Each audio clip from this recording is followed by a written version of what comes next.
Hello, how's it going, everyone? We changed the stream back to 1080p today because Twitch has basically made it impossible to watch in 1440p in a bunch of the world. So hopefully that doesn't lower your experience too much. I think I have anyway. Yeah, it's in 1080p. Okay, cool. Hello, everyone. Team's going into the arena. I gotta go get ready in the background. So enjoy yourselves until we're ready.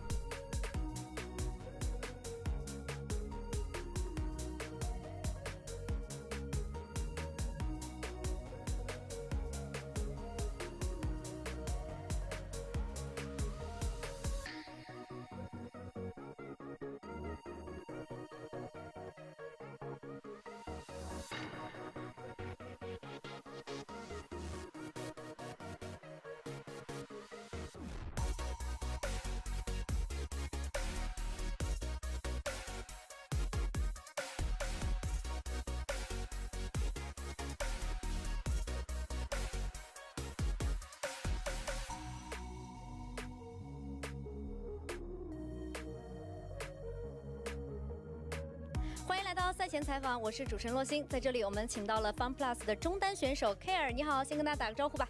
大家好，我是 FunPlus 的中单 Care。在之前常规赛的交手当中 ，FunPlus 2次面对 IG 总是棋差一招。那今天你们再度相遇，大家在赛前做了一些什么样的准备呢？就是前面2场的话就比较可惜吧，就是今天就希望我们能比之前做得更好吧。那今天对于你们来说，其实也是没有退路的一战了。这一战对你们来说是只许胜不许败。那么你们今天觉得胜负的焦点将会聚集在哪里？我觉得还是要看对局里面那个野辅的节奏吧，就是看谁节奏起得快一点，然后就比较好赢下来吧。好的，我们也谢谢 Care。同样，我们也请到了 IG 战队的打野选手杰杰，你好，先跟大家打个招呼吧。大家好，我是 IG 的打野杰杰。好，欢迎杰杰。那此前的比赛当中，你们2次交手 FunPlus 战队都取得了胜利。对于今天这场 BO5，你们是怎么看待的呢？这会不会让你们更加的有信心？之前都是赢下了 FunPlus 嘛，不过这次是在 BO5 再次面对到 FunPlus， 我觉得我们还是非常有信心能够拿下的。那今天你的对位选手啊，打野 Shadow 也是非常有灵性的一位打野选手。那在过去的比赛当中，他是给你留下了一个整体什么样的印象呢？Shadow 选手在 FunPlus 是他们的绝对核心吧，所以面对他的时候需要警惕一下他的前期的设计。好的，我们也期待今天你们这场精彩的 BO5 较量。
观看2025英雄联盟职业联赛第2赛段，您可以通过英雄联盟客户端找上英雄联盟及英雄联盟赛事官网 LPL.QQ.com、虎牙直播、斗鱼直播、哔哩哔哩直播、咪咕视频、腾讯视频、腾讯体育、新浪微博、微信视频号进行收看。电视机前的召唤师可以通过百视通平台收看全程赛事。全新纯电 G 级越野车，越野图腾，御殿峡谷。李宁英雄联盟泳池派对2025新品现已上市。Hello. 3C 数码Thought I'd 618， show 国 my 补点宇 face 宙 while 换 I'm 新 doing it. 4折起，我在场就是主场。莫兹利安为 LPL 奶一口。全新 OPPO Find X8 系列夜景人像神器，夜拍超清晰，人像 Calling it now 3-2 TCL FPX? 全屋 That 智 is 慧家 bold, 电， friend. 峡谷英雄敢为不凡。2025 LPL 官方指定家电产品，更受电竞用户喜欢的能量饮料，有能量当然占马。傲风电竞椅连续5年中国电竞椅销量第1，开一局吗？开就开，保护有度，尽情开一局。感谢全场保护的杜蕾斯。英特尔酷睿 Ultra 200HX 冷酷高手 AI 助攻6边形战士来袭。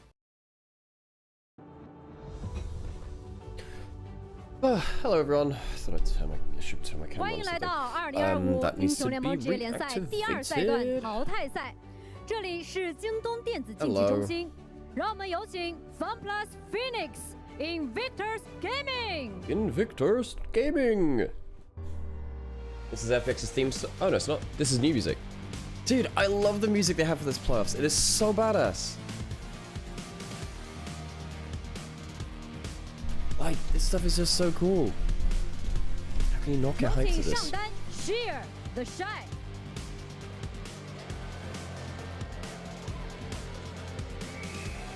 So they don't use FPX's theme song for this playoffs. They got the traditional, just the different the neutral walkout music. 打野 Shadow 杰。 Yeah. Hey, Shadow's been great. I think Shadow has been very impactful for what this team needs, really. 中单 By the way, I said this before, Rookie. streaming in 1080 today because Twitch has made it just the boneheaded decision to say that you can't view 1440 in different parts of the world. So yeah, we're doing 1080 instead. Gala I know that then applies to people on YouTube as well, so I'm sorry about that. Because we were the only people that are doing 1440 LPL. But I just want to see if it affects viewership, because viewership's kind of been down. 俊伟 Meko I don't know what to do about it. Hey, Sunlight, good to see you. Hey, Colin. YouTube chat rise up, yeah. Hey, well, I appreciate you regardless of which chat you choose to watch us in.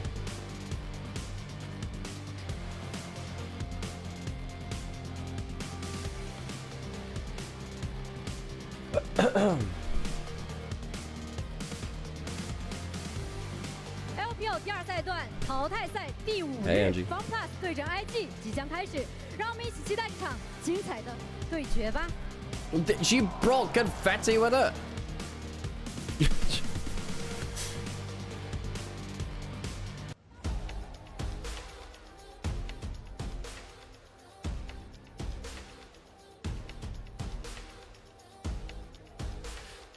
Oh.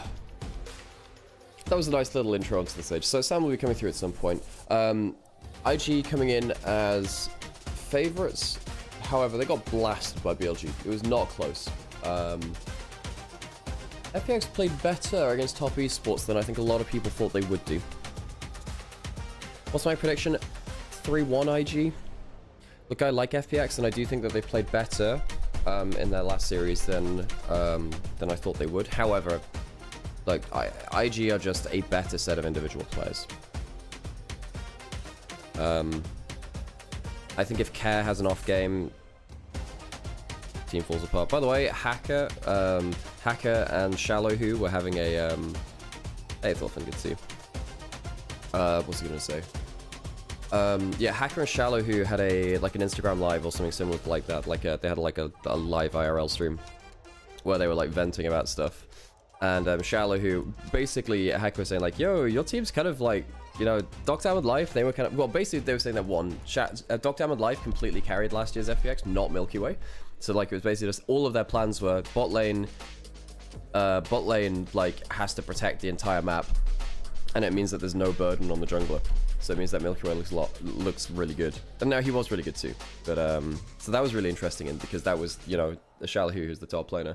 And basically Shallow was saying that he was blacklisted by the LPL community, by the LPL managers, so he's unlikely to go back to LPL. And he said that Care was holding down the fort as like the one player on that roster that was still kind of like playing well. But the thing about Care is, and apparently Care vents to him about all the problems with the team, which imagine are quite numerous at this point.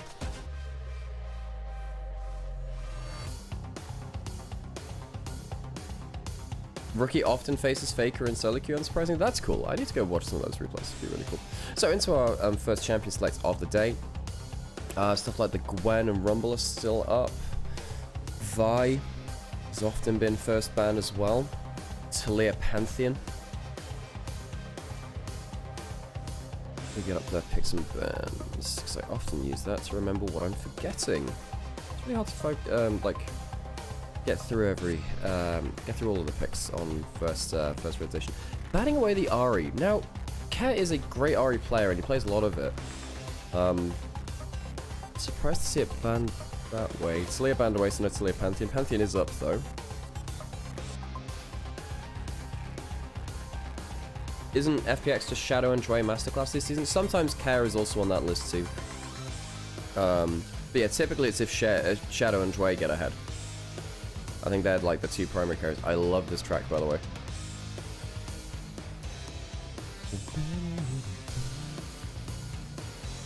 So the Pantheon first pick got their global threats. Care, I suppose, could go towards something like a Rise if you want the double. Global Yorick becomes more powerful when you have a Pantheon on your side, becomes less powerful on the other side too. Ah, early Calista lock-in. We've completely forgotten stuff like the Rumble and the Gwen so far. So top lane priority very low. Calista and that instant locked in. Wow, that's giving up jungle top. One of jungle top. Perhaps FPX feel a bit worse about picking something like a Yorick now because the Calista and Arta can lane swap on it and force it into a 2v1. Really zero top lane priority.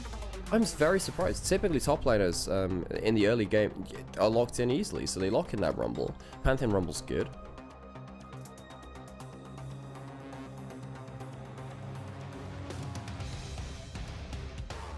And we did talk about the rise for the double global throw, plus some of the early shove potential. I mean, they're gonna have to find something that can survive against the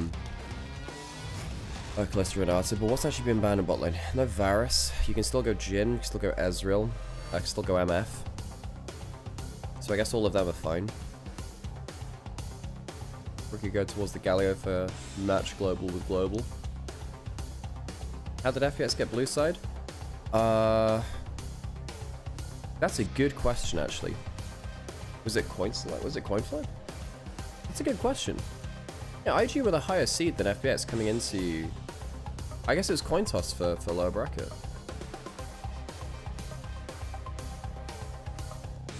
So the Galio is locked in for rookie.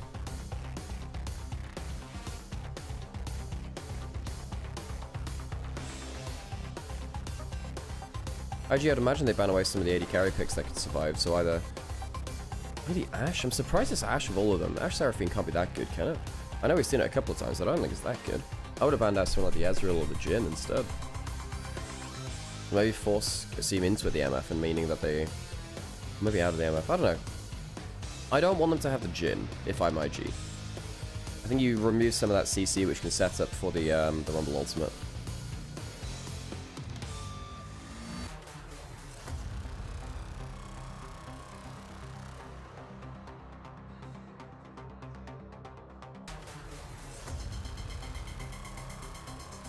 Fury banned away from Judges, the Lucian's banned away too. I think they want... I think FPX have an easy Jhin angle here. Sam, ow. Okay. No. Yep, here we go. you're about to put the wheel like on the actual stand itself.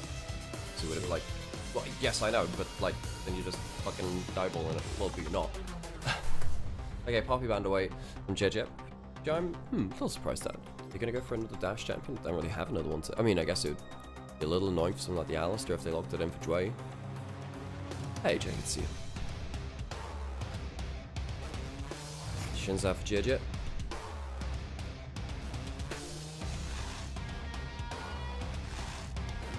That one's nice and easy. It's a good pick into the Rumble, stops a lot of that damage coming through. And the Zyra Khan. I mean, you can still lose pretty heavily in the 2v2. I'm surprised they didn't go for someone like the Jhin. I'm surprised. I think Jhin Rumble is very, very strong.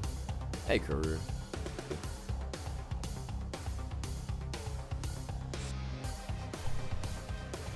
And then, sorry, yeah, the Galio probably into the top lane, isn't it? And opens up something else different from mid lane. And the Azir last picks, they get, I guess you're a mobile mid laner with some DPS. In that case, like, the Azir's safer than the Victor because you're mobile. Still don't love it. I mean, it's okay. Fine. Strong front line to try and keep you alive. Oh, I forgot to run pre-roll ads. I gotta run ads now. Like, ASAP.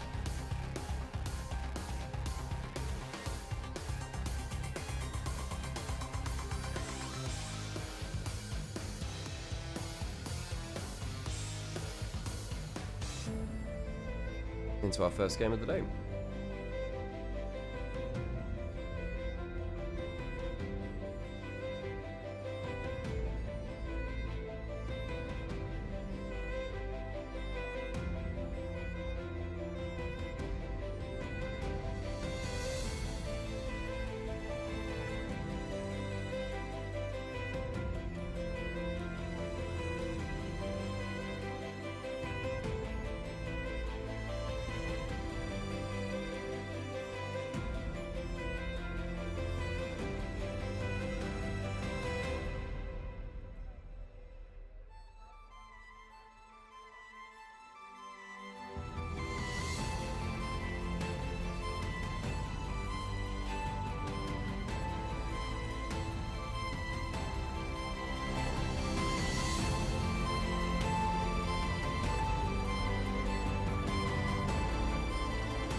On to the riff we go. First game of the day.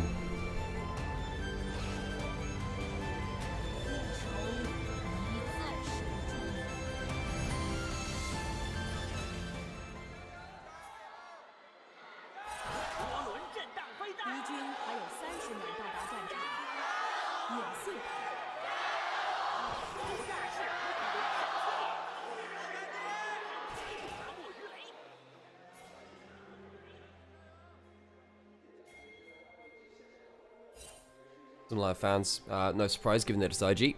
The probably the largest fan base currently active within LPL now, because all of the players that they do have.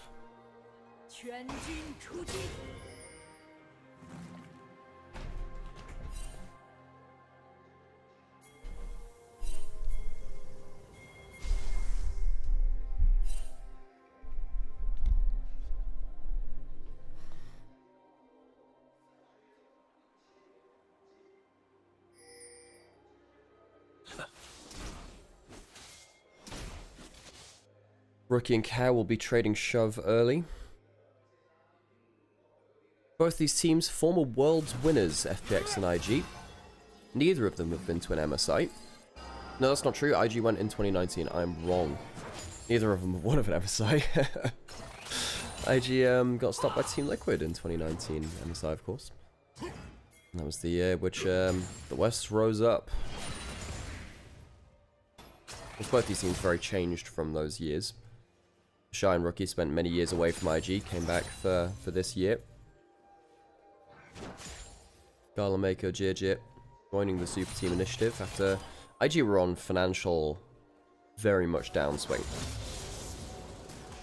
FPX on the other side, of course last year it felt like they'd come across gold with their roster. They had Shallow, who top playing in that roster. They had Milky Way in the jungle. And as you were saying, if you didn't catch what we were talking about before we went into game, there was a live stream between Hacker, the jungler, well, obviously very veteran jungler, who was jungling for Ultra Climb last year, and Shallow, who was the old top laner FPX. Shallow, who basically saying, yeah, I've been blacklisted by the LPL managers, so I'm not sure I'm going to be back, basically. Wow, really? Yes. And he was also talking about how the bot lane, like, they've all gone separate ways, and basically only Care is the one doing well right now, because Dog Down in Life went back to LCK, and they've kind of struggled. Care was like the only person who's kind of, you know, doing admirably right now. And I do think he has been doing admirably. He's been very, very streaky. As you see the champion stats there, Rookies is it. Not it is most successful champion. No, it's not. JJ on the Shinzao though is a little bit more potent, it has to be said.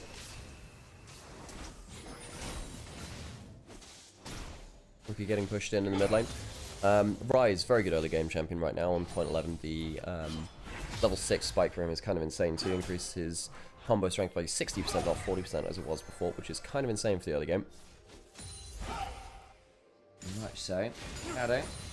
Quite a potential flank angle here. He's on a ward though, so Rookie is quite wisely sitting to the absolute opposite side of his turret. He misses a CS or two here though.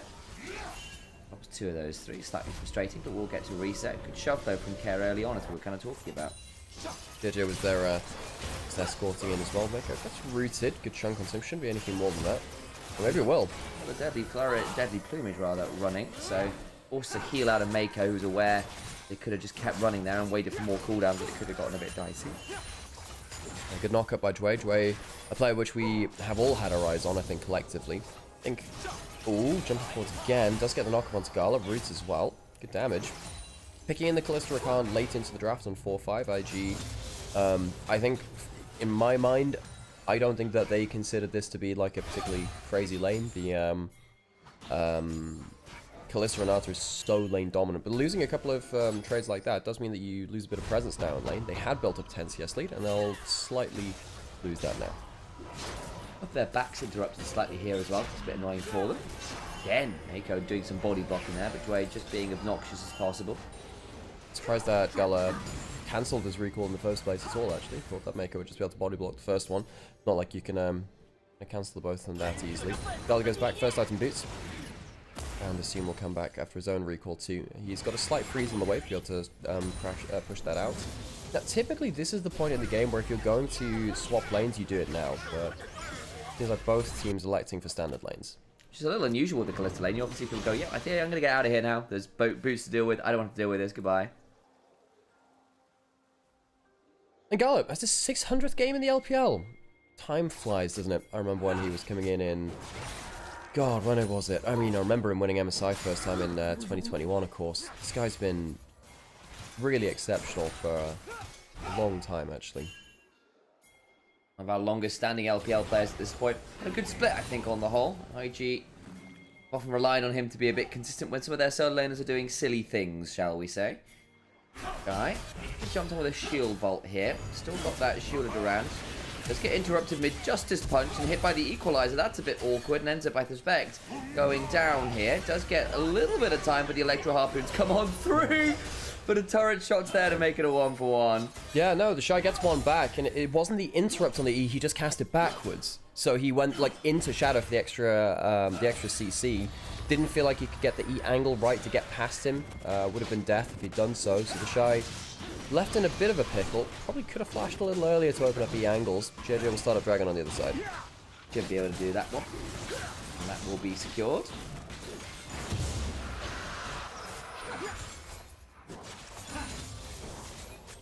Both top lanes getting the kill out of that team, so not the... And both dying, of course. So it's both basically getting exactly the same value out of this. Trim case, thank you so much for the prime. It does make an awful lot of difference to us. Oh yeah, Sam, as I was saying in the chat today earlier. We are streaming in 1080 today just to see if it affects viewership, because Twitch has done this really stupid thing where you can't watch in 1440 in various parts of the world, so that might hurt viewership. So hopefully it's fine for you guys, if and when it becomes available again. Pantheon coming into bot side, let's talk about that. The handshake comes on down, the Realm Warp as well. Care really wanted to come down and join this. That's double globals burned for actually nothing. They just walk out. Big investment. Really big investment. Both of the global ultimates used for the first time in this game, and IG just walk out of it. Don't even use a summoner. That's kind of crazy, actually. They don't even have to, like, do it so aggressively. They just kind of casually walk away.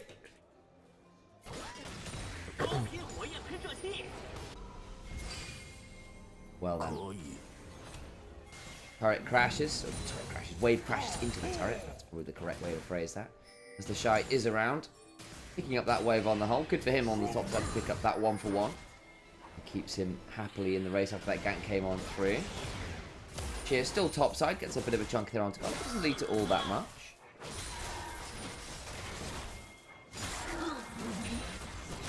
First fights of the game, really interested to see how IG choose to approach it, actually, because they have very aggressive snap engage from something like the Kalista, but their engage outside of that does struggle a little bit. They have the Galio to help paper over some of the cracks, though. If they do manage to find something, the Galio can jump forwards as well. Grub started. Rookie also around, way on a flank angle here. They've got to get at least one of those grubs are FPX. Cheer also looking for an angle here for the equalizer. Eyes on him. He tries to zone off the majority of the squad. IG not able to get onto any of those grubs, but now caught in a potentially challenging position as in goes the Rakan with the quickness rolling. JJ with a good pressing guard though means that Shadow is dead. Way also goes down as Gala pulls out the spears. Rookie sliding forwards, just misses the Emperor's Divide. I see what he was looking for, but couldn't quite get in range. It didn't want to blow. So IG lose the grubs but win the fight. A bit far there from Shadow and Jway, two players who, rightfully called out in chat earlier, really tend to determine the fate of FPX. If the engaging macro core of jungle support get ahead for FPX, they tend to be the ones which enable the rest of the players to fight much, much more cleanly. IG, losing the grubs, will need to make sure that they don't fall prey to double globals, opening up huge cross-map potential now. Because what happens if you double ult a side lane, kill someone, and you go into a bit of a tower race? JJ might have to flash off the wall here if he's in too much danger. Does have Mako around, but again, does feel the need to flash. I think it would have been a bit risky sticking around, so we'll just get out of there having blown that summoner. Was trying to go for the Scuttle Crab and couldn't quite do it with Shadow also being around. Go back into a replay of this fight where, you know, the empowered Pantheon can be very hard to do that much against Jway. Jumping into the backline, but there's just not that much follow-up. Equalizer not on a great angle, so no one's CC'd into it, and that means that Gala can pop the ultimate, save the first person picked off in his support, and then just hop back at them. Mako flashed over the wall, try and handshake Desire, and was about a pixel short of pulling Assume back as well. That didn't quite happen. Rookie just shy on his Emperor's Divide as well. A couple of extra kills perhaps go lacking there as a result of slightly misaligned skill shots. Fritzy in YouTube chat saying, I'm not able to fall asleep unless I listen to these two casts nowadays. That's actually a very big compliment. That's kind of what I used to do when I was like half asleep in the morning, trying to wake up for 9 AM lectures, failing, and then going back to sleep and watching something like LCK instead. So a great many of my favorite casters I've listened to while I'm very much asleep. Hello and welcome to the LPL ASMR cast. Well, whereas so that's YouTube chat. YouTube chat, you're playing nicely. Whereas in Twitch chat, oh, have you caught a cold today? I'm feeling like I might be going towards one. I'm not gonna lie. Like, no, I just use my voice a lot and I just woke up. What do you want from me? JJ going towards bot side, making sure that the crash is safe. Because this is the kind of point of the game where the double globals could potentially respond, and kind of like dunk on the bot lane as they try and hard push in. Able to save that though, and no trigger was pulled from the other side. None at all this time around. Rookie gonna attack some minions because he is a dangerous man. Look at him stabbing minions. Stab, stab. I timed that quite well actually. Not gonna lie, Sam, I was looking elsewhere. How did you do that? There are cathedrals everywhere with those with eyes to see them, Sam. Like Jaden Smith. It wasn't Jaden Smith, it was actually someone much worse. Really good quote, but Dragon goes down will be the second one of the game for IG. Realize, Alex. Yeah. You know, such as the fact that the Shy possibly should not be here all by himself in this top lane. Care might also be in danger there. Forced to flash. But actually, this is really good from Gala and Mako, because potentially Care could have been looking for that realm walk towards the top side. And I think in a 2v1, the Shy is fine. In a 3v1, maybe he's not. So cancelling out the ability for Care to pull that ultimate, blowing his flash as well. It's a good defense there on the map of top side.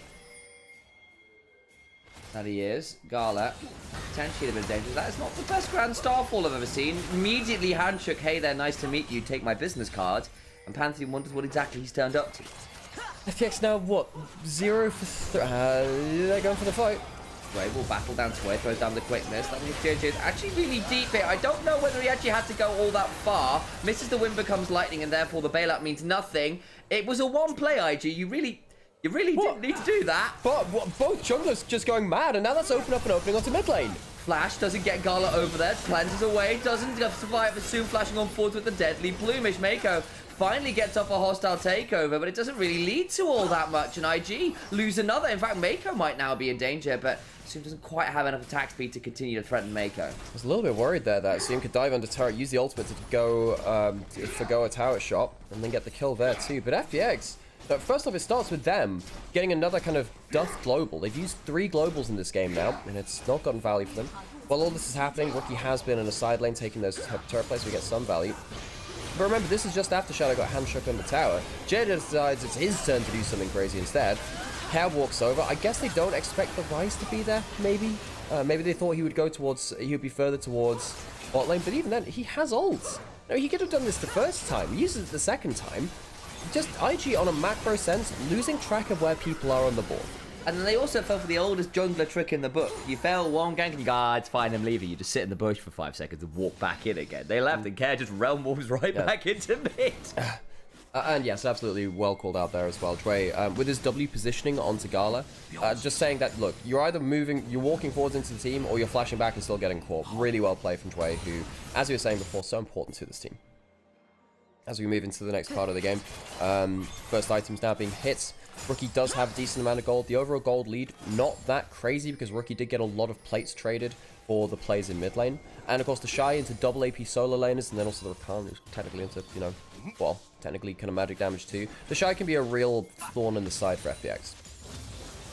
Very much so. FPX happy enough, honestly, to scale up a little bit more this game. Of course, when you've got the Cholesterol on the other side, they do want to be off to the races. And yeah, they've not exactly played badly here, but going even with the Xayah. And honestly, the Xayah Rakan laning well into the Kalista Rakan as well. What, they dropped 10 CS, if that. That's really not that big a deficit in the grand scheme of things. The Zoom is perfectly happy here. And again, the Xayah is, at least for my money, his most comfortable and successful champion across his career. Gurjet, once again back into this mid lane. Standoff, side laners pushing in where they can. Rise pushing in the Galio quite well right now. They both have teleport. All side laners have teleport. But, some of these side laners have easy ability to cancel than others. The Rumble notably doesn't have a way to cancel a teleport. Really are investing hard in making sure these mid lanes can push out safely. Very much so. Heading over instead towards the top lane here. Here is just trying to see whether we can get towards the wave. Ping's going down as the Herald's coming out. Once IG unlocked the minimap feature, it's over for FPX. Are you kidding me? Ruby. That's a good one. Herald now alive. Flash burned by Sheer, but no ultimate now from Rookie. That being said, you know, it doesn't always need that ultimate to have a big fight. The soldiers can often do enough. Teleport towards the bot side. IG really contented to say, look, we're going to get value out of side lanes. You have the grubs, you might have the Herald, but we'll get value in the side lanes first. But the Shy just teleported bot. Now he's walking up to the play anyway, so I'm not sure about that one.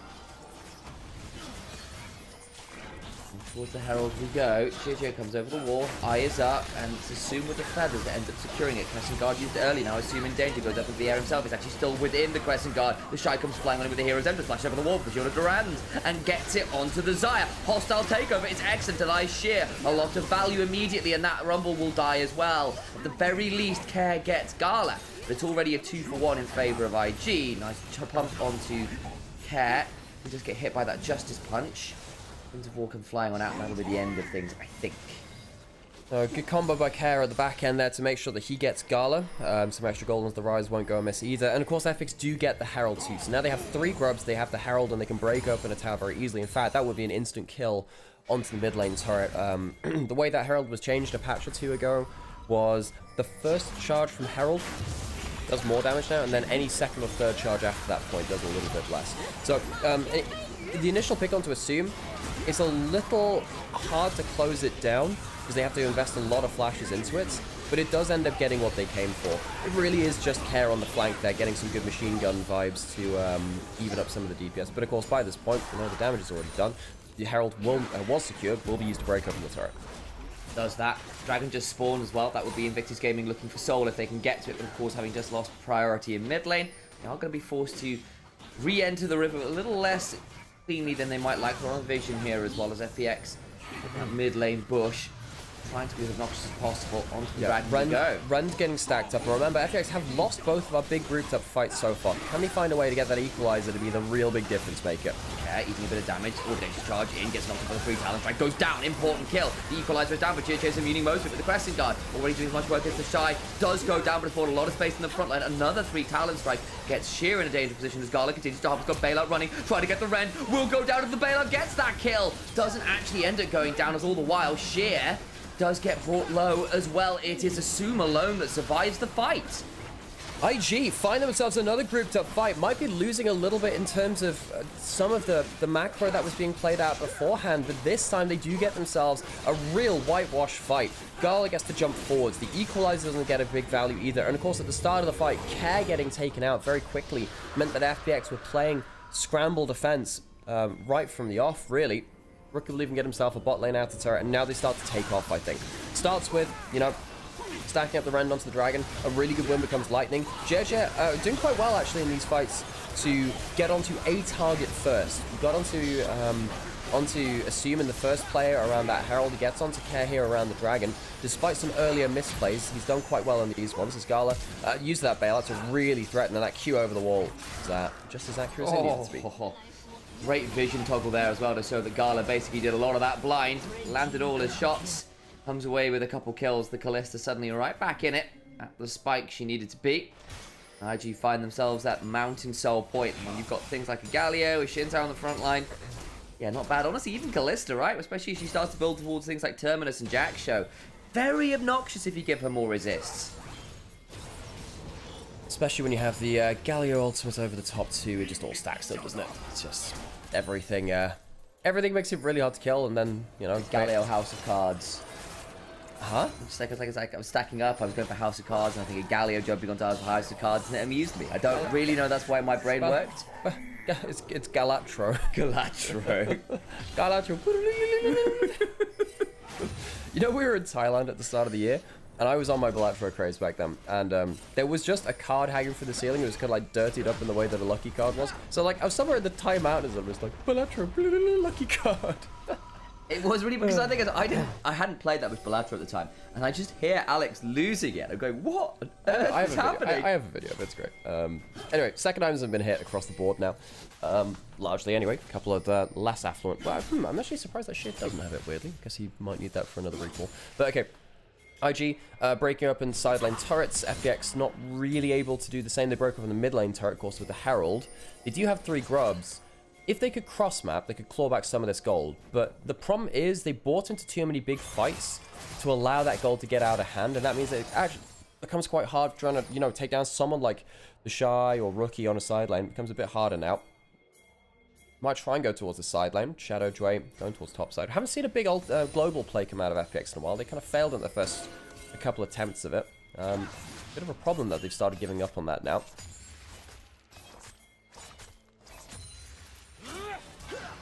So, second item's largely in. We have not got all that much to fight over right now, unless someone wants to rush Atakan. But Atakan, as we've kind of been seeing, it's in a really weird spot in terms of the value teams put on it. It is not the, oh my days, we must fight this or be doomed. As Rookie's actually found a pretty good flank angle. There's JJ flashing on him for the Crescent Guard. Soon's got up into the air. And then his Rookie can look for an angle here. Look for the feather pull back, though. In they go with the fate called feathers are pulled through. But the hostile takeover is Assume is still dragged back into the play. He can cleanse all he wants, but you can't cleanse death. Care now in danger, running away best he can. And Gala with another blind pierce. Won't chase any further. The moment I start musing about Atakan and his value, well, IG will take a free one, won't they? And FPX, once again, really struggle to play out the group fights. This is a composition which is pretty good at that, when you have your combo into the equalizer. But, you know, the times where the Rumble has been present, they've not got good value out of it. And when he hasn't been there, feels like they haven't had the damage to turn around the fights. Rookie 4-0 and 5 had that one missed second. I was about to say you had that one Emperor's Divide missed earlier. This time was flashed away from. That one, we'll call it a dodge. That's the flash out of cap, which is useful. And of course, Gala continually jumping forwards too. It's been very threatening for FPX. They've not really been able to deal with either of these carries in good time in fights. GPs begin to fly.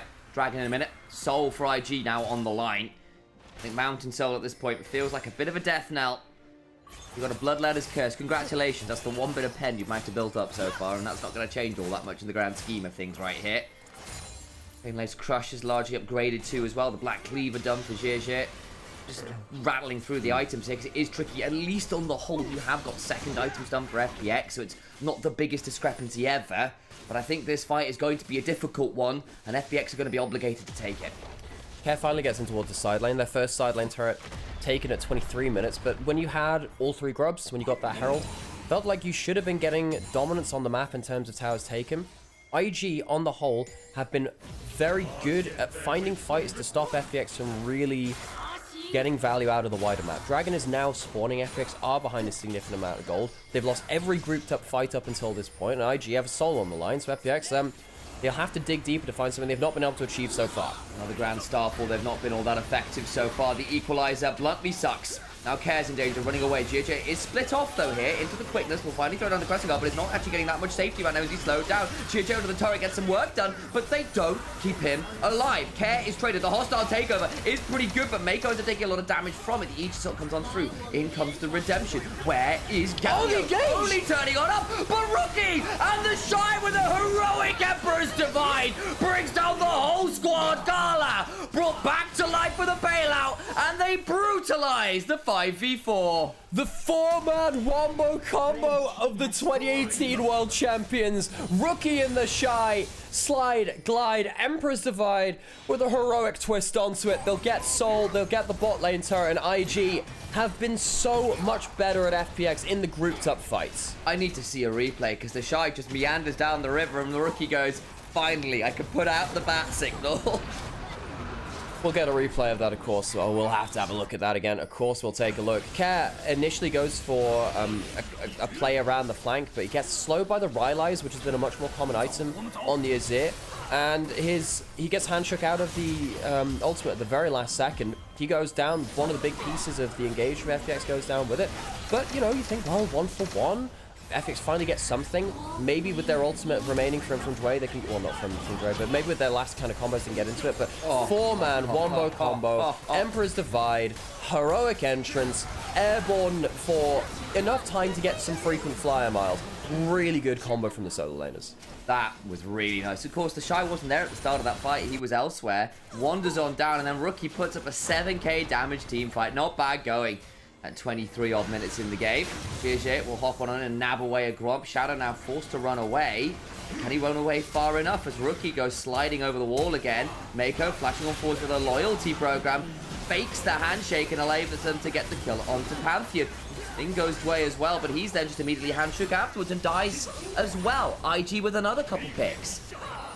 No, and in a matchup between former world champion organizations, FPX and IG, you can see the current state of things for both of them. IG trying to form a new project for themselves, a new super team, bring together all of these members. It's not been an easy time. Last split, they went out quite early into playoffs. This time, they're in the lower bracket early too, and they don't want their story to end here. FPX, they thought that they struck gold last year. They found themselves a roster which very much overperformed, but they couldn't hold on to it. Some drama brewed in that roster between managers and players. They've not really been able to match the highs which IG have now found in this year in terms of gameplay. Assume will blow his Flash. He'll probably die anyway. Oh, yeah, Flash on forward for the last couple autos. In comes the Grand Starfall, but a hostile takeover afterwards means that Pantheon gives into his own rage, courtesy of a little Zornite experimentation with some recreational narcotics, and they'll bring down the tier 2 and continue to shove on in. There is no wave clear because Assume is dead and Care is not really willing to step on up, and a 5v3 sounds pretty miserable. Fate's Call used to force Sheer and Care away, and the inhibitor falls in short order afterwards. IG break the base. Hang on a second, Rookie did have the shuffle there, see if he could catch that Dre, but Ricardo's quite hard to get a hold of. Good chunk onto him. They're pushing another wave. Doesn't respond to his calls. What do you mean by that? Not hard to get a hold of. Doesn't respond to emails or calls. Yeah. He's not a WhatsApp user. Yeah, he plays hard to get unless you're Zaya, you know. That's it. He refuses to look at anybody else's social media profiles in case Zaya gets jealous. That's it. Rakan, following 1. Maybe 2 if Zaya has like an alt account. What would Zaya's alt account be for? Wood carving? It's for ranting at Star Guardian Ari, because obviously you say your boyfriend called me. Hey Zaya, your boyfriend called me again. Honestly, the voice line for 2015, they were so good actually. Like that It's just low-key dark, that one, like, damn. Oh no, it wasn't 2015. Was it the second save? It was the second save. So it was like 2016, 2017, something like that. It was a good set of voice lines, really. Voice acting performances really good. Anyway, IG will start to try and break up the rest a little more. Jway pulls the ultimate, but not really getting that much value. Garlic cleanses and jumps again. Problem with the quickness is it looks a little slower. You're playing Formula 2 against a Formula 1 squad right now, and you're going around these corners and you're getting blown apart. No reference to Napoleon, shout out. Cannon still sat there in mid lane, getting some autos off. Boop. Boop. Boop. I'm very happy for you, Sam. I'm having fun. Are you having fun, Alex? I think I'm having fun, Sam. Why do you think you're having fun? Why are you not because you've asked me and now I've had to answer. Shy pushing the spots like care, really doing no damage towards that Galio. The Mountain Soul making it even harder to do so. IG rolling down the base, going from top to mid to bot, getting all the inhibitors and looking to end the game. Strikes like a Talon, 3 of them. She will back away for a second. The shot says absolutely not. 3-man shield. Duran not bad going. Now Shadow in danger. Does Shadow shield vault forward to try and get something after using the Grand Star Ball? Will likely just pull. Another hostile takeover will force Assume to go up into the air. Sheer nearly dead, but does have the advantage of the fountain to work with. The Shy will tap the Rookie again with a magnificent shuffle. Brings down another 3. Sheer alone in the robot. It's the end of Evangelion. All you're going to do is clap and say congratulations. The Angels win this one. IG come out as game 1. Yeah, there's an impact as the first Nexus falls. Let's hope for FPX it doesn't go to a third impact. That ends up badly for everyone involved. IG take the first Nexus of the series in confidence style. Pretty much whatever there was, a team fight, 5 people on the same screen. IG won those. You know what's also winning? Myself and Alex. Hell yeah. I'm Initialise, that's Alex, otherwise known as Nymaera. You're watching the LPL live on one of 3 possible locations with us. The Twitch channel, twitch.tv/Nymaera_, because someone out there had the temerity to steal the name without the underscore, which is wild to me. And they've never streamed. No, never streamed. And there is YouTube, which is twitch.tv, Nymaera. No, it's not, it's YouTube/Nymaera. But anyway, that's irrelevant.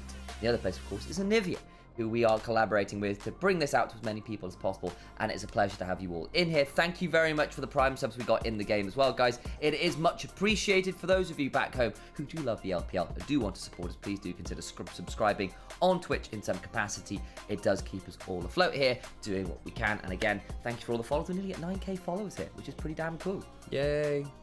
Yay. So, first game done. Going towards the second one. Oh, that's Wordle. I got a message on Discord. I'm like, what is that? And it's Wordle. You can play Wordle in Discord. Oh, that's kind of fun. So, trying to think if there's any kind of like big narratives that we've missed between these 2 teams, because I'm trying, as we go into playoffs, I'm trying to like think of the overall stories more, because I know we talk more heavily about the analysis and whatever. For me, I guess it is just kind of like IG having a second run with the super team to not be embarrassed, for one, because I think the first split, it did not end the way that they wanted to. They went out against top esports. Yes, the eventual champions, but they did take the game off them. You know, credit to them, given that top esports did win. If IG don't get at least deep playoff run this time, they're in a Fnatic scenario. They're in a Fnatic scenario where they've assembled a hell of a lot of players with name brand value and overall play. And I think there is obviously a slight difference to Fnatic, where Fnatic have fantastic regular seasons and then did not live up to them properly in playoffs a few times in a row. For IG, it's been up and down the entire time. Sometimes we get games like this, where Rookie looks absolutely indomitable, does triple the damage of Care. You've got the Shy turning up for wonderful combos, Gala getting to run the Callista and just really help set up the team for success, and that's great.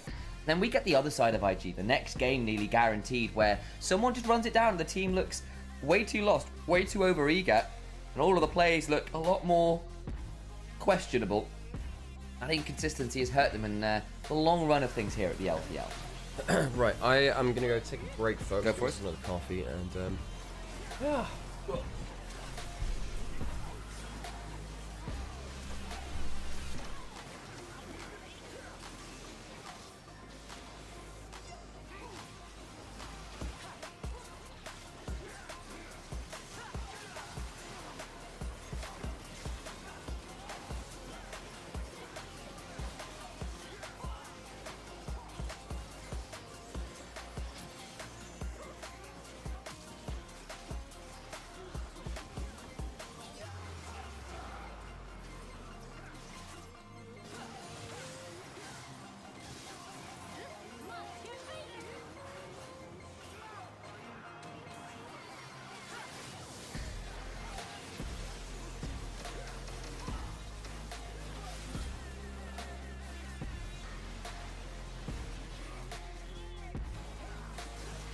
Well, that's your highlights. This is an interesting one because Jojo obviously goes down here, and they think, oh, hang on, could be an even state of affairs. Care going down, but you've lost your jungler as the smite's about to happen. This could be pretty good. And then, of course, the Shy's about to turn up. Wait for it. Watch Rookie. Watch the Shy. Avengers, assemble! It's beautiful.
Oh, I hope DK loses, Ruby.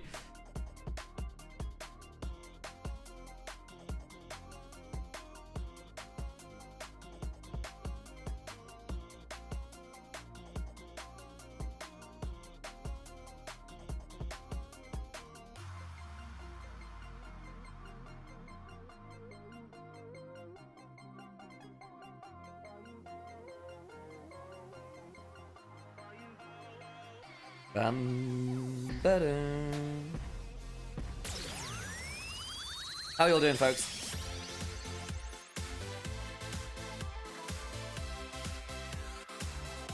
Says Amber. Thanks for looking at the Onivia channel. That's absolutely fine.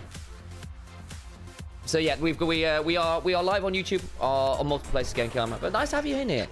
Feel free to view in your location of choice. Both of them are fraud. JJ and Mako. I think JJ's been pretty good, to be honest, Locke. I'm not sure I agree with that. I think Mako's had a much more up and down split. I think he's been looking a lot better again now. There was that Blitzcrank game, which we will not talk about.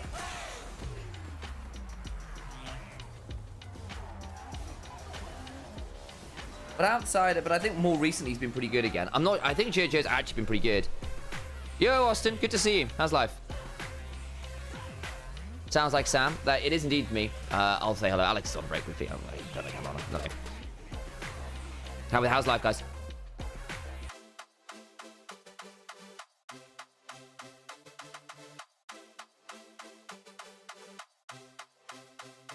Okay, man. Oh, good to see you.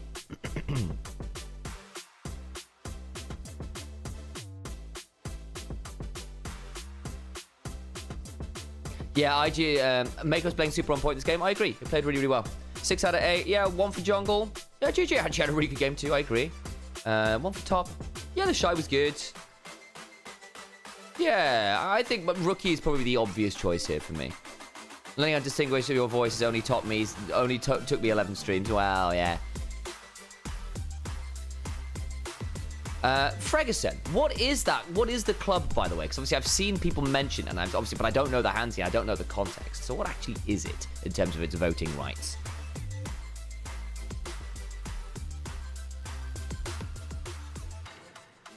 What was again upper teams they choke the hardest? I think Mako certainly has. I feel like it's unfair to JJ. I think JJ has actually been probably their most important, like their most clutch player, pretty much the entire split. Surely it's fine if I believe in IEG after this game. Oh, Ruby, you fool.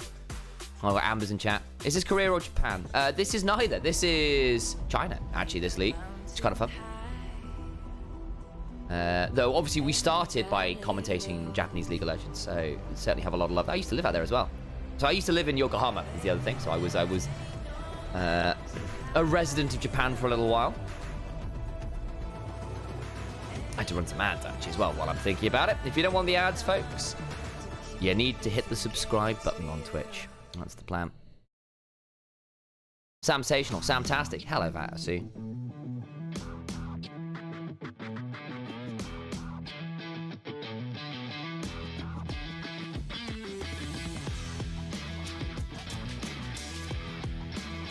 买3C 数码就上京东，国补叠加也就换新4折起。 Oh. 买手机上京东。 R&B from Charlie's stream. Oh, no way! There you go. 国补叠加也就换新1至5折起。 I think I quite like these ads. XD, sorry about that. 至高24期免息。 Holy Wombo, yep. I'm having fun. Dot Pellis was quite happy. 至高优惠50%。 Salmon cheese sandwich, Lynchy. Oh, I get that one on. Green eggs and Sam. 赛事预测。 Or Sam I am. Green eggs and ham. Samwise Gamgee, get that one a lot.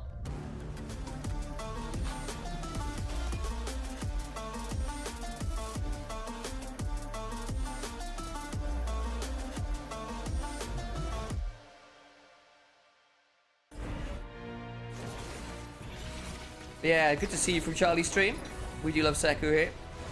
Long-time friend of ours now. There's the Kaiser skin. You can fire wolves or just like explosive missiles. Oh, Max thing.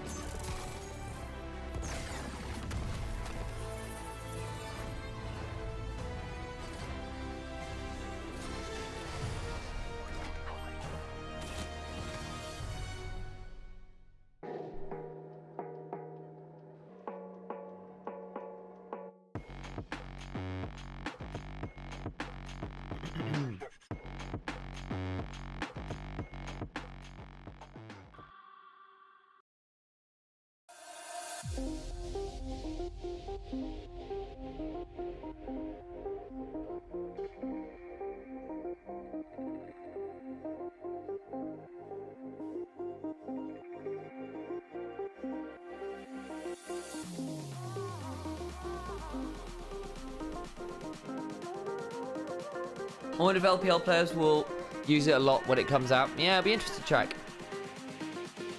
Can you tell me how kills? I actually don't remember how many kills she got. It's quite so. One thing I'll note, guys, is it's actually quite difficult to tell because we don't get end of game scoreboards. So my suggestion, Lace, is if you literally just scroll back to the end of the game, so probably about 10 minutes back in the YouTube VOD. I know you're on YouTube. You should be able to find it from there again. Good to see you, Jay. You guys have quite a big workload. Did you ever consider seeing if anyone else wanted to cast any of the games or anything? Yeah, to an extent, but it's also partly because we do it ourselves. There's an element of like, I won't call it ease of access, but it's also partly it's organizational, partly it's wanting to keep this like our thing, partly, and we do get people to come in and help. But yes, the answer is we probably ought to get some people to come in and help at some point in some capacity, but we're holding on for players at the very least. Game 2 prediction. I mean, it should still be IG. I think FPX are fun, and I really love Shadow. I think he's been a lot of fun. I'm glad to see him doing well. But I do think there is a sort of like caliber of player they are going against that is making things quite tricky, and I don't trust Care in a pressure match like this because there is a 50-50 chance whether he just ints insanely. 但是我们毕竟是打到季后赛了，但是常规赛跟季后赛并成不一样，所以就作为一个中单来说，我肯定是帮我们队友就拿点优势啊，就是然后心态上面的一些就是鼓励个话呀什么的，中单要必须要收到东西，然后这个版本中单还是很重要，就希望我自己就能做更多东西吧。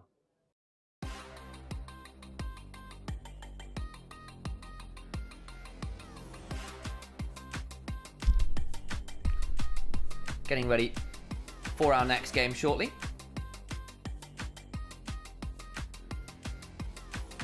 Did Freg ever say what the club was in the votes? And a roast for Denakash. Where are you, Den? Let me look at your post history.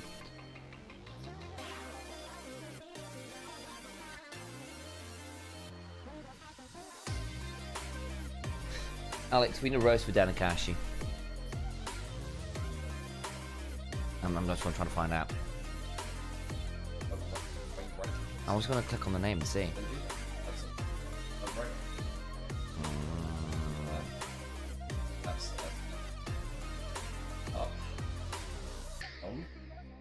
Yes, no, left. Ah. Stop that hard. I don't use it. I use the OBS version for this. That is, like, that's the same as OBS. Anyway, it's fine. Oh, what has Den said today? On the 6th of the 4th, they've put up a little IG hype. Excited yesterday. Please no Xiao Hu Yone. Yeah, I can see that. That's very fair. Not much, the answer. All right. I was just going to see whether we had anything to work with, Dan.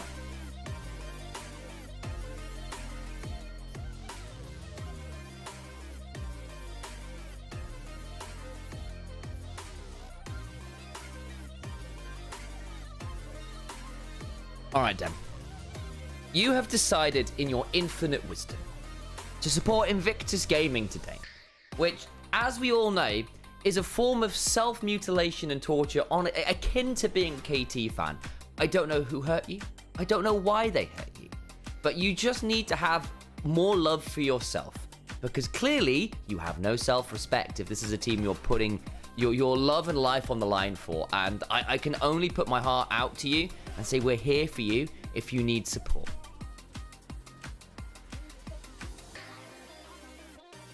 That said, Austin, yeah, I do agree. I think IG are going to win today, but there we go.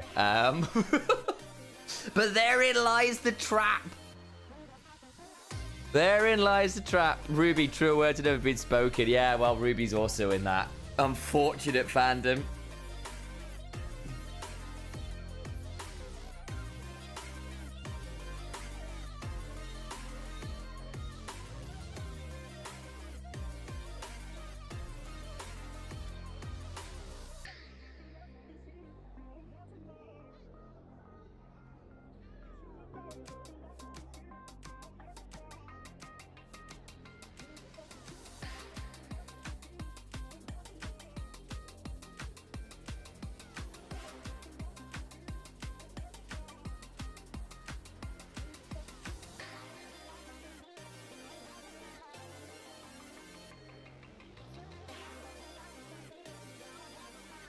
I'm also cheering for DK, so I got what?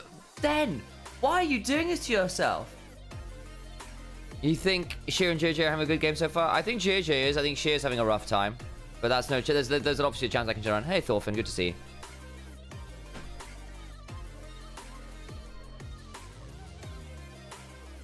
you. Indeed. You get a refresh on my coffee. There's the draft. Okay. Hooked your chair behind mine. Did you do anything? Just sat still. You would try... Sam, you would try to... Whatever. You just hadn't realised. Into the draft for game 2. So, what do we have that was really important taken out? A lot of globals taken out of that first game. We still have Talia. Importantly so. Poppy banned away by FPX again. Ari's open, worth noting. FPX banned that on the first game. Why are you learning German? Is it some kind of visa requirement? Yes, we've mentioned that for almost every day for the last month now, by the way, Will. Or last 2 months even. Yeah. Is Sheer still using the Tom and Jerry mousepad? That's a great question. I know he does use it.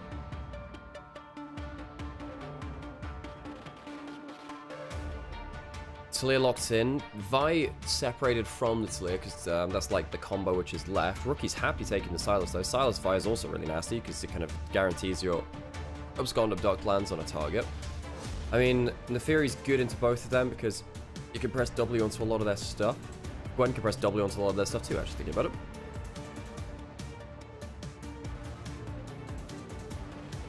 What do IG need now? They've got a dive comp, double melee. You can go for the Jax to beat out the Gwen. Is the Nidalee top that good into the Gwen as well? I know the Jax is a good matchup. Nidalee is an overall lane bully. I mean, I figure like the Jax still gives you better team fighting later. Aurora gives you good laning phase and a bit more range, so you don't have to play into the Talir as close range. Shai's played this before and I wasn't that convinced by his play of it. No bot lane is locked in so far. I think in this kind of draft where everyone's kind of like, everyone's quite mobile, I think something like Ezreal helps just stay more sufficient. Because I don't think either of these comps really wants to be peeling for an Ezreal in the backline. I guess maybe the Talir can do that for FPX. So I think if you have an Ezreal, you don't need that peel as much. Do I still think Vi is OP? I think in a fearless draft, I think that Vi is very good at enabling different picks. Like, Vi Aurora, Vi Sylas are both very good combos, and only really the Vi sets up for them like that from jungle. Vi has, like, the most consistent long CC chain from a single champion in jungle. Because you just get to point and click and go into the queue as well. Like, your overall CC combo is really, really good in this point and click. Basically, no one else offers that from jungle. So what that means is that you have time to have like a full combo from someone else across the board. IG ban away the MF, weirdly. I would have thought they'd be fine against MF, because you can just dive onto it.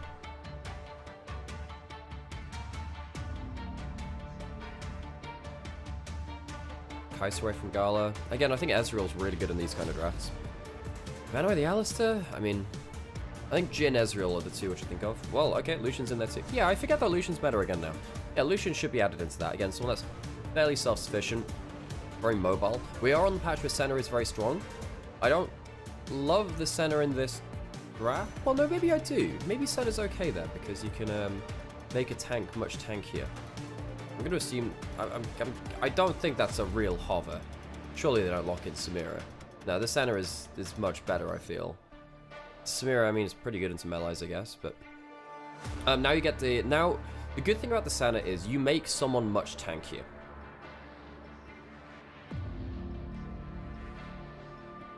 And the Nautilus gets to be a bit more brazen with the way they position because of that.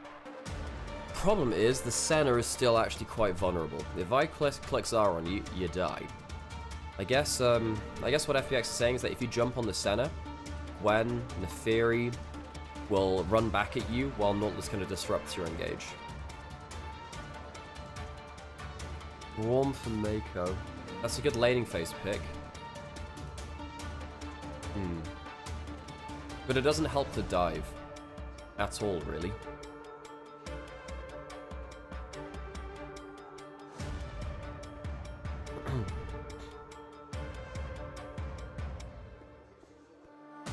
Well, those are your drafts. Did we run out of? Yes, we did.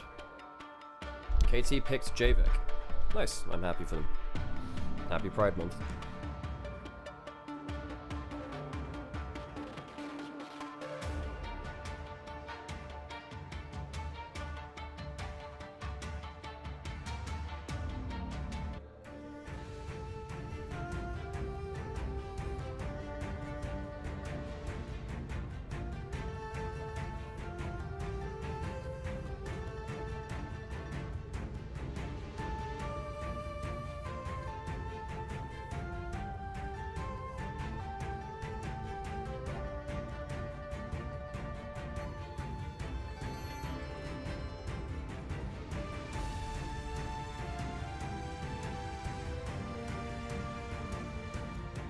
Oh yeah, it's Victor with a K, not Victor with a C. There's different, like, etymology for that. There's, like, different, I say etymology.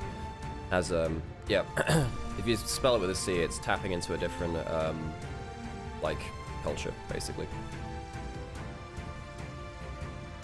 I remember there was some conversation around that. Still suffering PTSD from Shun's Vi. The thing is, he was really bad on it the other day, but he is a very good Vi player on the whole. But yes, it was not a good game for him. Right, let's get into game. Get those gyros and get into our second game.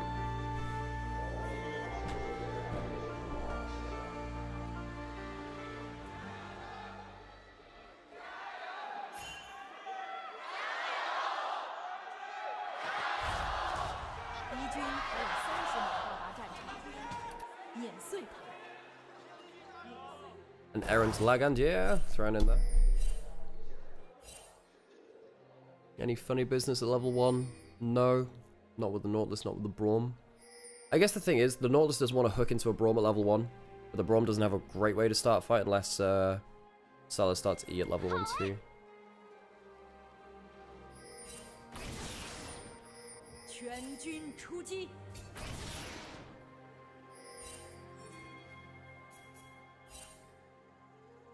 Now they're walking in for a bit of a late invade. Does Rookie start E level 1? He does, but misses it.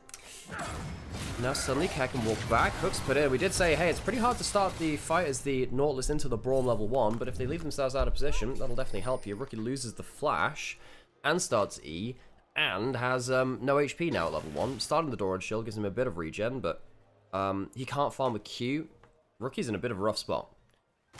One way of putting it, I think he's going to be up a particular creek without a particular paddle. Oh, that sounds like a...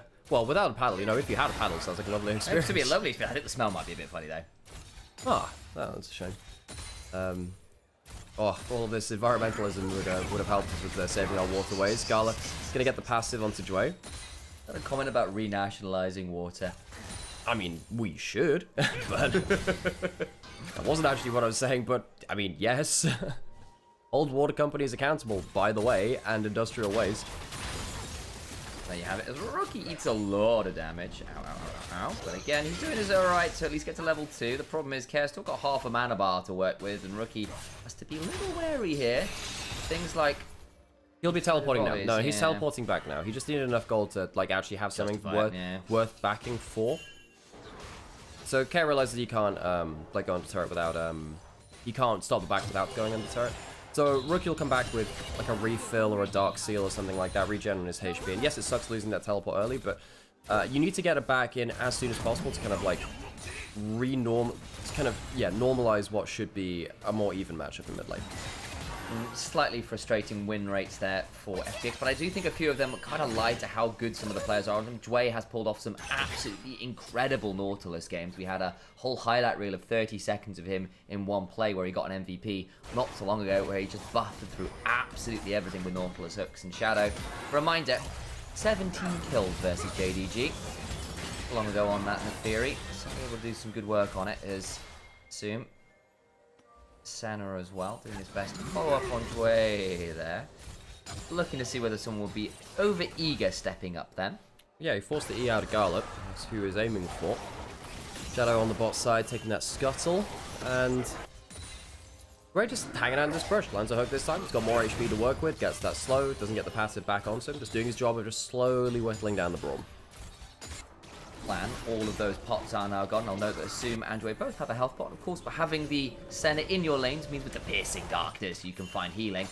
Somewhere out there, Sora with a giant keyblade was going, no, light was always the better answer. Wait, we've got marital dispute in the bot lane. Yes, we do, Seb. Yes, I just missed that. I hadn't quite clocked on that. Yeah, it's like, oh, just love the half of her which isn't dead. That's actually one of his voice lines, by the way.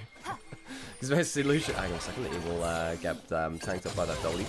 Yeah, there's actually a voice line. Fabulous. He desperately needs marital counseling. By the way, I thought my wife was dead. Turns out she's not. She's only half dead. JJ gonna get contested on the Gromp now. Shadow has smites. Gromp, I believe, just got nabbed away by Shadow. Then they get the hook back onto JJ, trying to buy some time. Mako does have the flash, maybe forced to burn. It does now, and it's too late because the bleed brings down the Braum. He's dead to rights. The red buff and the bleed stack up for some good damage over time. Shadow not going to stick around. Flash traded for flash as JJ gets out safe. Way was hunting for that one, and a nice angle will get the additional flash. Good work from him. More camp stolen away as well from this Vi. And Shadow suddenly finds himself in a very healthy position on this Neferi. Getting a Neferi an early kill is one thing. Getting a Neferi early kills and then also the early invade as well, that is very, very bad news for Invictus Gaming. In fact, I think Shadow also just... you can't technically counter jungle anymore, I'm pretty sure. Yeah, as you can see there on the map, on the mini-map, it was... basically, you can delay the respawn timer a little bit by not killing one of the little ones, but it doesn't just stay alive. Yeah. Facing Darkness comes on 3. Sorry, I just had a notification coming up. Yeah. Where it's like, wow, top clip. Hang on, Gala might get flashed onto you here. top stunner in the form of Dway going across, getting some staggering blows down. The wave still crashes, and assumes going to try and pick up as many of these as he can. Yeah, no, it's the clips leaderboard. So if you're, by the way, folks, if there's, probably one of the best ways to help us out as a streamer is to clip and post those clips in places, because that actually gives marketing for us. Because turns out when you're streaming 150 hours a month, it's quite hard to spare time to also do your own marketing too. But it just had a notification come up saying that Nymaera is the new leader of the clip leaderboard. I'm like, what? It's like with 5 views. Oh, okay. Right, that's a thing which has happened, I guess. Blue Shine throws out some needles. Well, the sheer does that instead. That's the one. I apologize. I got my players the wrong way around, but Shadow begins to pursue like a hound. And Elvis Presley had it right. Ain't nothing like a hound dog. Finding some damage down as JJ in danger. Needs to potentially get over the wall here with the Vault Breaker. Thinking about going back on in. Mako and Rookie doing their very best to find some work. As Gala also comes over the wall. Assume survives though. Gets the Triumph feeling. Care just about to survive. He gets the double shove. IG finally get one back as Rookie's doing his best. Might get to the side of Shadow. Now they're going to try and play this one out as Dway getting some staggering blows down. Aftershock's timed out. Looking for some more auto. But there's another dredge line. Gets into the back line though. Does Rookie. And somehow, some way, they get everyone. It's an ace! Assume respawns to stop the notification coming out. But yeah, that's a full 5 kills. The whole team of FPX die across the map as the Shy gets a solo kill. But IG get the cleanup play in the bottom jungle. Gala and Rookie's mobility in that jungle fight massively causing FPX issues. They just couldn't close them down. The Brawn passives, the extra ease coming in from Gala. You know, initially you think, okay, level 6 on the jungle first. This has got to be a one fight for FPX. You know, having the ability to get that extra bit of damage down, a little bit of extra chase, the double shove. Surely that should have been game over at that point, but it wasn't quite as easy as that because you see how Rookie and Gala managed to just open up different angles on the fight. JJ does go down for this, but you just look at the 2 carries of Rookie and Gala. They're just managing to split damage so well and continually getting that extra follow-up. And Gala and Rookie at the end of this do so much work. Care wants to get involved, can't quite. And then Dway thinks he's got enough HP bar, but Gala's still got the barrier. And then because Rookie gets onto Care, looking for that last threaded volley, he's not hitting Rookie. And that means they can both back each other up as the Shy does this. We are getting so much extra clips out here. So he even misses the Q. How does he get the kill without that Q? Sheer running out of mana. Has the E still. I guess the passive from Aurora getting the extra move speed and the healing over time being the difference here. Just manages to get, I think Sheer just massively underestimates Aurora passes. Go back into live with a long replay. Gala's gonna die as we come out of it. Eats a Dawning Shadow, and Lucian realizes the greatest good in his life is his wife as he puts him in his place there. Double kill for the side of FPX. Shadow gets one. Sana gets the other, the bot lane dead from IG. Shy now left alone on top side. Has ultimate if he wants to throw it down to clear the wave. I think he needs to ult early. He does need to be careful. Yeah, he throws that ult out. Can he get anywhere though with the Between Worlds? Can't really get across to the wall in time. The CC too long. So clears the wave but dies regardless. It gives some kills back for FPX. Yeah, good hook from Dway. Shy casts his ultimate through the hook animation. Still obviously gets CC'd up but gets some damage down onto the wave. Rookie now here stealing the center ultimate, has that global. Of course we'll see if he gets value out of something like that later on. Never really thought of center ultimate being that big for Silas, but it's a global. The global does it will. Grub's now start up for FPX. You'll see some value in terms of backing up a Vi or a Lucian as they go in if you're not there at the time. Yeah, that's the value of a global. Globals for Silas always have some value. You get to steal something like a Karthus ult, you feel a little better about it, of course. So, gold lead even. There isn't really a lead there now. Dragon is available. It was 1 grub to 2, so no one getting mites in this game. The 3 grub buff. Dragon stuff. Well, look what happens here in the replay. You missed something out here. It was Care. They were looking out for something. He managed to leave the lane in bot sides. Yeah, just pushed and roamed, I guess. Shadow. So this is how they got caught out in the first place, right? So Dre just landing hooks, bluntly, gets a passive onto both of them. The Fury ult's back up. You can't body block like that like you used to be able to for your teammates. See him running up as well. And FPX is bringing people quick to the play. Very much work, got some good value. The Senna is in a happy position at this point.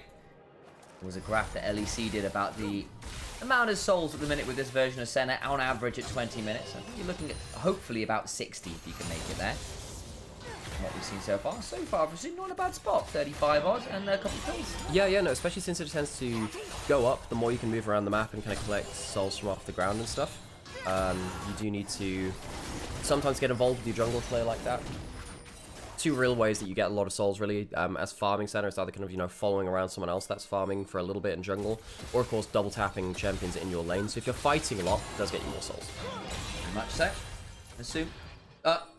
Does finally complete that auto. I saw him missing that soul for a second or two. Sam, it wasn't going to be the end of the world. I know, but I was going to join. It would be a -1 moment, Alex. But Sam, they stay on the ground for like 15, 20 seconds. That's it's fine. Yes, it is. -1. You can cancel it like 4 times if you want to do. The Shy going to escape out of that combo and wave clear as best he can.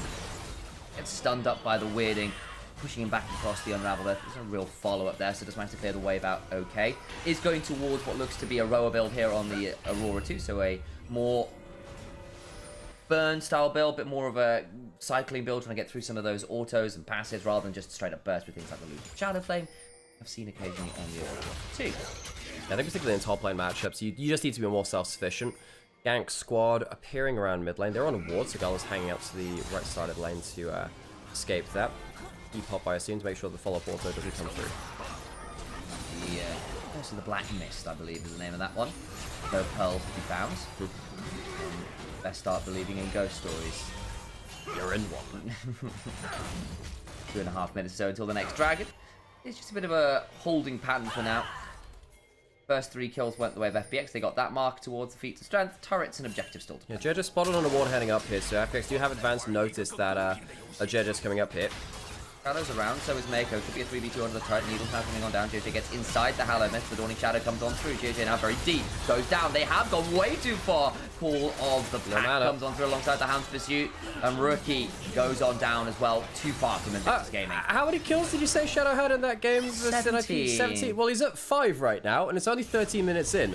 That's a 2,000 gold lead on the Neferi. Shadow might be doing it again. He might be doing it again. FPX, if they can make this game about the Neferi cleanup, you know, shredding someone at the start of the fight, FPX have a win condition now.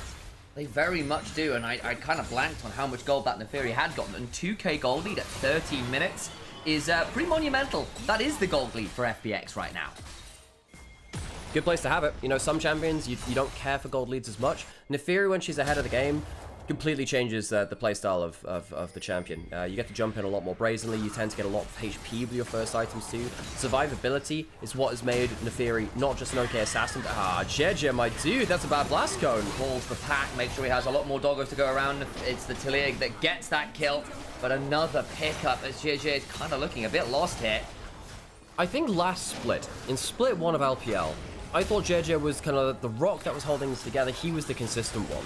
The longer we've gone into this split, a couple of months later, the more I think that JJ has joined into the clownery as well. This guy has been one of the most inconsistent members for the side of IG. He's really struggled to put together good performances back to back. You know, last game I thought on the Shinzo started off a little bit awkward, but at least he ended up strong on it. This time you're down 0-2, 2,000 gold behind in a matchup where you have to dive into melee.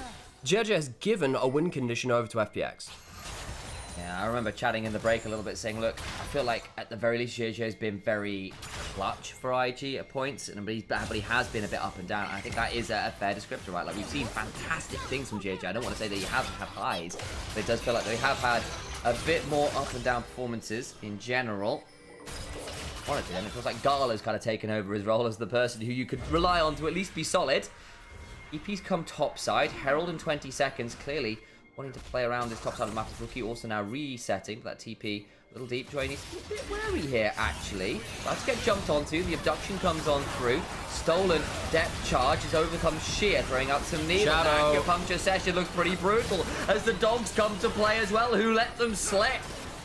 Out there, they cry havoc, and Shadow is certainly looking like a hound of war right now, though you turn it around as Gala's turn up just begins to auto down everyone. A triple kill to JJ, the man we were criticizing. No, so halfway through that fight, I think, oh yeah, FPX, they're definitely going to win this. Rookie's gone down early. IG clean up, despite the fact that their AD carry wasn't there at the start of the fight. Shadow gives a shutdown over, and IG win the grouped up fight and will win the Herald.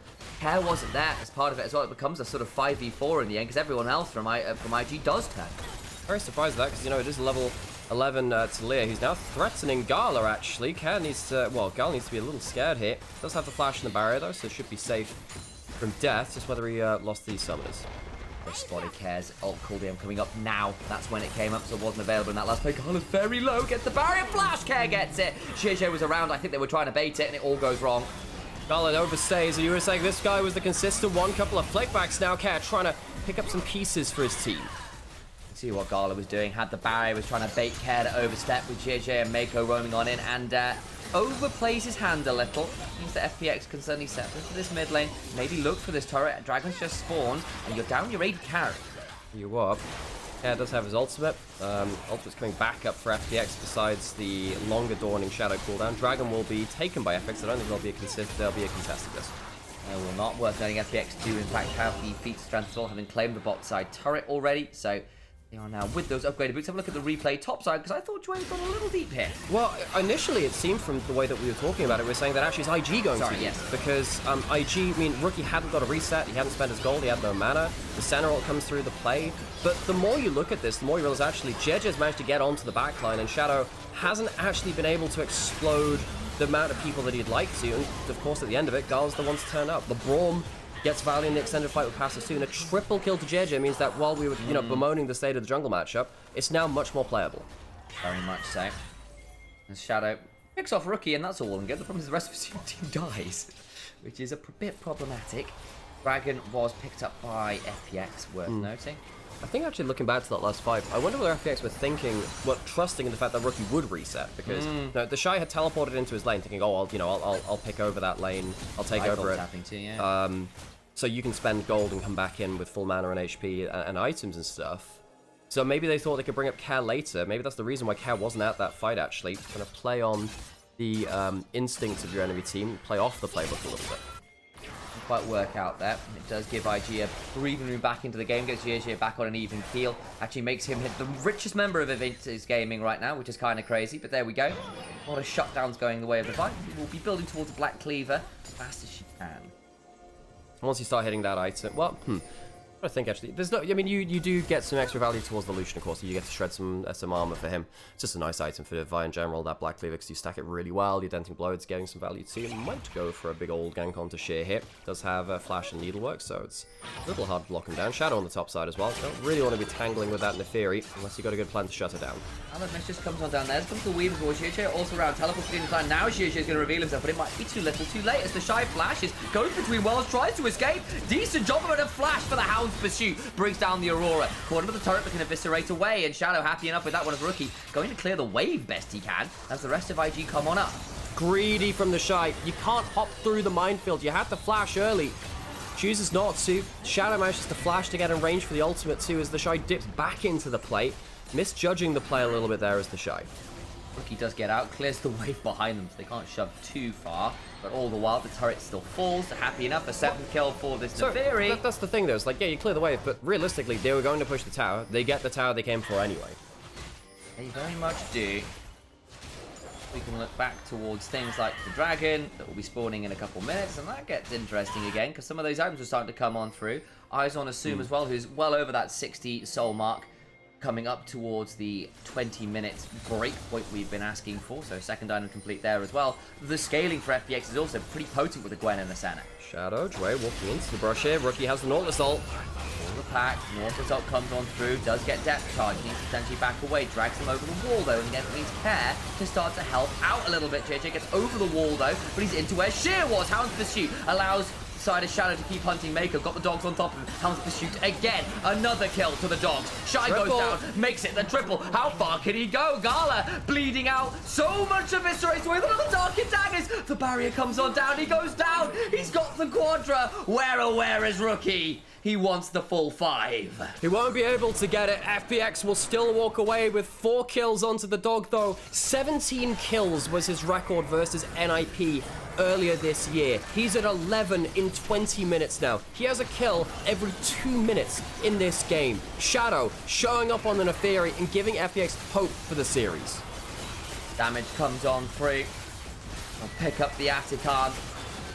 Everything looks pretty good. Have a look at the replay, because they get dragged a long way too far. So, Rookie baits out the Neferi W, forces it out with that E. But the follow-up after the Nautilus ult is just not there. The blast gun comes through, and sadly, Jeja's is catapulted in towards Care, and it opens up the resets after that point. You haven't cleanly shut down the Neferi. The Neferi has a bunch of HP and gets to run back at you. This is one of the issues with the Neferi. She's so safe as an assassin with a bunch of damage to bring at you that if you don't get a very good angle, she slips the noose and she runs back at you. And it feels like if she hits at least one of those daggers, the ability to just have the damage continually ticking, even if she's not in melee range of you, is still very, very, very obnoxious. Now, IG have just had the difficulty modifier increased again. Death's Dance in towards Shadow. So even if you get a good burst combo onto the Neferi, there is a chance with the delayed damage, which the Death Dance gives you, applying it as a bleed over time rather than instantly giving you that damage, that she can heal with a Q, she can get out of the initial combo and run it back at you in the same kind of way, not to mention the extra defensive and attack damage stats tacked onto it. Dragon now started from FPX, and IG, I think they bottled it in this game. They've given way too much gold over to Shadow's Neferi, a player who came in midway through this season for FPX. It was meant to be Sorrow playing jungle. Shadow, of course, an EU alumni, over from the LEC, used to play over on Mad Lions, and has a lot of goodwill from us over here in Europe, actually. Has come in, and people didn't expect that much for him, but he was at least going to be a leader, and maybe that'll pull things together. It's more than done that. FPX have massively leveled up with him in the jungle helm.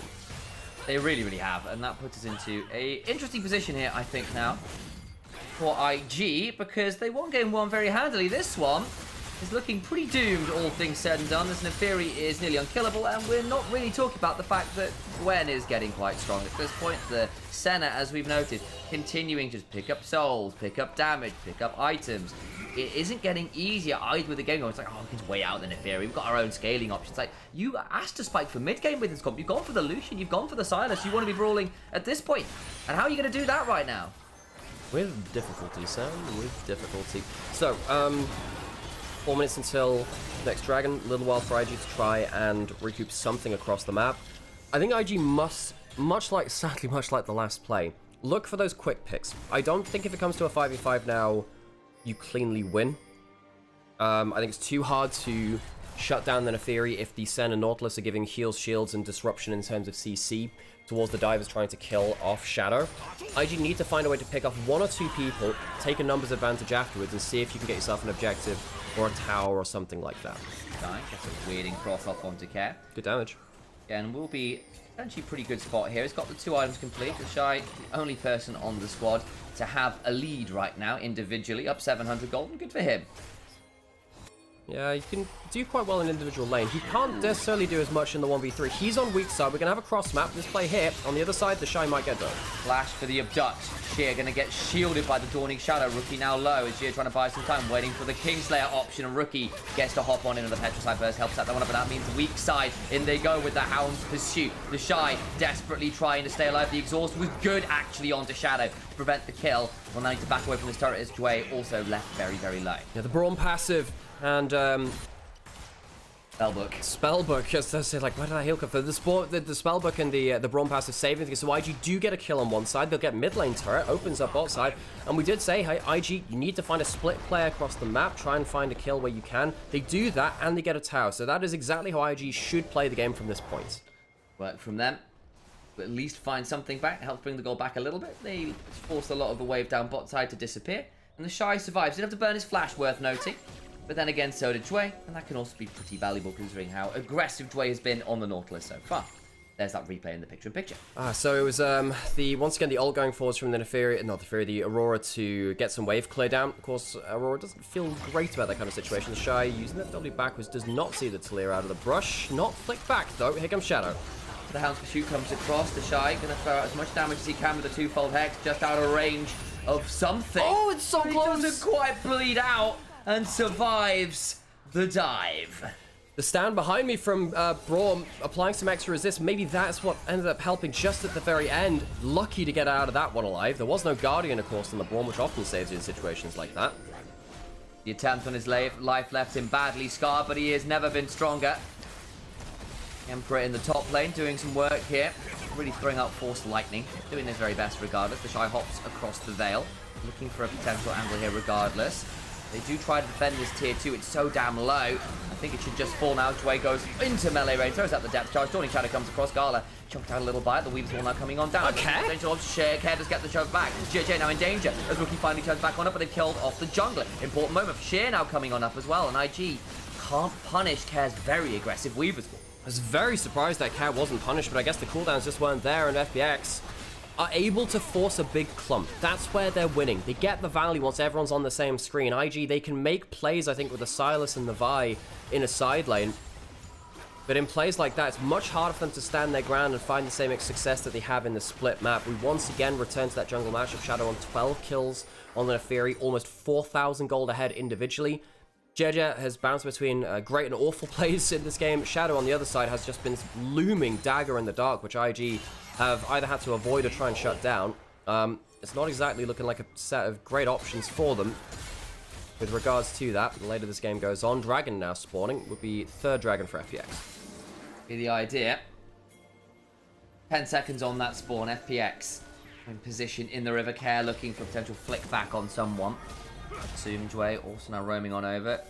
D feel like they want to play this. Rookie on a good flank angle here. He's got the stolen depth charge. Can look to get on top of someone valuable here. Rookie finds his moment and Dway goes down, but it's a 1-for-1 as the jungler dies. Rookie goes golden. Doesn't have any hijacks available. The Shy looking for an angle himself. Begins to rocket all the way, but in comes the Hound's pursuit and blows up Rookie. The Shy goes between worlds, but I think he's only going to one. And it looks like the pearly gates are waiting. Bunny Rabbit down, a triple kill to Shadow. 2 members remaining. He didn't get the penta earlier. He wants to get one now. Does go flashing forward to try and find it. And realize maybe just feeling a little too much. Missed the second Q after the flash, which is why he calls off the play. The amount of damage coming through from that could have actually secured an extra combo for the kill. IG, once again, cannot deal with the Neferi. 15 kills now. The mark quickly approaching that record 17 he said earlier. Dragon claimed by FPX and IG. Why oh why did he give Shadow the Neferi? He's had a few losses on it in recent weeks, don't get me wrong, but we can see what FPX look like when Shadow is on a roll. It's a very different looking team all of a sudden. And this is exactly what happens with FPX. Do you get that jungle roll ahead? He's the tip of the spear, he's the leader of the team, and Shadow has done such a magnificent job of making what has been very much a mid-table team for the last however many years of FPX into one which can occasionally be that banana peel, can occasionally punch up. These players do have a good upper ceiling, even if they sometimes struggle to reach it. It's worth noting that this guy's got such a ridiculous story, right? Like, started off in the Italian scene, he's Italian-Chinese by birth, but it's partly why he's actually an import, effectively, into the LPL, because he had EU citizenship, effectively. Was on Mad Lions, where he was up and down, had some really great moments, but was a little volatile, as we've seen from him, and now finally finding a home in the LPL, looking to really do some work here for FPX, replacing Sora. Walking forwards there, I was wondering whether a fight was going to happen after we were giving you that story time. Important note in chat as well. So while the Neferi record for Shadow is and for this split as well is 17 kills, is the most player kills that any single player has gotten. The record number of kills in a single game happened while I was casting it last year, actually. It was Knight versus FPX last year, who got 21 kills. I believe that was on a Lucian mid-game. So we'll see whether Shadow, somehow, you'd need to get another 6 kills to get towards that point, but hey, with the game this game's going, it's actually doable as they take the Baron. Cheer throws down the Hallowed Mist and snips away the wave. Rookie doing his very best to be obnoxious. It does feel like the few windows IG have had in this game have often been out of Rookie and JJ, finding picks on Sheer in particular. You get the reset off, do manage to shove that wave largely in. Rookie finds himself a third item. The Zonya's now completed. You've got 3 items on Gala. There's some tools to work with. I'm just looking at the scaling again. I'm at over 100 souls now on Senna and 3.5 items. It's looking a little scary here. I'm not going to lie to you, Al. I think scary is a very mild word for this level of craziness, actually. IG, yeah, they are really running out of options. Really running out of options. 4 items for the Neferi is absolutely insane. Just look at the gold lead individually. 5.4k individual lead. That is an item and a half up. Flash forwards. Get charge beyond to Gala, who's forced to back away, can't get involved with the fight. And it's the Senna who picks that kill up. Inhibitor now going down. Look to potentially end the game, never mind kill records. They want the game, and I don't blame them. Rookie nabs a depth charge, looking to potentially punish here on the side. GHA charge up the Vault Breaker. The culling comes on in and does next to nothing at this point of the game. Way able to tank it up with the Titan's Wrath and a Locket Shield. Oh, the recall came in. Zoom is in so much danger and goes down. They stayed too long. Well, no, it wasn't about staying too long. It was leaving too disparately. Assume didn't realize the recall had come through. Rookie will get die on the Nexus, but Care came back to teleport back in. Assume didn't get the memo, and the kills come through. We'll pick up Rookie at the very least. Gala needs to back away. Shadow doing his best to stay alive with that call of the pack. They get another. Chia picks up the double. Runs away. We'll have to do punishment for Assume going down. Yeah, but the important note about that last play was not the quote-unquote overstay from FPX. Care had recalled to get a teleport back in, but before he could click that teleport button, JJ found an engage angle onto him, so it was Assume just not realizing that his teammates were going back to teleport back in. Why would you stay that close to the enemy Nexus? Problematic, gets picked off. It's going to change all that much, I think, in the grand scheme of things, but the game doesn't end, which is important. Look at the replay here, as we'll get exactly that, as Assume is just way too far. Well, look at this. There is literally a recall happening on screen, and the two other members go across the wall. Like, they want to keep pushing the base, but he even steps forward there. Assume, my dude, what are you doing? Yeah, that's just not great. And they try to find some more, but Rookie does go down here. Can't quite buy enough time. The Hound's pursuit with channels, so with the needles, and Shearer's the one that picks up the kill.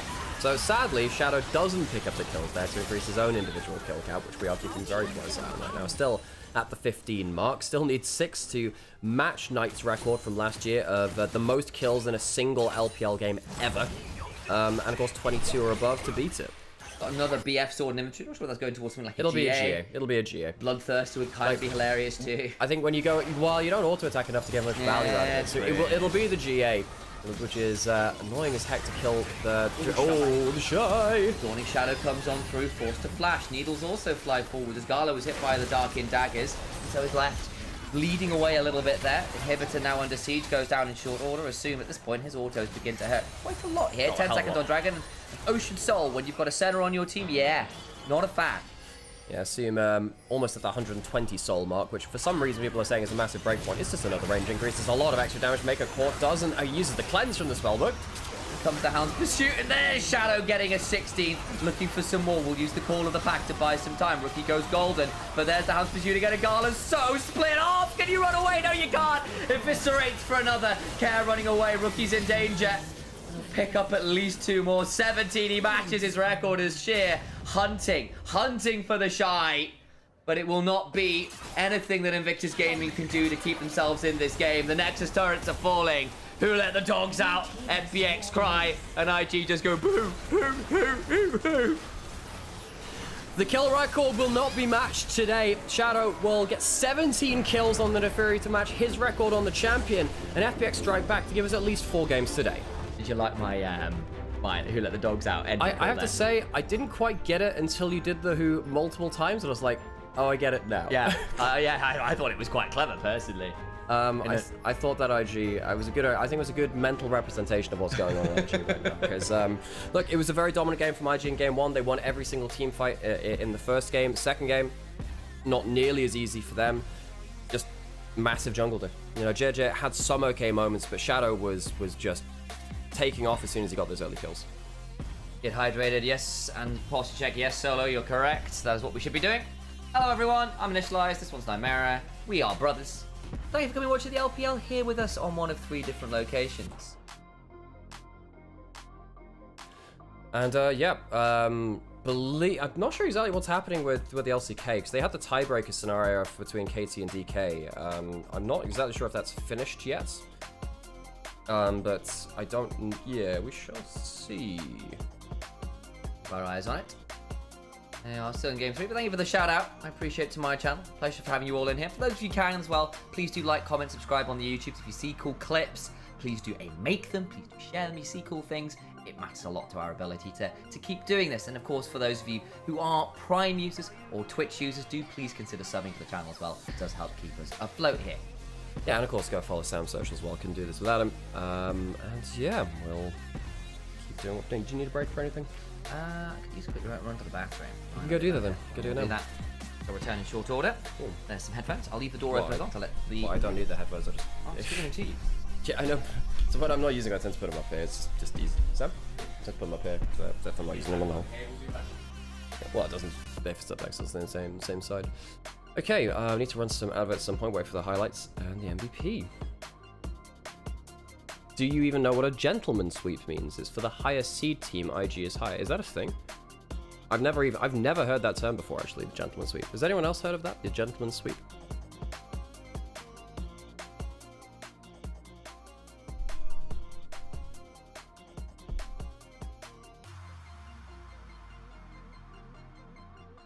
See what picks are left up and available, which would be interesting for the rest of this series.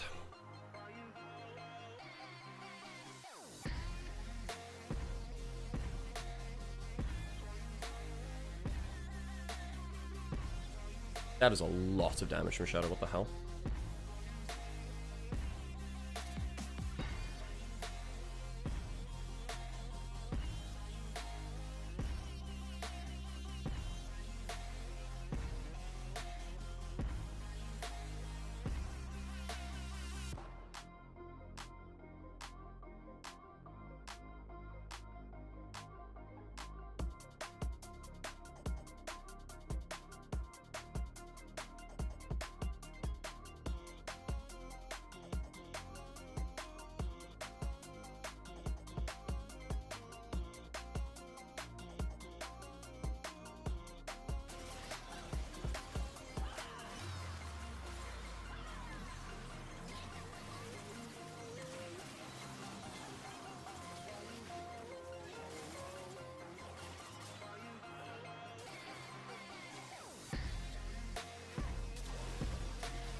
Look at viewer numbers. No, why did I do that?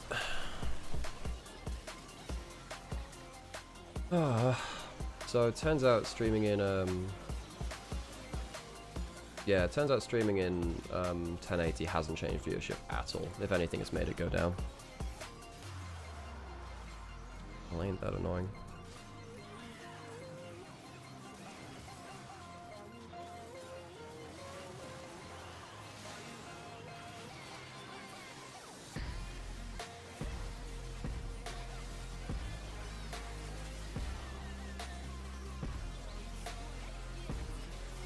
Yes, you have 1080p stream today because I chose not to stream in 1440 because it's not available.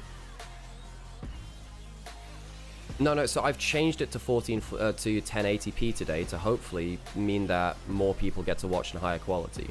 Because for those people who are not able to watch in 1440, it goes down to 720 because Twitch does not allow both 1440 and 1080 at the same time. So I chose to stream in 1080 to hopefully benefit people who can't watch in 1440. What I hoped that would mean is that we get some extra viewers. That's not been the case. No, I know, Amber, I know that too, but like you look at like regular viewers, so we're currently at what, 120? No, we're normally hanging around 200 or so, and it's actually lower than yesterday too. Yes, LCK is on as well. Casual streaming, LCK is on. But I was hoping that streaming in 1080 as opposed to 1440 would allow more people to watch it in slightly higher quality than they were before. Obviously that's not the case.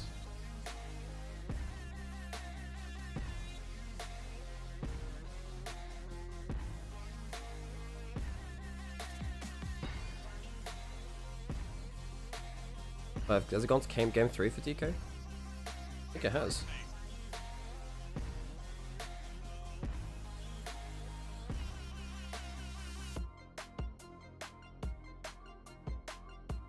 Hey, okay, good to see you. Hey, Chaotrix. Oh, just finished. Wait, who won?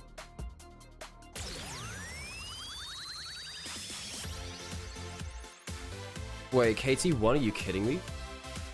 Oh, Jesus. That's hilarious.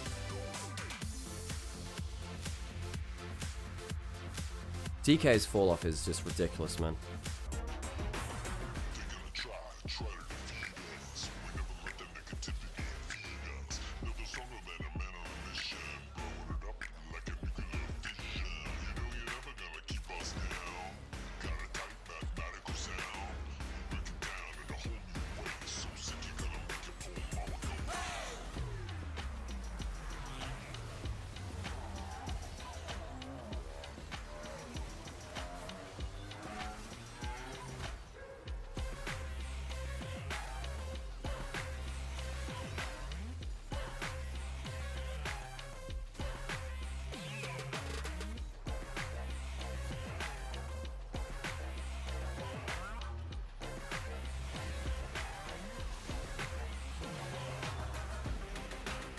Yeah, I wonder what's going to happen with LCK and like their Homestead games next split actually, because we've seen Genji, T1 both have like quote-unquote home grounds, right, where they've hired out an arena for their own event.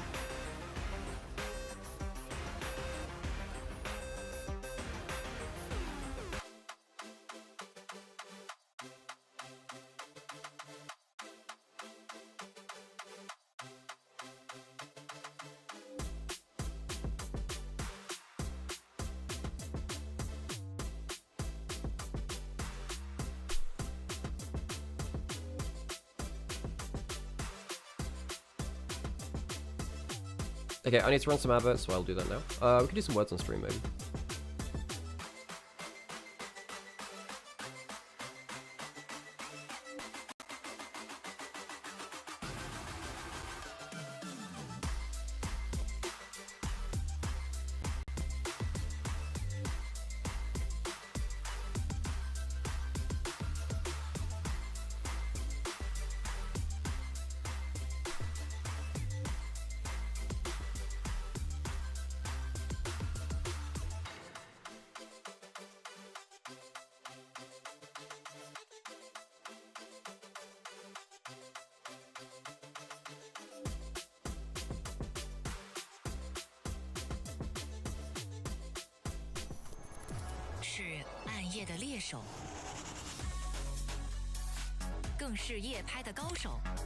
OPPO Find X8 系列夜景人像神器，夜拍超清晰人像 MVP。TCL X11H 领耀 QD Mini LED 电视，纯净画质，细节尽显，细腻光影，丰富明暗细节，典藏级影像体验。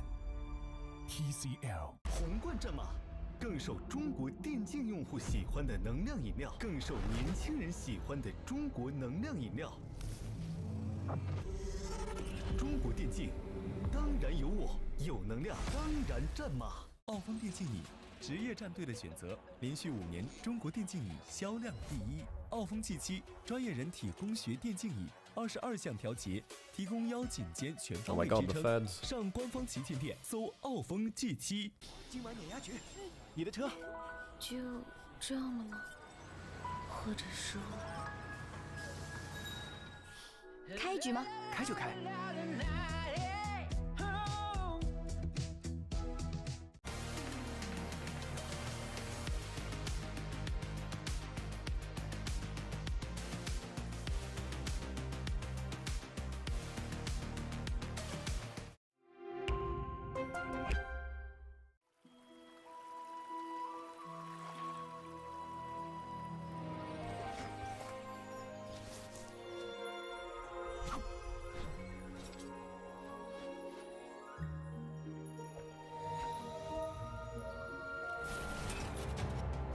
Damn, we both today.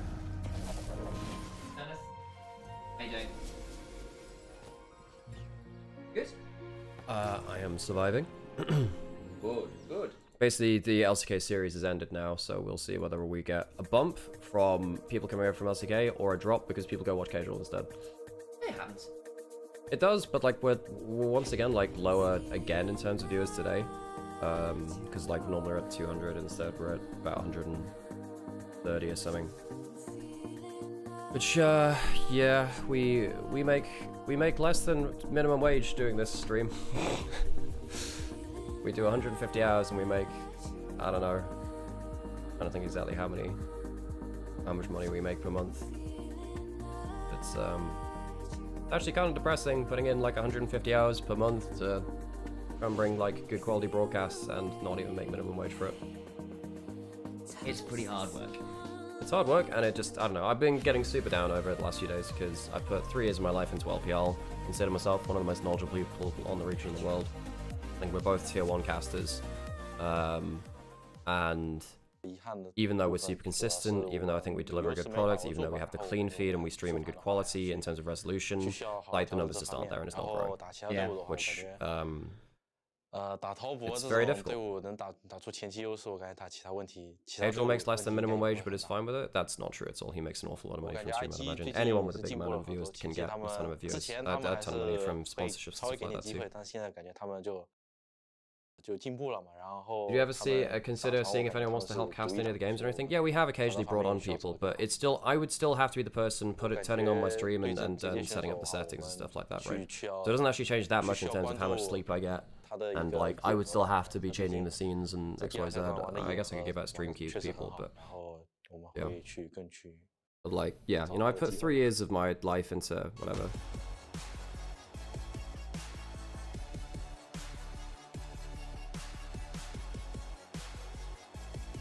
Yeah, I don't know. Maybe I'm just bad at marketing or something. But yeah, I mean, my sinking suspicion is, or like thoughts is, this might be the last split where I do LPL full time because bluntly people don't care enough. People would watch LPL English, which is fine, but I don't know. Like, why would I burn myself out like this for less than minimum wage? It's good practice, and you know, I don't want to throw you under the bus, Sam, because actually it's a good way for you to get practice too and get exposure, but I'm also like, bluntly, if people don't care enough, why are we doing it? Yeah, I mean, you know, I get up early every day to stream to like, you know, an okay amount of viewers, I guess, but it's not growing at all. In fact, the numbers have gone down, so people are going elsewhere. Or just not watching. And yeah, I don't feel like I'm actually getting that much out of it. Like, I thought it would grow over time, I thought consistency would work, I thought good quality broadcasts would work, but it's not true. Yeah, and it sucks because I put 3 years of my life into LPL. And it feels like anyone who puts time into LPL eventually is forced to leave because it's not worth sticking around. That's why, you know, Dagda's not doing it anymore, Hysterics isn't doing it anymore, Lyric's not doing it anymore, Munchables isn't doing it anymore. Like, if you want people to actually stick around and be LPL experts, I mean, let's be honest, I'm not getting international events for League of Legends, for casting and stuff. There's not that much value for me doing this. There's no like LPL podcast or content like that going around. Do I have the chance to join LPL official broadcast? There is no official broadcast. There is no official broadcast.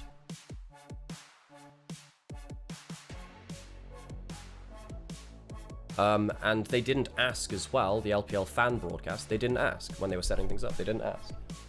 They had a bunch of people that they could have gone towards. I mean, I know that Trouble wasn't asked at first, I wasn't asked, so that's on them. If they wanted us, they could have at least had that conversation. Now, I don't know whether I would have joined, because I don't necessarily think it's the most rewarding thing being part of a collaborative broadcast and stuff like that either. Yeah, bunch of negatives on that, really.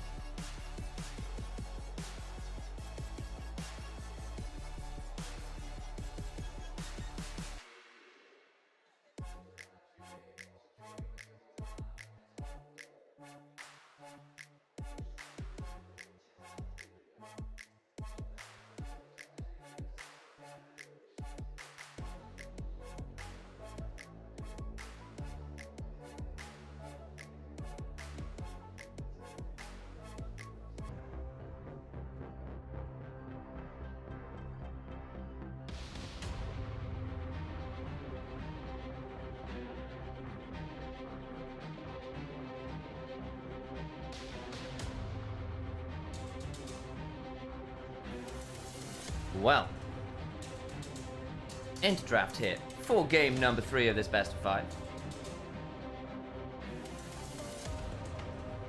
Do what we can here to keep some value up. FPX versus Invictus Gaming, of course. It's an interesting series, as there goes the Nico ban.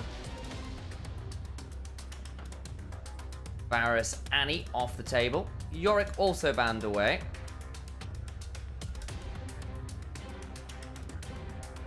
Everyone perm banning my man's Varus. Yeah, not going to come on through very easily.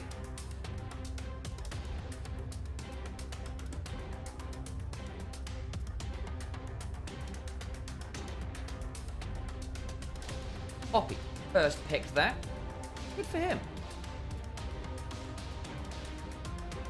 Has been one of those champions that has started to raise up a little bit.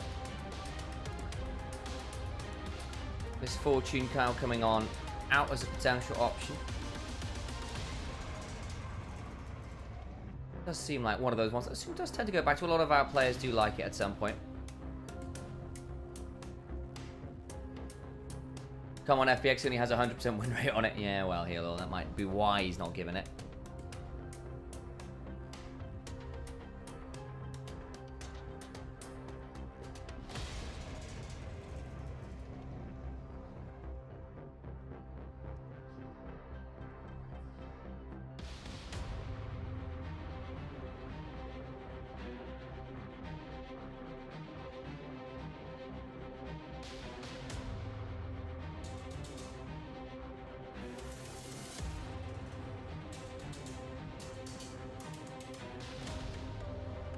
Ezreal, though, for Gala, going to get very difficult to manage. There comes the Ahri as well.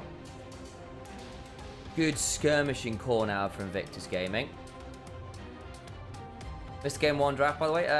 It was an interesting one. It was Callista comp from IG with Rookie on the Azir having a really good time. FPX looking for a bit more AoE in their team fights between the Victor and the Misfortune. Two big ticket ultimates, of course, very interruptible by people like Poppy, particularly for the Misfortune. And look at that. Wait, Gala won a game on Callista? Yes, he did. I know, shocking.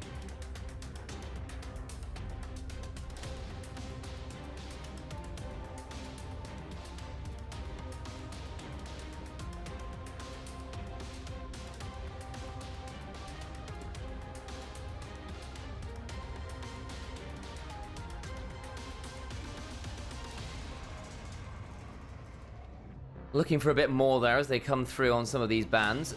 Leona banned away.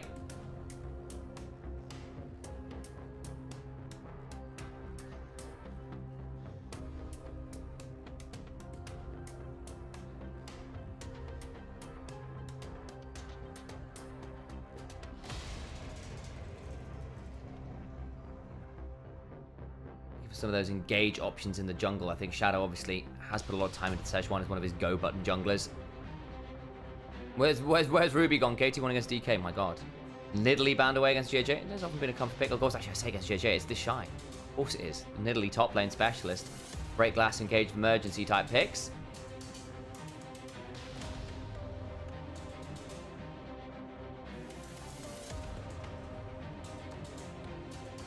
As the Lilia also banned out.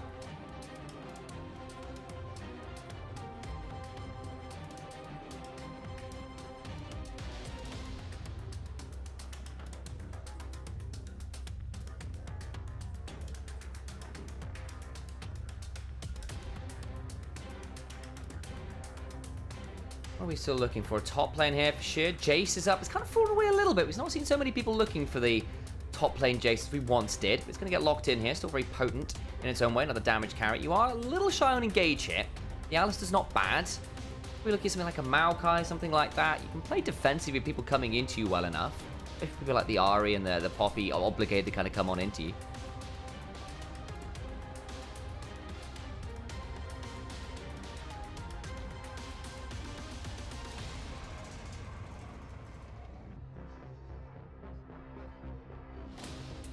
Ornn, banned away.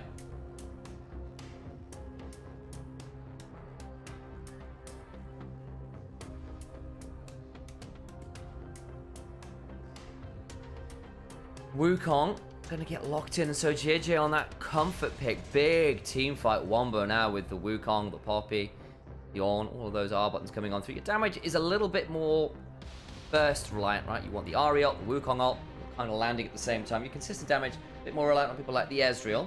Good mid-game spike for sure. That Maokai was wondering about. Looks like not a bad option here. The Ornn and the Wukong can deal with it a little bit by using their clones or the Searing Charge and stuff to buffer through some of the CC.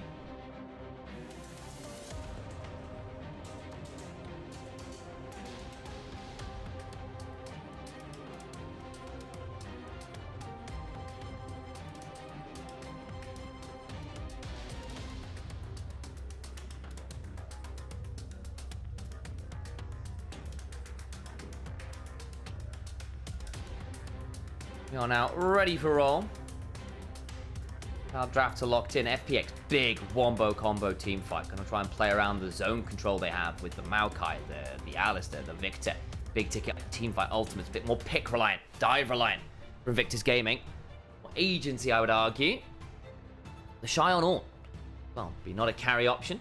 See how he manages here coming into this game. Ready ourselves. Game number 3 of the day. FPX.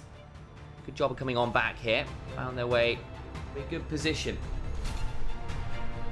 After a very solid game 1.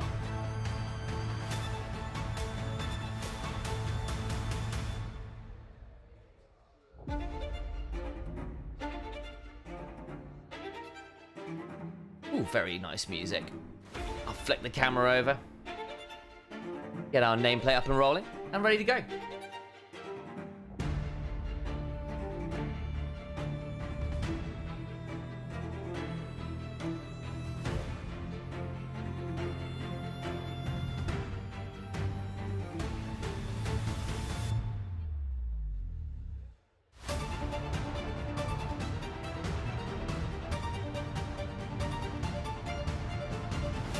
On to the Rift we head for our 3rd game of the day. Let's listen to the Gyos.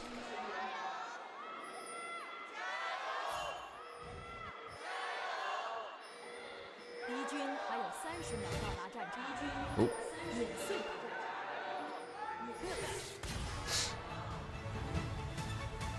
Someone's fumbling with the music in the background. I hear you, audio guy. Oops. Dway, level 1 pulverize. The aftershock down, Maker throws down the hammer shot. Was worth any as the Poppy supports. Now coming on over as Rookie, will use the Foxfire to speed up and get out to safety.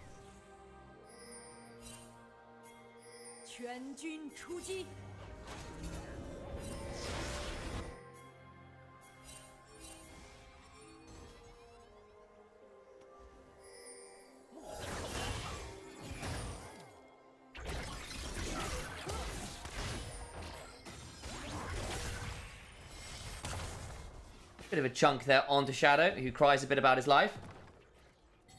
We shouldn't lead to all that much. It's going to be a bit late starting here as the Shy gets to walk on over. He can really mess with Shadow now. Oh no. That could be problematic. Not going to lead to all that much though. It delays the start of this clear significantly. This Wukong is going to be well ahead in terms of the early start to the game.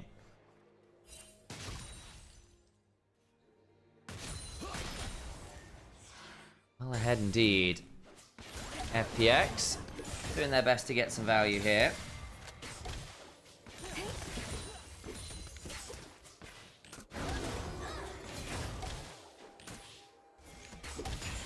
How's Rookie? Had a bit of a weird old time on the Ahri. We normally say he's fantastic at this champion.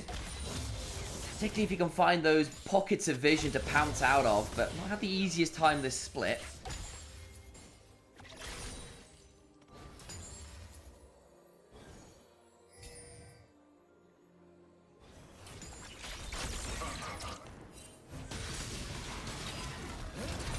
Shy.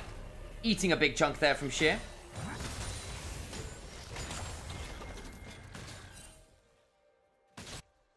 Being very annoying about that one for sure. Big chunk onto Care, who has to flash away as Rookie also goes looking.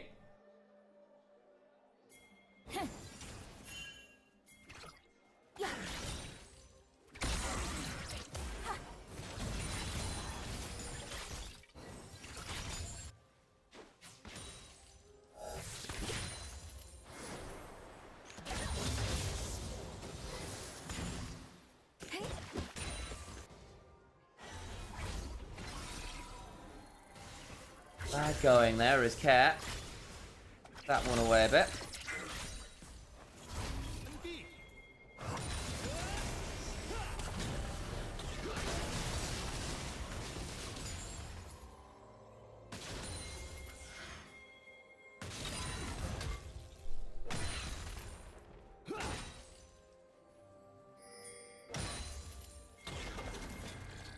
Chunk about to come on down. Missed that one. Awkward. Still, Ship having a much better time this lane. Did have a bit of an awkward time early on the Gwen last time around. Came back into it, but was probably the person with the most...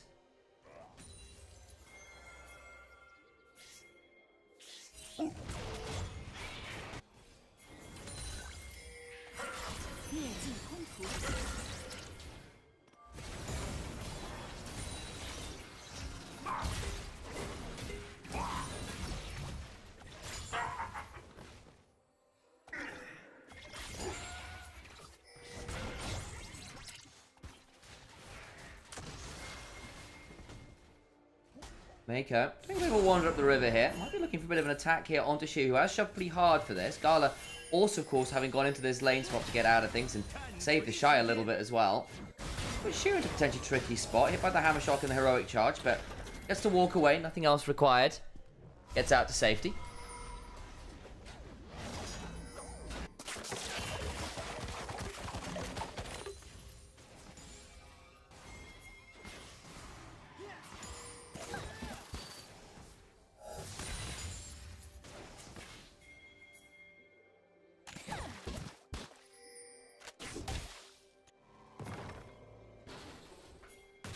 Not too much more to write about so far. Not seen too much in the way of ganks outside those early flashes mid, obviously. Assume gets a chunk on down.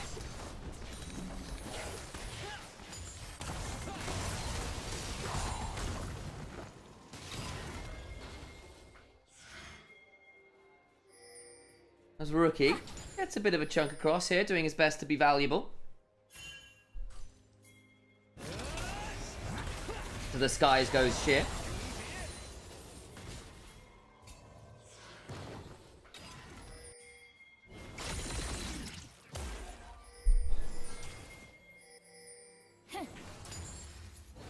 Maybe looking for a bit of an invade here into the mid lane though. Care needs to be a bit wary. Overcomes Mako and JJ looking for an angle. Rookie burns the ult.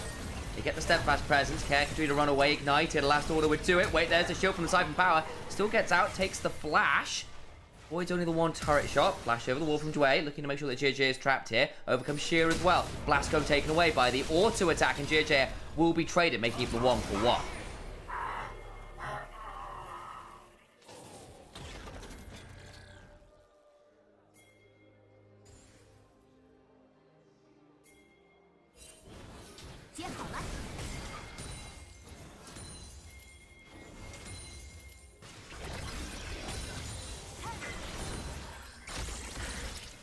How do you miss that charm? Yeah, a bit of an awkward one. I think he was trying to read the flash, but then Care doesn't have it up, so I'm not sure.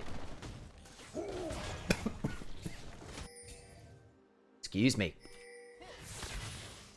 You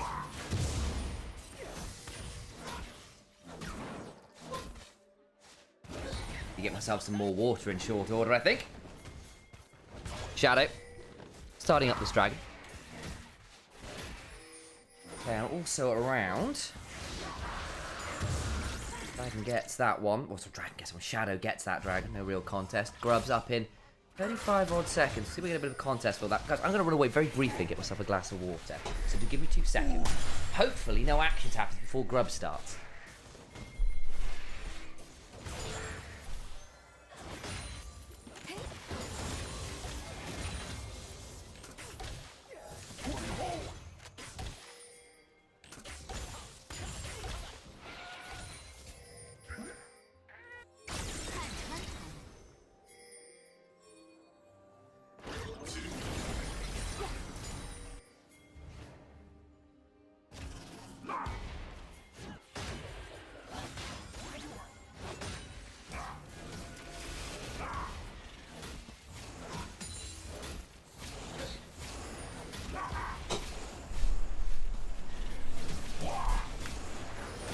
Returning, nothing, I don't think crazy has happened so far. Few.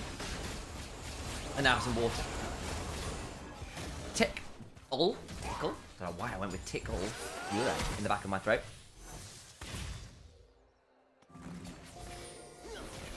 A little bit annoying.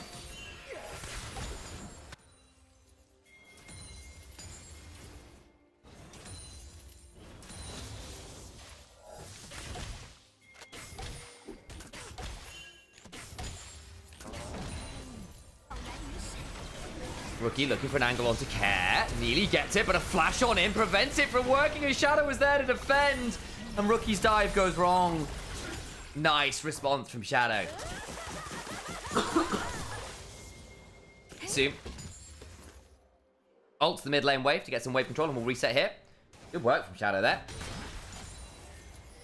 A little bit too far from Rookie, who thought he had the angle, and he might have done if it was a 1v1. It was not. And the flash twisted advance brings down an extra man.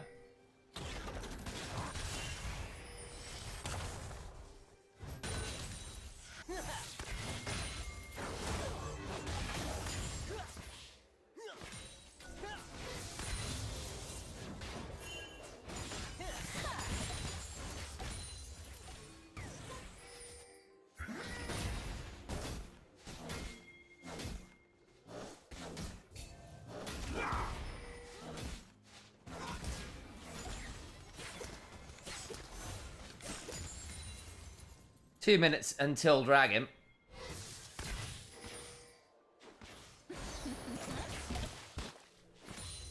Not too much more to keep our eyes on.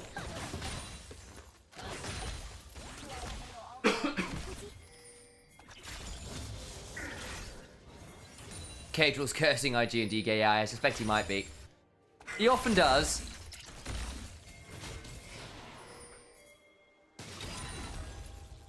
What the hell was Rookie doing? Yeah, well, he thought he had the 1v1 is what he thought he was doing. It just didn't work. Because it wasn't a 1v1, wasn't it? Thought he had ability to get back out, so had the flash and one more charge of the ult, but a flash twisted advance. Ended up catching him off guard a little bit there. Good turnaround from Care. Alongside his jungler to make that one back again. Shadow's back around again. Actually, might want to punish again. On the way, bot side, the Shy eats a fair amount of damage from this Jace, but in fairness to the Shy, only dropping 10 or so CS into this Jace lane. It's not bad going. Rookie going to get the reset off here. I don't think anyone's going to be able to find them. Have got Mako and JJ around and about on the Wukong and Poppy. Chat, you have returned. Welcome back, Jay.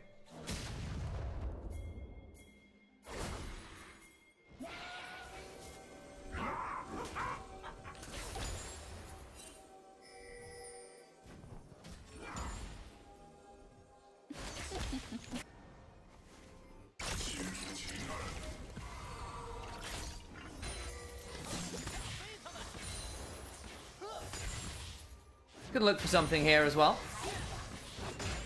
As IG finds some good value. Shy gets a good chunk.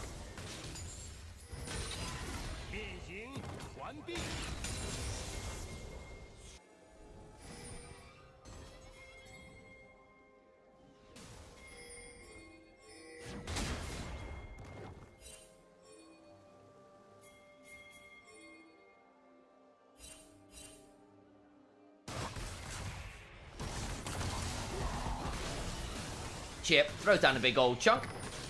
How dare he?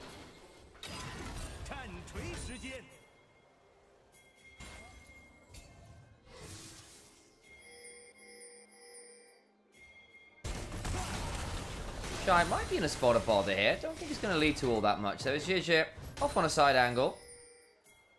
Debating going for a warrior. It's a flash on forward for the volcanic rupture. That's what I had to remember. Call of the Forge God also summoned. Sheer yet to flash. Does get hit, and that's the brittle proc down. Number 2 available. Make on Rookie around, but so is Shadow. So difficult to dive that. A little over aggressive from the Shy, but does bring Sheer low. Without the teleport, means he's unlikely to be able to help around this dragon. So it might be worthwhile in the end of it. DP back in from Hair. Sheer not going to be here. Carl needs to be a bit wary. No control of that banana bush. In comes the Maokai ultimate. Shy caught up by it. Into the back of the pit we look. 2-shot barrage and retag onto anybody in the back of the pit, though. It's really dicey for Mako and Jir. Mako, I think, burns out. It ends up being Dragon for IG, but a kill back to assume. Well, actually, with the Ignite, I think it might end up being Dwayne.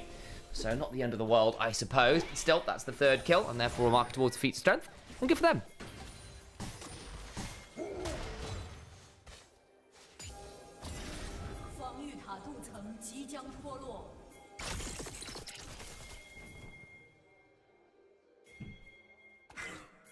Bisto.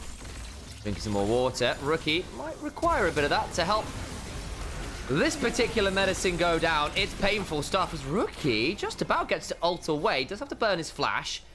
Carriageway also down there, so not the end of the world. Mako's now around, but he's in a 1v3. I don't think he wants to be here too much. He's going to get Twisted Advanced onto. So let's have the Steadfast Presence going. Good charm there onto Shadow. He's actually gone towards the locket first item. Don't see that very much anymore. Mid lane, Assume now in danger. Start 2 of the Cyclone. And a crushing blow brings down the Misfortune. Nice gank in mid lane.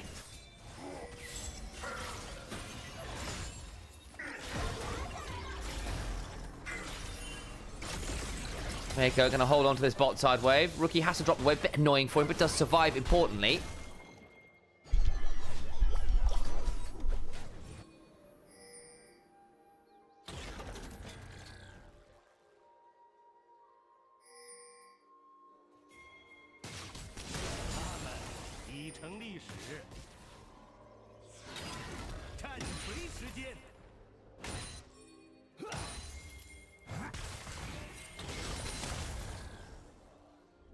Apologise for my little quiet at the minute. I'm trying to get through as much water as I can. My voice feeling a little bit tight. That's not great news considering got a lot of best of 5 to do today. Do need to keep our eyes on it. I'd rather be able to speak to you all. Bit of a gold lead here early to FPX. Get hydrated, idiot. Thank you very much, Karuru. Okay, I'm sure it's Karuro is what it should be.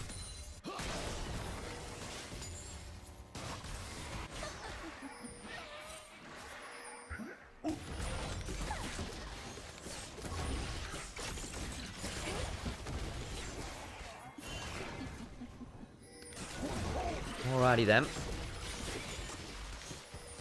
True Shot Barrage comes across for a bit more work there. That's going to put Joy in a slightly awkward position. JJ gets into the pit, nabs away the Herald. Oh, Shadow, that's annoying. The bullet time is good though from Assume. Gets a lot of damage back. The Corner Forge finally comes on through, but it's still going to be a lot of damage back. Care dies. Important pickup for the side of Rookie, who's starting to get some reset. He's got a double already. Looking for Shadow, who flashes over the wall, but Gala is there to finish up what his mid lane has started. Cheer now in danger as he's shunted away from the Ezreal courtesy of the heroic charge. And IG find 4. Good work from them.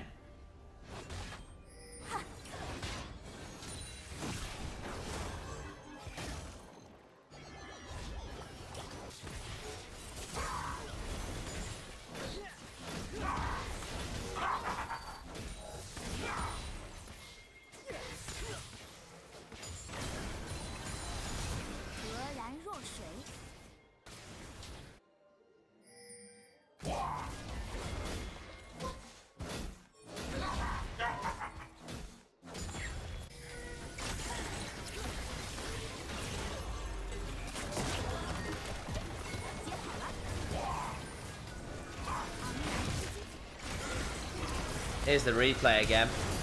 Bullet time looks solid, and it kind of was, but it's mostly onto a clone and onto Mako. Another great charge in from the side of the Shy, who will eventually go down here, but he's done a lot of his work already, and Rookie, cleaning up so many members, got very dicey. Joy has to run away on the other side. He can't do much to help Sheer. What do you do at this point? Still the barrier on Gala, gives him an extra couple hundred HP to work with. Really good work there on the Ezreal. Now Rookie 6 stacks on that Dark Seal, building towards Oleandri's second. Stuff from him. He wants to be able to deal with some of those HP stackers in the form of that Maokai and Alistair in particular. Play those slightly longer fights.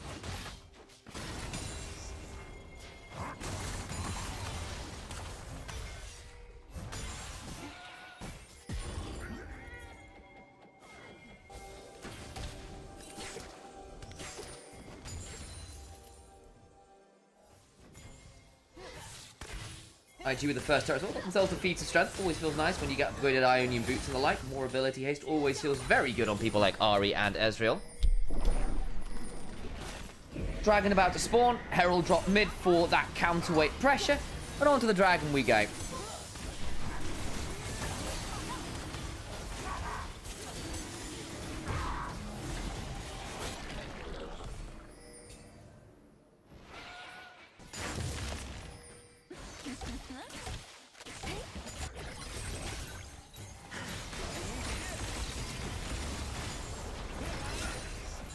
Turret topside claimed by Sheer. Good news for him.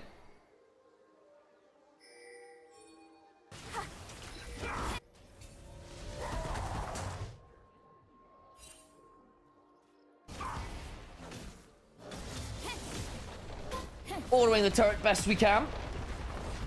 Does some good work there. That means that IG will at least trade that turret back in the grand scheme of things. Gala up a lot of gold now. Good for him. That Muramana completion nice and early here on the Ezreal. Rookie also pretty fed here after that rough dive topside, which got a little bit awkward. Just pick up a lot of kills here. Only 1,000 or so gold ahead, so not monumental as yet. Just felt like the early objectives feel very good as the Shy uses the spellbook to bring in Exhaust out and begin to look at Sheer. It's a lot of damage. In comes Shadow, but Mako also around. True Shot Barrage tags up onto Sheer. Raids of ultimates and response patterns from both teams. Sheer does survive. He's going to be forced to reset here, though. It makes things interesting around things like, I say Atacama, but it's spawning on the bot side as Care will take that tier 1. Be traded by IG here. Rookie shoves the wave in mid lane, so it ends up being a trade of turret for turret in the grand scheme of things.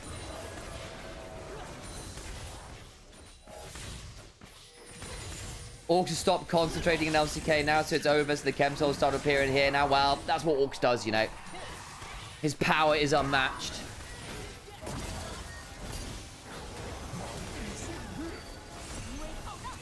Rookie throws out some good numbers. Ooh.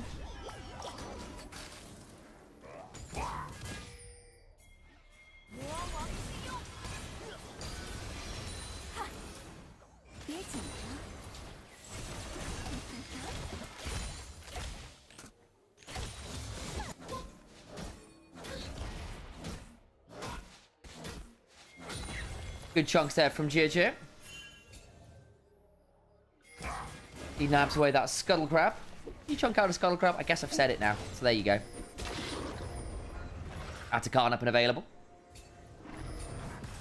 Maybe an important one, that. We'll keep our eyes on it. The Shy. Around. True Shot Barrage. Tags a couple.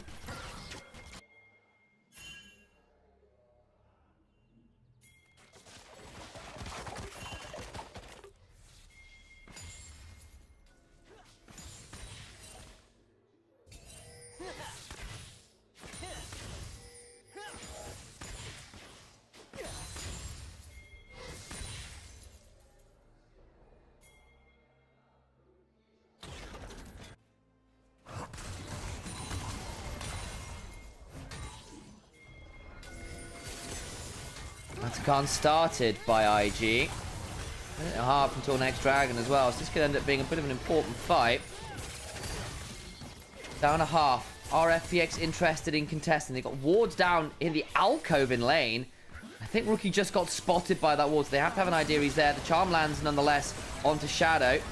Gonna throw out the ultimate, but is punted away. Ult's still down, but it's not gonna matter because the smite not around anymore. Can look for the fight afterwards. IG now looking to get value off the Thornbound Atakan in the backline with the Cyclone, the knockups, the wall stuns.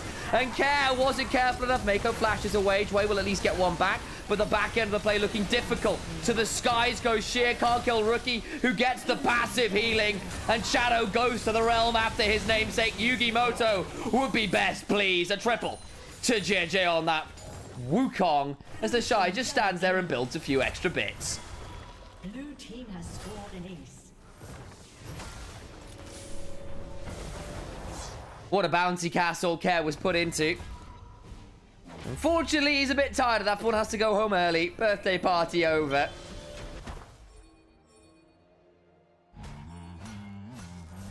Upgrades to begin to come on through now. Let's have a look at the replay again.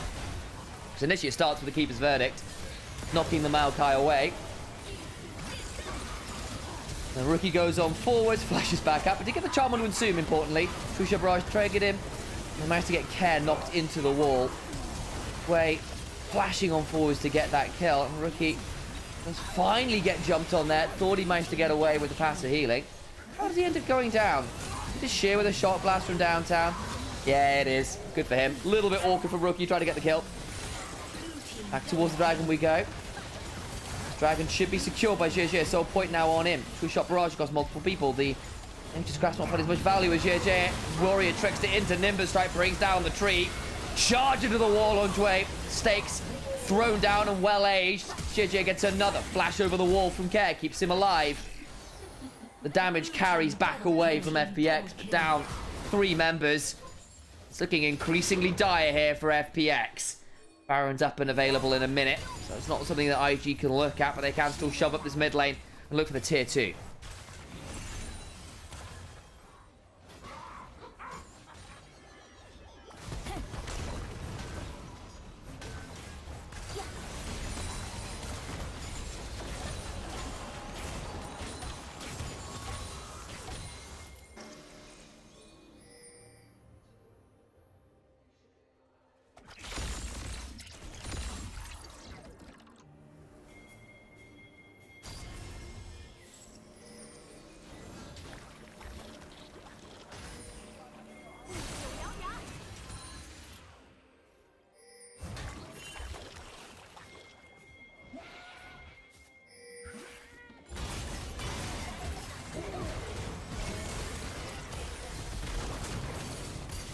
Ignite onto Dwayne, forced to use his Unbreakable Will. The Andre's upgraded now as well for Rookie alongside that Trinity Force. On towards the Baron we look.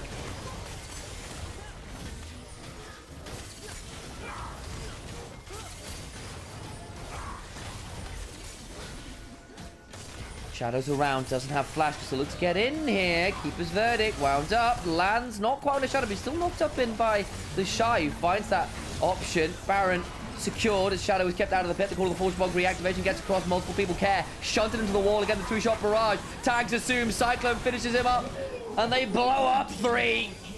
Sheer now in danger, Rookie looking for more, lands the charm, falls Sheer out of it to the skies, and just goes to nowhere really in the grand scheme of things. GG will Nimbus Strike forward, get a big chunk onto Dway with that crushing blow afterwards.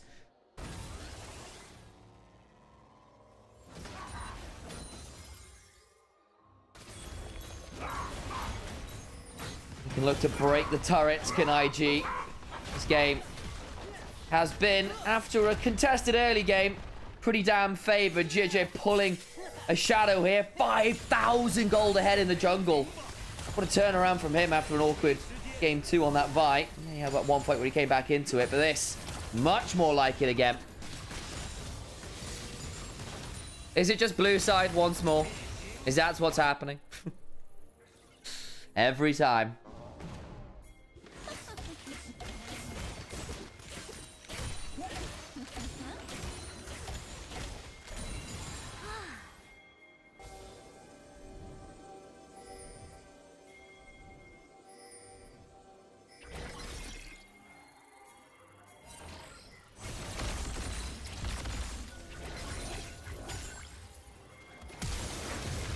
There's Shadow flashing in. Rookie might be in danger here. Zon uses the headbutt pulverize. Gonna try and flash over the ult. Can't quite get that far away, but still survives and gets to reset. Oh dear, they try to pick Rookie and he buys way too much time. The Cyclones come on down. Dway makes his will unbreakable, but it really means so very little at this point. It only buys a moment more. Another triple to JJ. Rookie picks up a few more. Tier 2 broken. Baron on. They got waves crashing through mid lane. Do they want to stop for this turret? I think they might. Maybe don't feel like they can quite end the game as Mako flashes on in. Will break the inhibitor turret, but are much more interested in the Nexus. And whom can damn well blame them? Invictus Gaming strike back in the 3rd game and bring us to series point. A much more decisive game from them.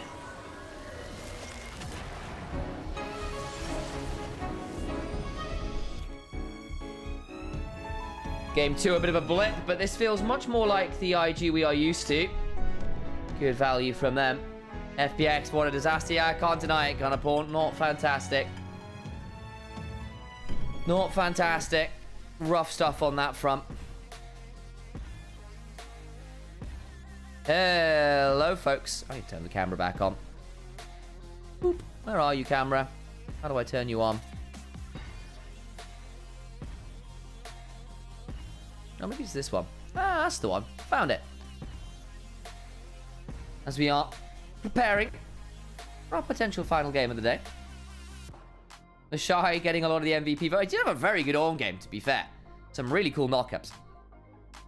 Definitely was styling with some of the additional flashes. I think were a little necessary, but had some fun with it.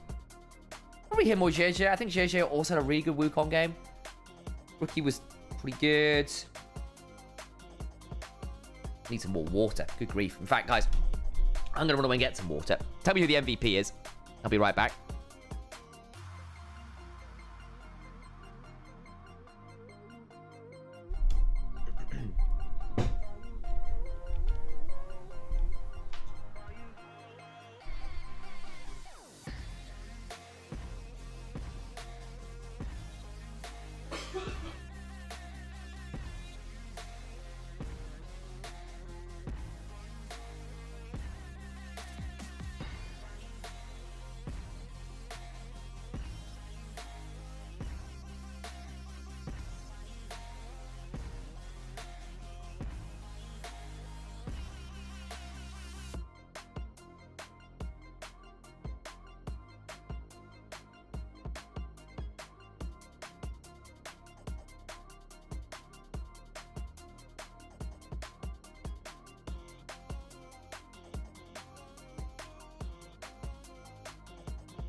Right, who got MVP?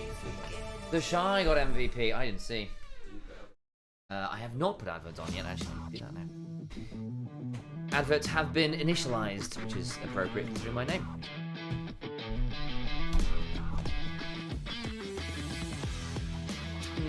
Nyong. 买3C 数码就上京东，国补叠加也就换新4折起。Voice of the Mr. 买手机上京东，享国补加倍补低至5折购机。买电脑上京东，国补叠加也就换新低至5折起。 I feel like we kind of. I mean, the thing is, some of those shows aged very poorly, but they were kind of cool having like the random. There was like our version of animation before cartoons really took off in the UK. We had things like Wallace and Gromit before that, like Thunderbirds and Sky. Dude in a submarine going to solve things undersea. It's kind of cool. I remember like none of the plot. None at all. Yeah, I just remember like it was quite vaudeville and villain of the week, or well, more like plan of the week from that one villain. Yeah, I just remember this is the voice of the Mr. Zoom.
See how this one goes, because I feel like is it just been Blue Side winning all the games again?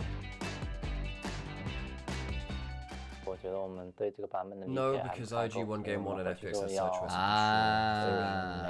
So we were talking about how it was strange that FPX had side choice on game 1. Yes. 这个赛季一直以来都是很难打的一支队伍嘛，他们总能选出一套非常冲劲十足的阵容来向对方去作战。我们打他们的话就还是以前为主，因为我们自身还是有很多问题需要调整。第二赛段的发挥得益于我们大家共同的努力，并且大家在前场打得非常好，好让我能有更多的空间去做事。 What levers are there? I mean, obviously champion balance is one thing. 首先我要去承担。 因为这版本的资源很多嘛，所以首先这些资源肯定是大家需要去掌控的，以及一些突发的改变都是大家需要。 Basically, what happens is it's harder to pick good counters later into Fearless series because one, people don't practice them for Fearless because you're only going to see the matchup once, so it's not an efficient use of time. Yeah.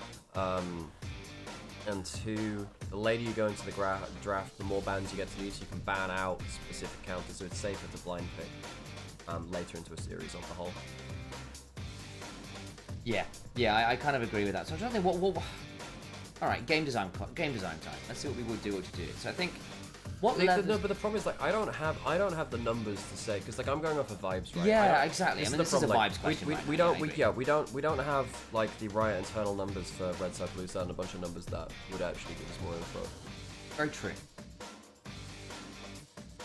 So it's a little hard, and also like you're trying to balance your pro. I don't know what the stats are in solo queue compared to pro. If well, I guess they don't have the same kind of bans anyway.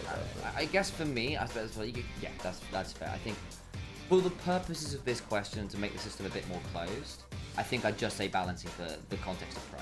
You know what would be kind of insane? What? Red Side or like. I don't know how you do this, but I feel like Red Side should be able to, like, the second half of the draft or something like that, reopen a band pick or something. Ooh. You can't pick it in the first half of draft, but the band, you can open up something for the second half Oh no, that is interesting. But only red side get to choose that. Yeah. Let me think. So say, for instance, like, Nico's been banned the whole series, or whatever, and, like, you get to, like, unban a champion for last part of draft or something. That's an interesting one. Another... So, like, it would have to come through... Now, I suppose what you could do is basically be like, before the second round of bans, you choose one of the first bans to remove, which can't then be immediately rebanned afterward. I can see it. I've got a potential idea as well. And I'm not sure which one I like more. Give red side in the second phase of bans an extra ban, so they get 6 bans, not 5. So they get 3 in phase 2. Would be very potent. Which I think you could definitely pinch people a lot harder that way. I mean, like, the way to break red zone, this would break them, is like you allow them pick 4 before bans come. Oh yeah. So you go 1, 2, and 3, 4 in the same pick phase. Not the same pick phase, you know what I mean. Other option would be something like changing, if you're going to keep the 5 bans for both sides, then say blue side gets 2 bans in phase 1 and then 3 in phase 2, and then red side gets the opposite, 3 bans in phase 1 and 2 bans in phase 2, or inverted. You know what I mean? You could do it that way. I don't know how well that would change balancing on it, because I've not thought that through to its end as yet. But basically, you invert the ban numbers, if you see what I mean. Rather than having both sides having 3 bans in the first phase. I don't know whether that nerfs or buffs anyone though, off the top of my head. I'm trying to think of a way to change up how bans work at least.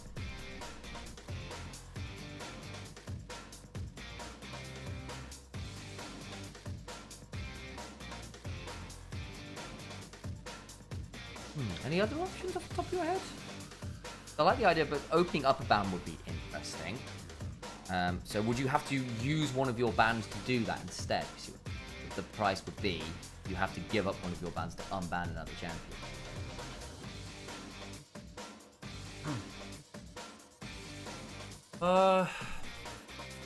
Things you don't want to overcomplicate it either. Like, it has to be intuitive.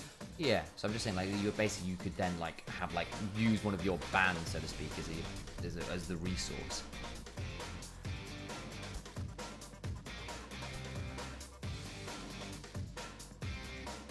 Or like, wait, no. I was trying to think if like there's a way you could like protect a pick or something like that, but I don't think that feels very into. Because that's the other side, right? If you make it too complicated, it gets quite hard to follow and track.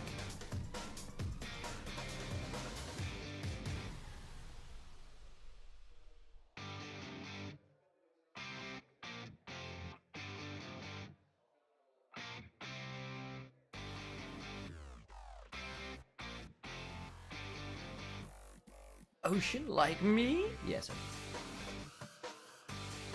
I just said, how's IG early been? Mixed. Sometimes really good, and then the game they lost, it was quite poor. So IG is the answer to that one. We're getting ready now for our game 4 draft. Oh, I decided to be very sudden with that one, draft.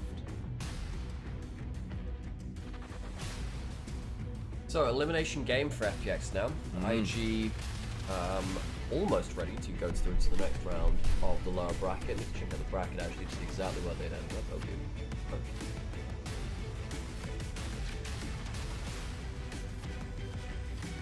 Weibo, I think they end up facing. Yeah, they face up against Weibo next if they were to win this, which is, I mean, IG Weibo, that's a hell of a fun matchup. Oh my days, the chaos, I say. Can't wait for that one. Cheer will lock in the Yorick. Well, the Shy could still go towards... Nidalee up. Nidalee or... no, not J-Stab's played. Nidalee or Jax. Both fine. Yes. Like, Jax has started to win into the matchup a little bit more. The Shy has changed that in that mind. Jax players have gotten better at the matchup. Yeah. So Corki Rel locked in for IG, not expecting the Corki to be flexing towards mid lane. We see less of that now, but it's still not a bad mid lane, bot lane. But, I mean, let me think. Isn't particularly crazy down bot side still available? Lucian's gone, Ezreal's gone. A lot of the lane dominance things are gone. There's Jhin, I suppose, you could pick in. Being hovered. I don't think I necessarily gets locked. It's been hovered by everyone this playoffs. I don't know why. Does anyone know what the meme is there? Is Freg still in chat? Might know. Irelia says Rhythm. Hell yeah. I'd be down for it. Someone in chat was like, get me an Irelia. It's like, Okay, right. I mean, it's good versus, well, it was good versus the Yorick. That it's changed now to the point where Yorick, if you get some HP, you can't insta one-shot the minions in the way that...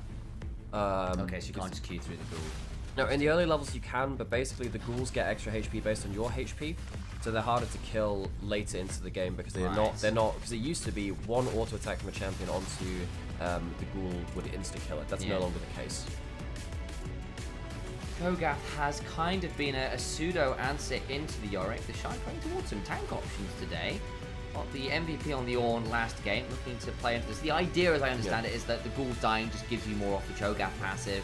Wait, with so basically Cho'Gath, if he kills any unit, gets a flat amount of HP back, and the ghouls count as that. Now, someone's chat saying, well, you just tap the ghouls with your W or your auto when you're playing your Aurelia, right? But that means you can't cleanly just instant stack your passive where you could just like spam Q onto them. It means it's not as clean. It's still a nerf in the matchup. That's what they mean, right? It's not like Aurelia is bad into Yorick at that point, but it's definitely less convenient than it was before. Yeah, not as straightforward as it once was, which was just press Q a lot, which is what Aurelia players do like to do. I know what you're like, guys.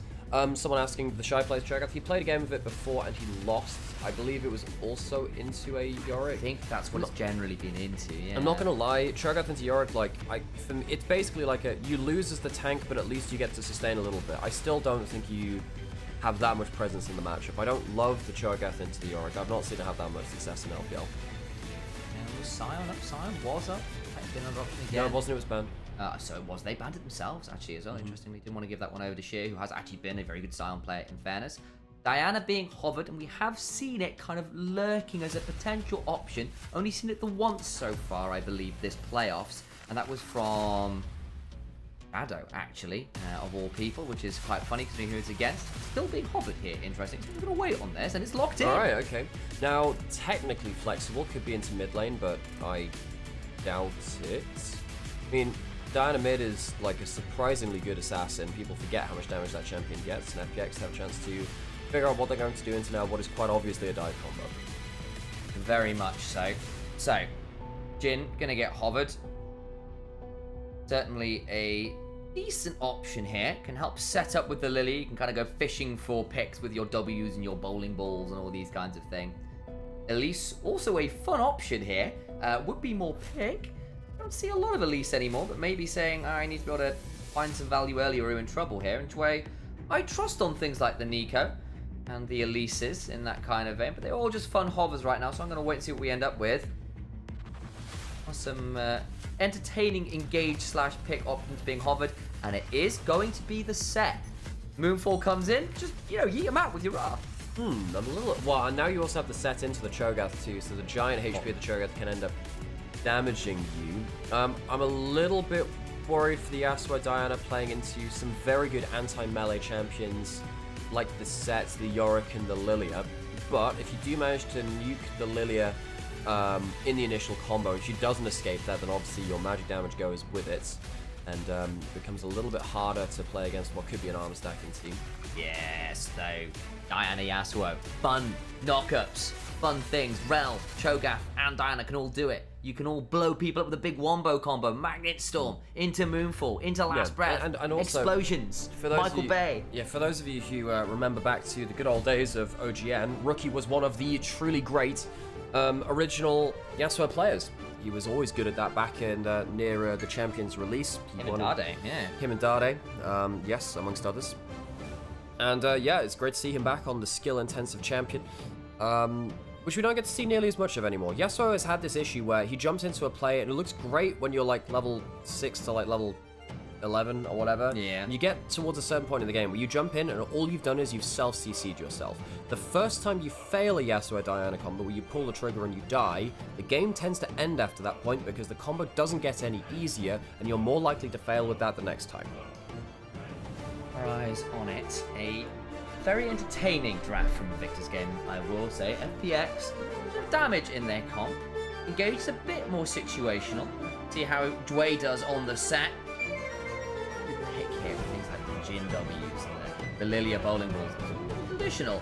Curious to see how these teams face up here in the grand scheme. On to the riff we go, and I'll let the crowds yell a little bit before we continue that conversation. 欢迎来到英雄联盟。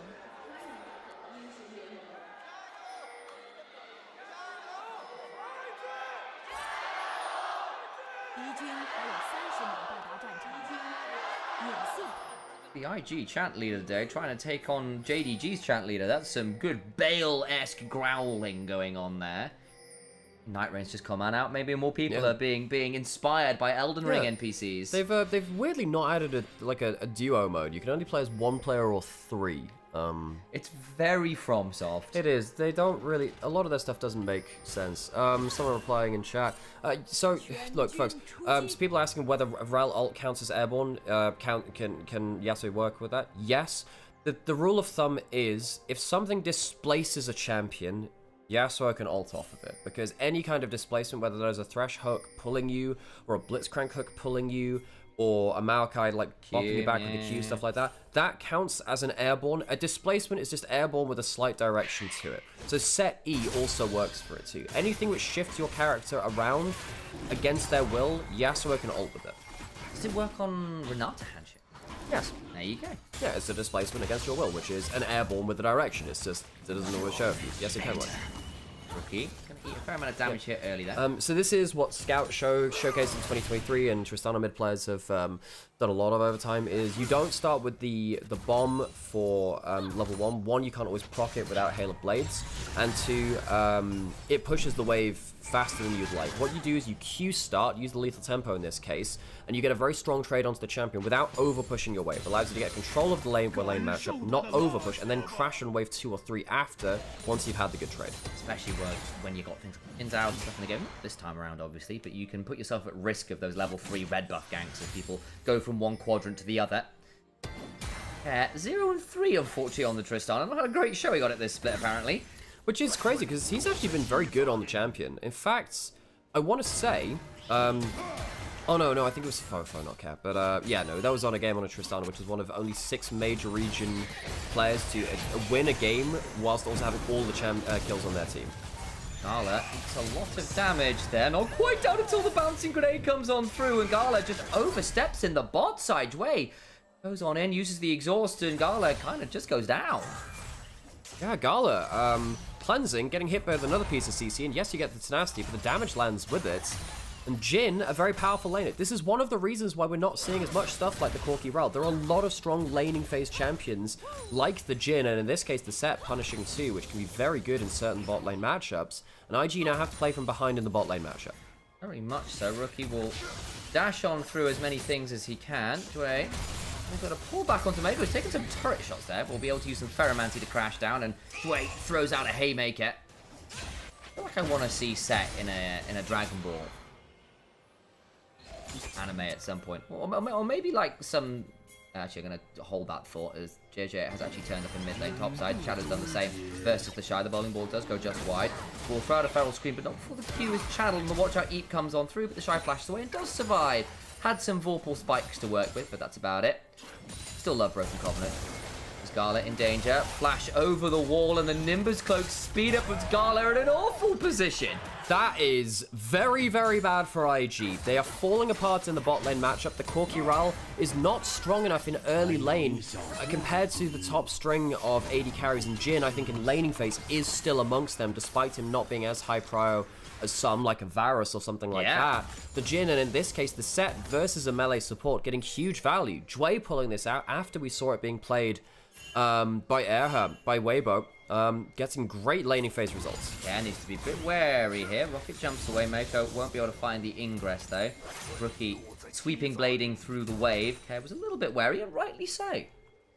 Apparently Ricky was playing Silas versus Faker's Yasuo and Celica the other day, and he lost quite heavily. What the hell happened here then? So he got ganked early. Did he just get hit by... So he drops out of vision. Trying to heal off the passive. I guess he just gets hit, but the E, the slow, the slow just kills him, I guess. Yeah. Flash for a blooming blows, and yeah, maybe a little disrespectful walking back up there. You've seen that quite a lot recently, where people think the jungler is left, and he just sat in a bush. Yeah. Turned back around. Yeah. Questions upon questions. So... The Shy, yeah, he's done this occasionally where he's like, oh, I'll be fine pushing up. I believe he did it on... Oh, it wasn't here, actually. Anyway. Oh, gets caught into the Dark Procession. Look, this is why I don't like the Cho'Gath into the Yorick that much. It feels good because you get some sustain. It doesn't change the fact that Yorick doesn't care about your sustain. He has enough damage. Dragon started up by IG.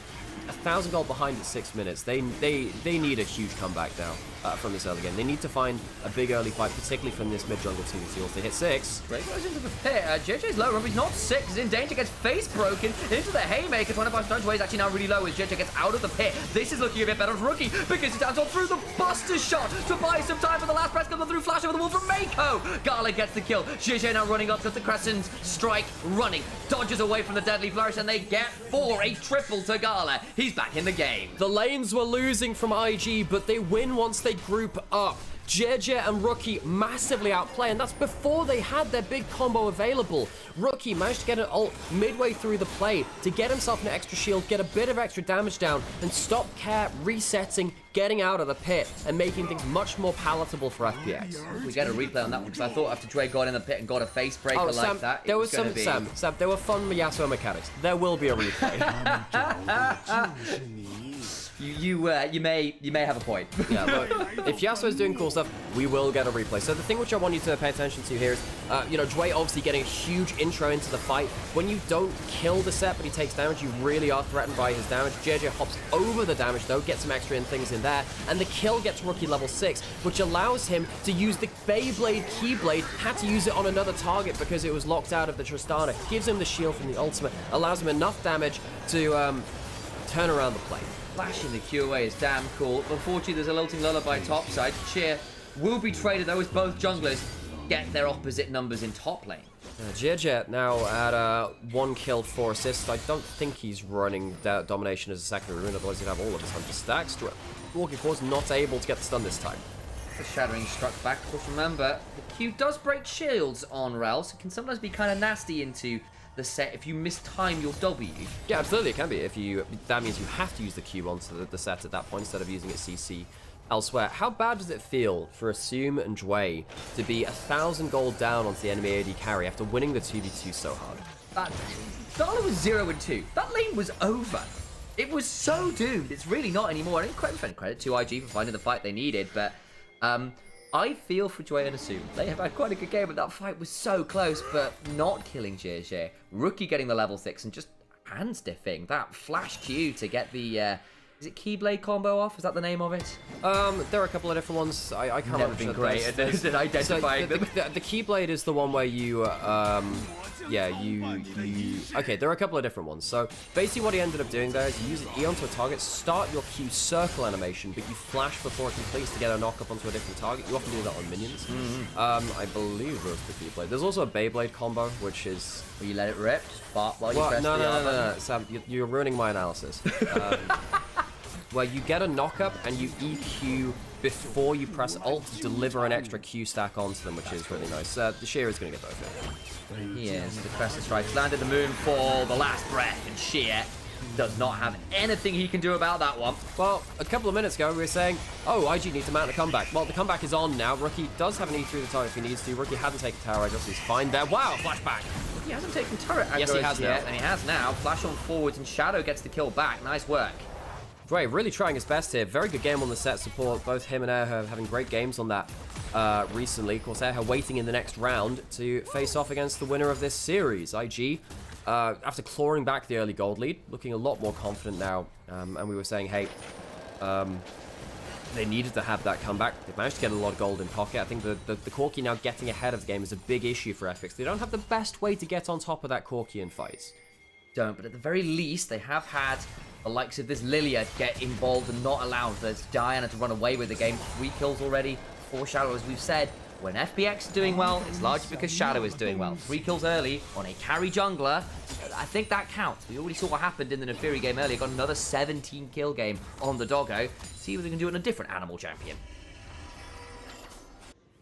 Don't make a joke about my gameplay, Alex. Well, you've made it yourself now, don't have to. You know, sometimes you leave a little to the imagination, sometimes it's just all put out there on display. I am, you know, watching out in this top lane matchup, because typically I don't see the Cho'Gath doing that well into the Yorick. However, the Cho'Gath is ahead of the Yorick now, has a bit more wave play with the Balmy Cinder being brought up, has you know, a lot of armor stacking being built up too. That is important to know. If Shadow goes down, the Shogun will be hard to kill because he's going for full armor. He's hit with that Dark Procession wave, throwing out fairly well. The Shy digs the damage towards the Maiden. Does get that, gets the feast. Now, he hasn't got max stacks on minions. I'm actually not sure if pets count towards his stacking. I have no idea. I mean, he killed the unit with it, but I just don't know whether it counts as an individual stack or whether it's one of the minion stacks. Did anyone see whether the number went up in the bottom right corner? No, Sam. It will go up because he hasn't got max stack on minions. I actually just said that in terms of like it's just a question of does it count as a minion or as something specific. Right. So it's a minion stack. So what it means is that you can only get a maximum 6 stacks off of the Maiden. It won't be infinitely stacking or something like that. Good to know. There we go. Apologies on my slight misunderstanding of the statement. JJ. We'll auto some wards down here. Care now in a slightly tricky position, potentially. There's a dive option available. Joy's coming, but he's not here anytime soon. Trying to speed his way up, but that is the last breath Moonfall combo coming on forward shortly. Didn't even need to use the Moonfall. It was just Mako with the Magnet Storm that was all that was required. Gives him a bit more threat to work with. Now, though, the Shy caught the Dark Procession again, about to get hit by the bowling ball potentially, but it's onto a minion instead. Blooming Blows come on down. Yeah, to pull the Lilting Lullaby, and the Shy just walks away, happy enough to stay alive for now. No support coming, though, so just be a bit wary about staying under the turret. Is doing so regardless, though. Another Q lands. Turret shot comes across. Lilting Lullaby now coming on in. Yet to take turret aggro. Wakes up. Last right's come on forward. Tried to flash for the feast. And not quite. I didn't get the extra damage down. I don't think it would have killed.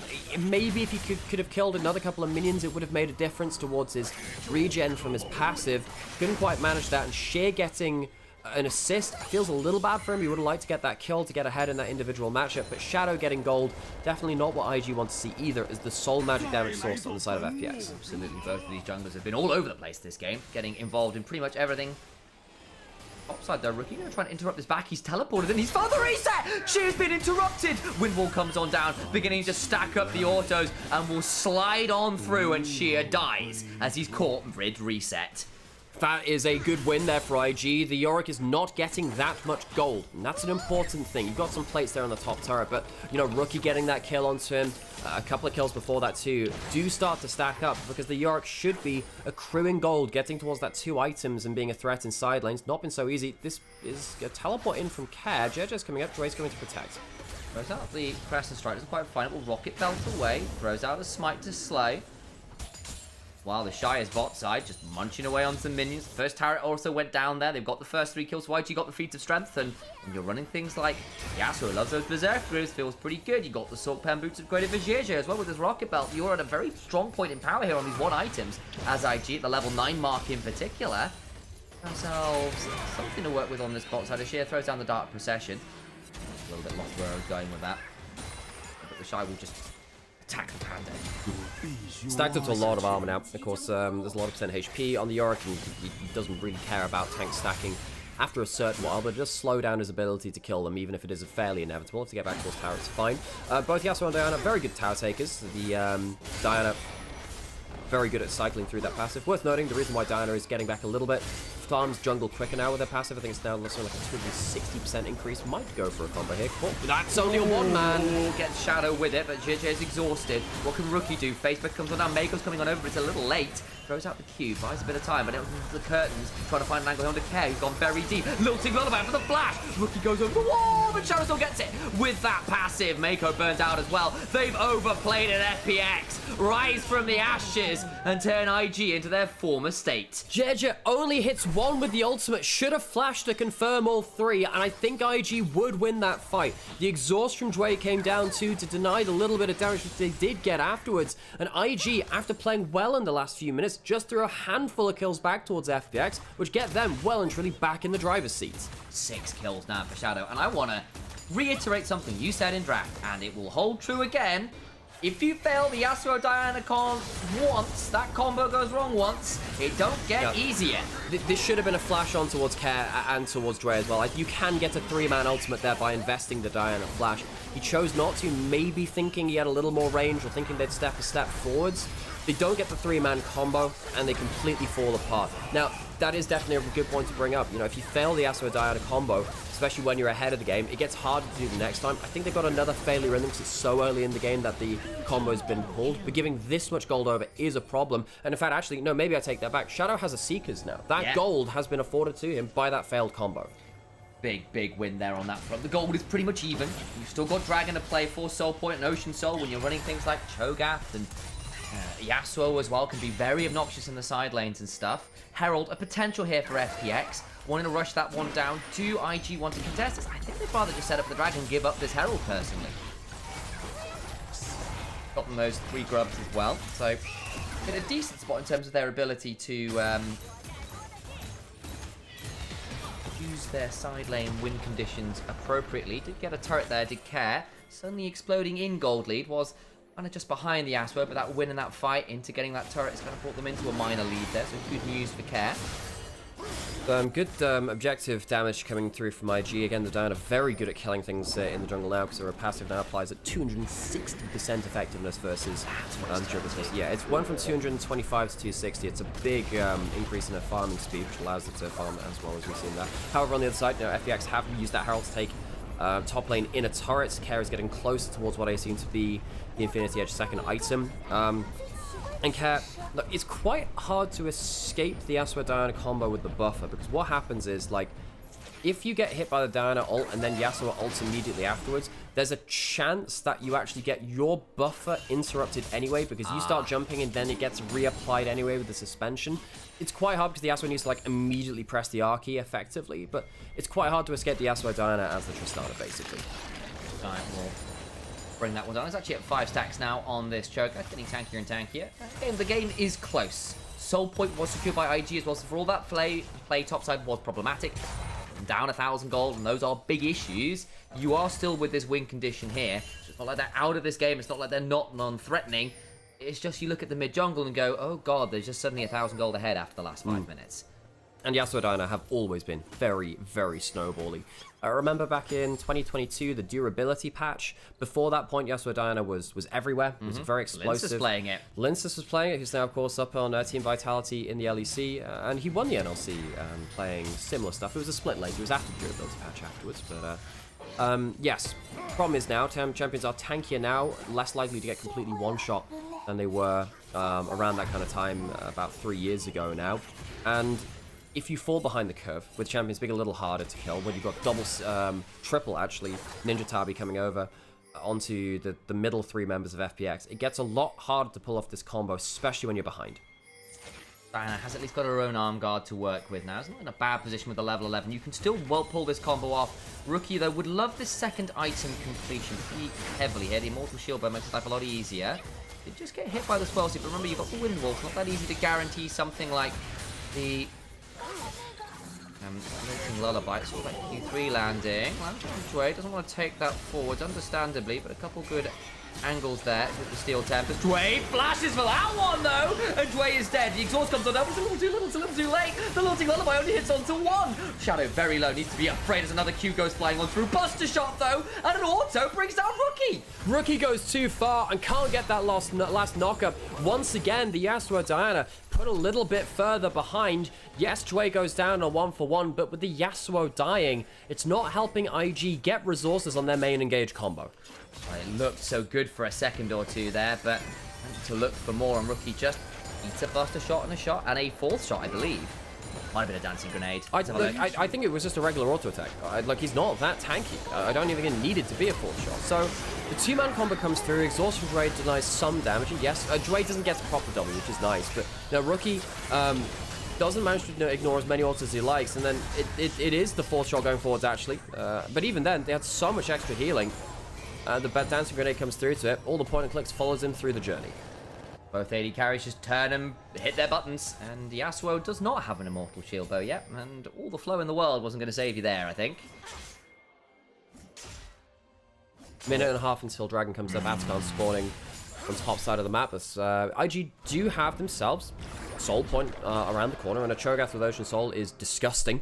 Yeah. Worth noting, by the way, that normally you have to hit damage onto an enemy champion to activate the Ocean Soul. Because there's a Cho'Gath with the Thornmail, you attacking him activates the Ocean Soul for him, because it does damage to you, because at the end of the day, you need to be the one dealing damage. But by the way, Finn you know, former LEC top laner and current analyst there on the broadcast as well, has been playing Airy Thornmail Kayn top lane, because if you auto attack him, it applies Thornmail and the Airy hits you as well, which gets you more of the stacks for Kayn.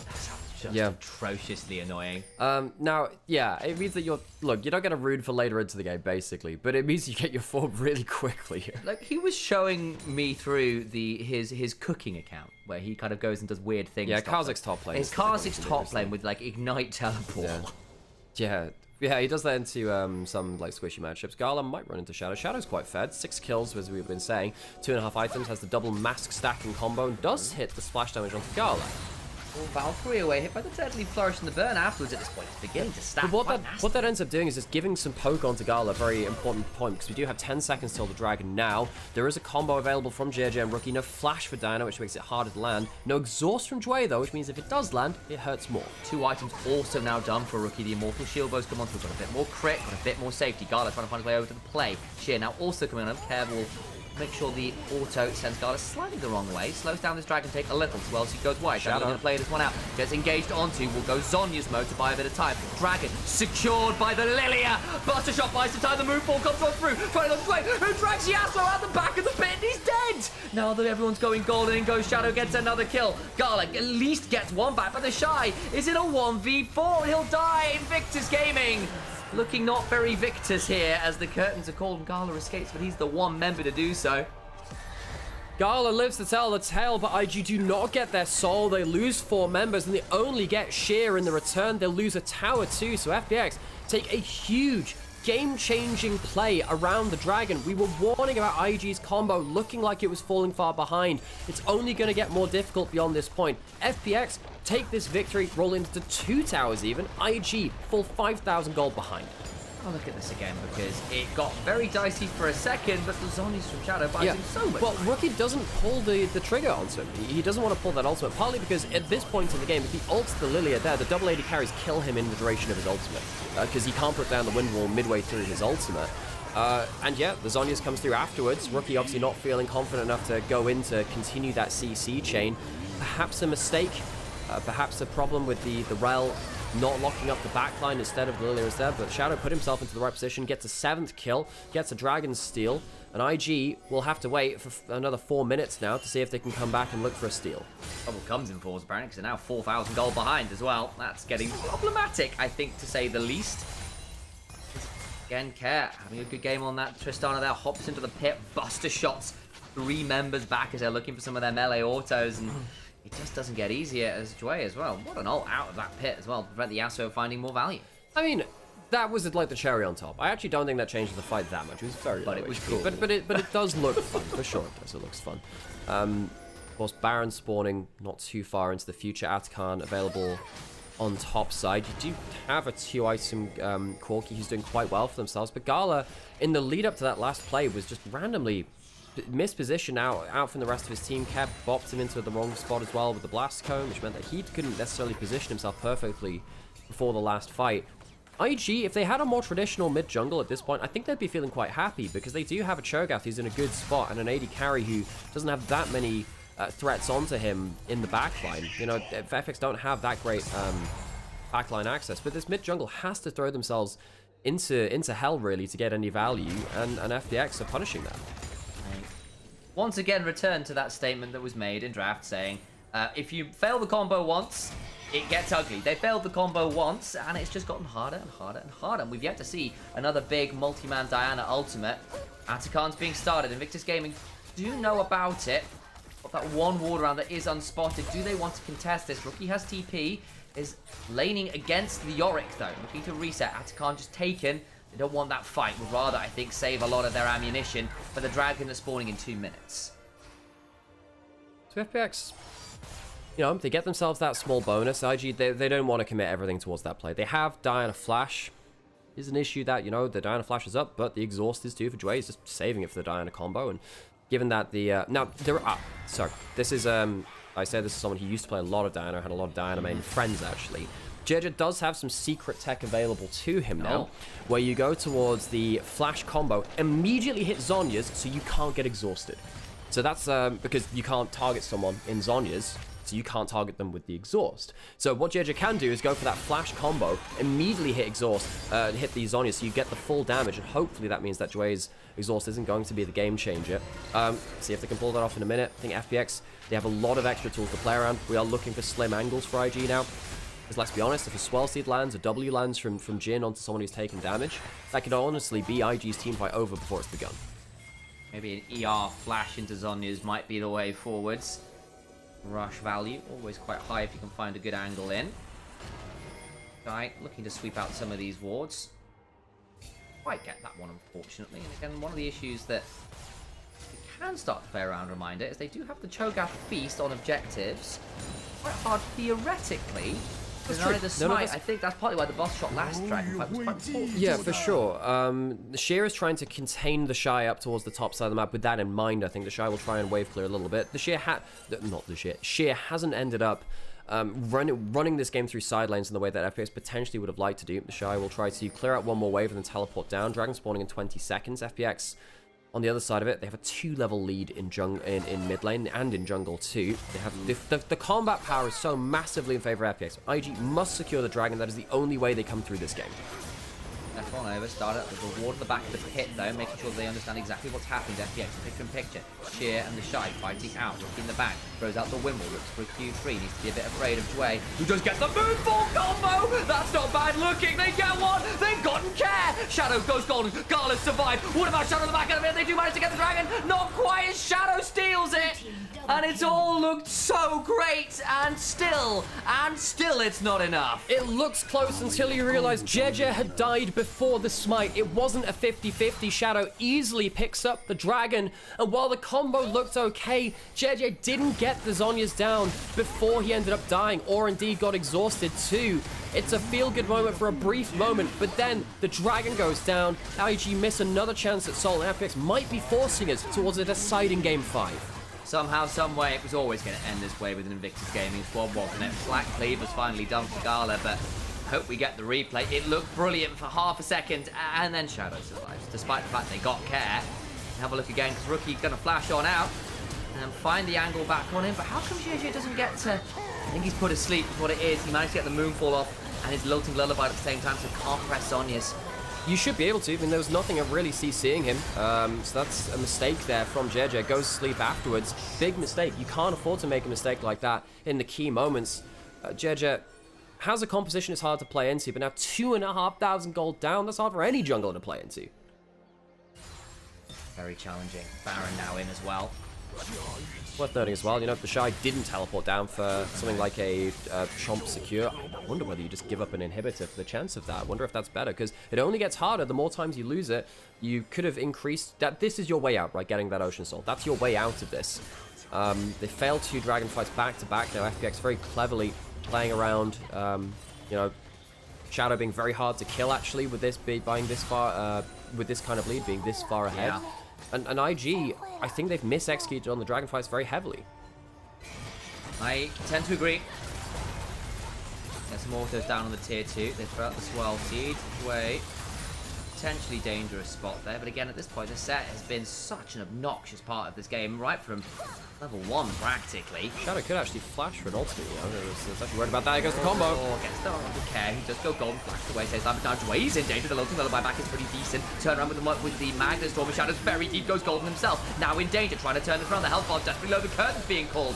As JJ will body block the explosive charge, makes people very scary. Oh, gets the W after securing, but the 4th shot goes wide. Rookie in the 1v1 with shit, can't quite get the kill as the last rides come on down. And they do get Shadow, but the health bar's just too low and they can't threaten the backline enough. Oh, Gala ended up kind of having to be forced back as well. Teleport coming in towards this mid turret. That could be too far from Sheer, actually. Had the flash. Does flash out of the Rupture, Shattering Strike, does get the turret. What happens after? The Dark Procession comes on through as soon. Now the 4th shot, very scary himself. The Jhin hasn't really been the story of this game out of the early levels, but does get to begin to unleash right now as Care. Rocket jumps forwards. It's now a 2v4 in their base. Invictus Gaming holding against the hordes of FPX. This is for a Game 5 decider. Elimination match. IG, the super team, being forced the distance. Showstopper comes on through, and Gala gets back to the fountain, but not for long, as he's turned into a beautiful bloom. Assume finds another auto. The FPX logo comes on out. And they bring us to 5. Yeah, the Moonfall combo failing IG, mis-executing on the Yasuo Diana, and Shadow absolutely doing the opposite. This jungle player for FPX coming in for Sora, being a leader, being a player who was a little bit out in the cold in the pro scene, was on NIP for a little bit, comes back in the important moment for FPX across this year to give them a bit of hope. Now in a 5th game against IG as the underdogs in this series, by and large, it's a hell of a performance from them to bring us to a deciding game 5. So, we now end up in a position where FPX might be knocking out a team that should have been in contention for winning the whole damn split. If you look at the players on paper, we've had those conversations before. Would it be a failure? I think it would be if they go ahead of FPX. For FPX, elation. Even if they go out here, and I'm sure they'll be frustrated about it, to push IG all this way, again, we underestimate them. Again, we say, it's as far as they go. They always seem to find another lease on life. What a team they have been this split.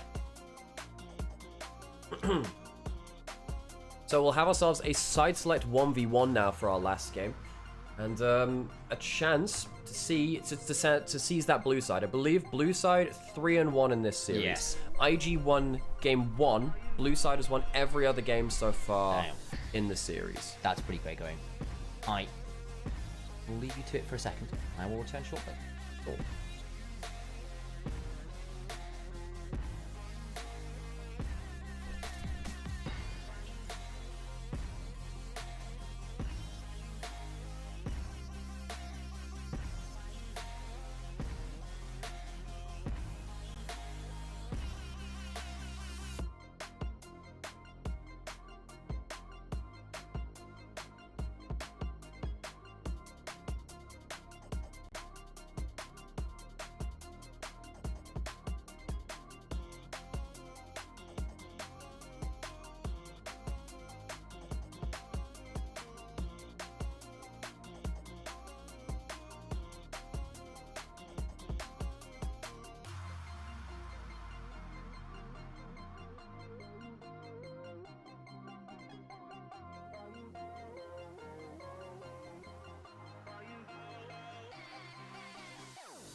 Boom.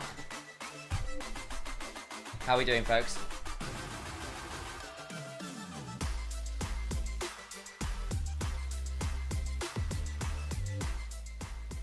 (1v1) side select incoming.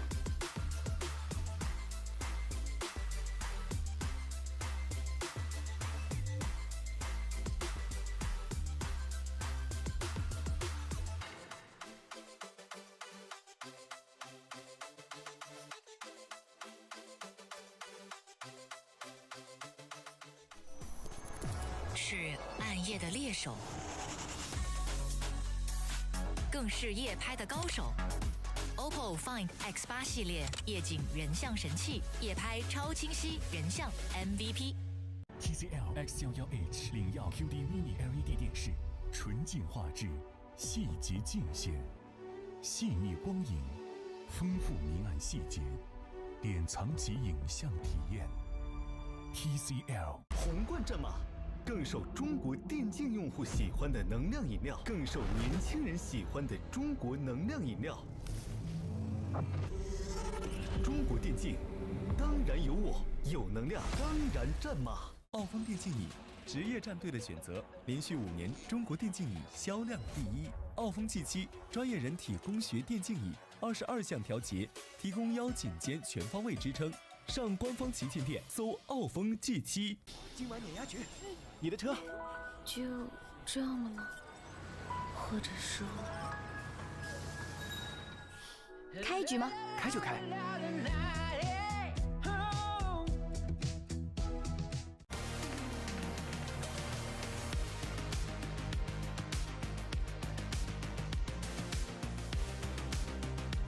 Holy moly, we're nearly there.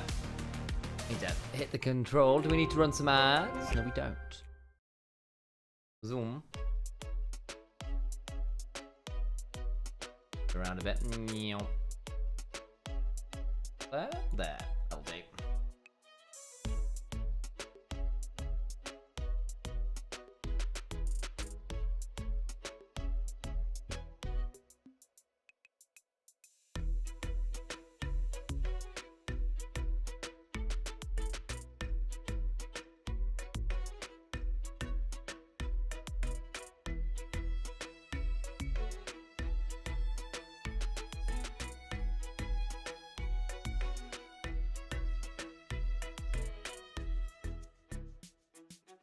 Who do we know who's doing the 1v1, guys? Any idea?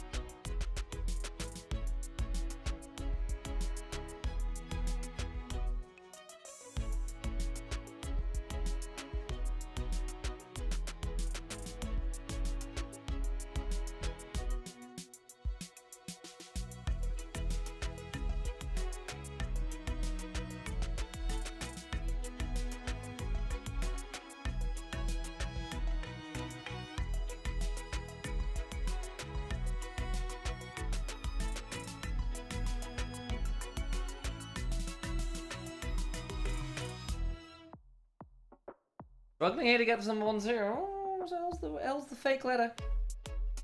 L's the fake letter.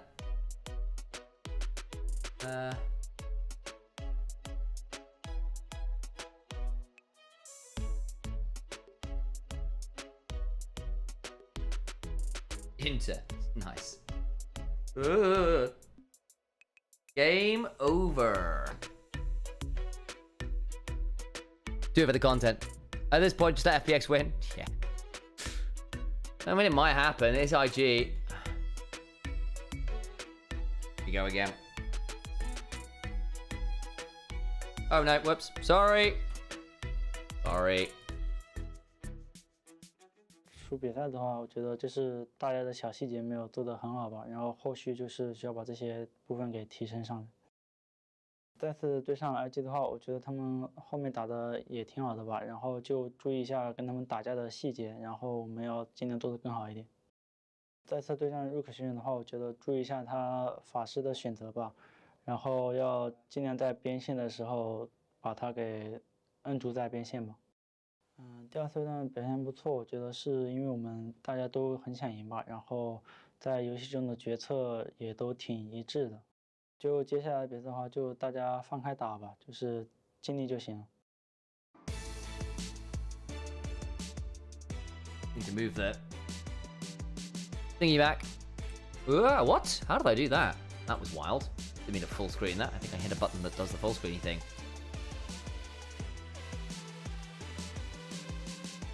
That was extreme, not gonna lie.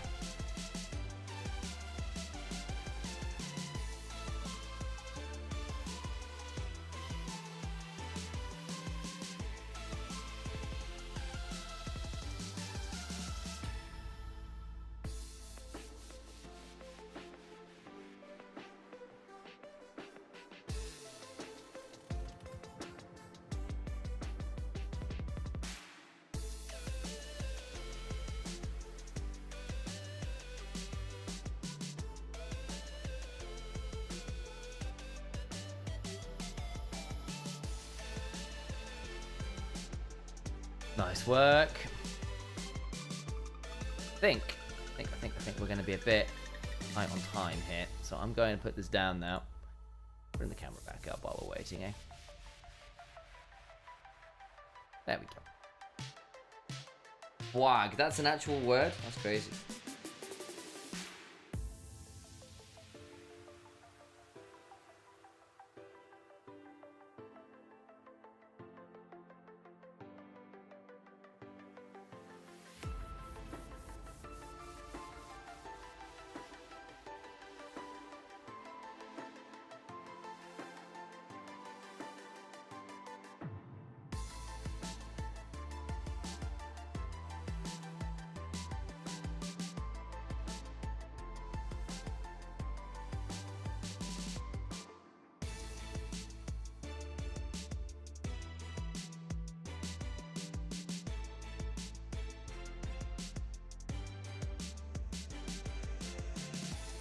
Oh, hit me Sam with a roast for Grumpy and a hydrated from Monty's. I have actually got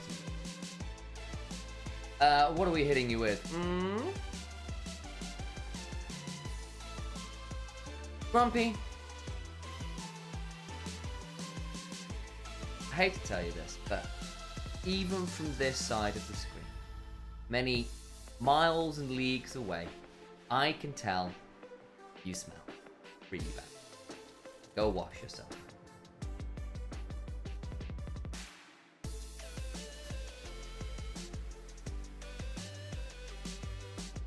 Who's blue side? We're going to find out by a side select. Got a 1v1 for side select to find out. Just insulted Grumpy by telling him he smells. Never recovering from it. Crazy. I know. That was what I said, even across the screen. I can tell, I just know. Who's blue side? Whoever wins the 1v1 side, like I can say. Yeah. Waveland.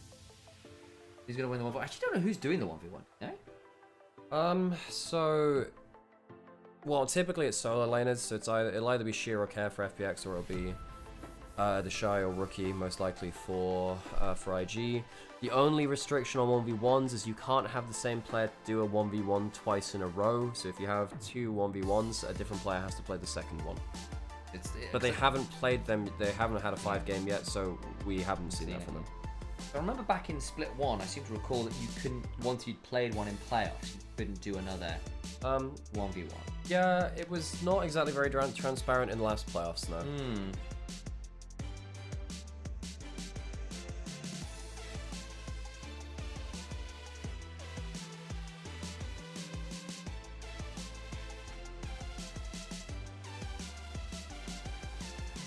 I thought we had less time. Stopped it. We in fact have more time.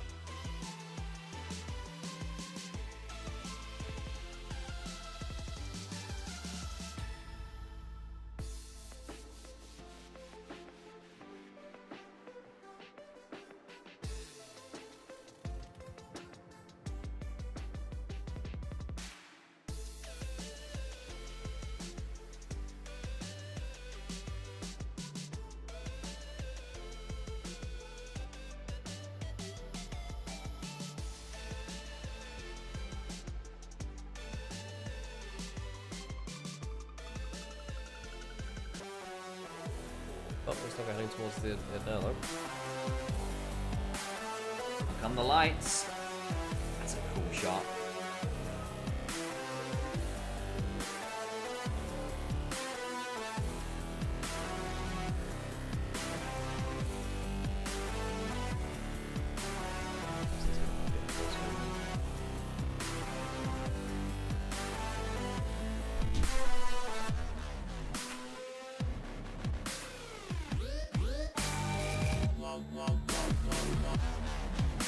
I recognise that music. I expect you all back home do as well.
Screen. Guy that came on camera first.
One v one Rookie versus Care. Mid laners adopting, being opted into that 1v1.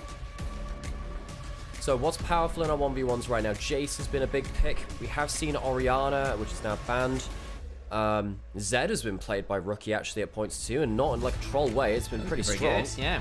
Stuff like Varus also available right now. So Varus, Kiana, Rumble's quite good too.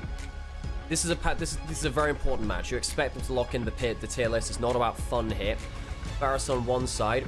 Now, you don't get to see what the other person has picked. Sometimes we've seen something like a Kiana locked in, expecting an AD carry, and then assassinating them multiple times over. Care on the Corki. No, Corki has been a very big pick in the 1v1s too. Very strong. Often regularly banned, actually. Interesting to see it get through and just be a mirror match with the Varus instead. Okay, mirror matchup with the Varus tends to go towards the press the attack or the lethal tempo, and then builds towards that Blade of the Ruined King. Reminder here, folks, this is a 1v1 for side select. Blue side has won 3 out of the 4 games so far. It is powerful on the playoffs patch. Someone the other day was saying, oh, you're talking too much about blue side. Blue side is really strong, folks. Ridiculously really strong. So winner of this 1v1 does come out with an advantage. Fairly significant one of that. Of course, IG have won a red side game today, so there is that going for them. Unfortunately, didn't lead them to getting the advantage they wanted to. Went for the Diana Yasuo combo, and it just didn't work in game 4. And now, we're all the way here. Mid lane v mid lane. The absolute goats of the game. Arguably the best player of all time in Rookie. He's certainly been in that consideration before. His heights have been really extraordinary.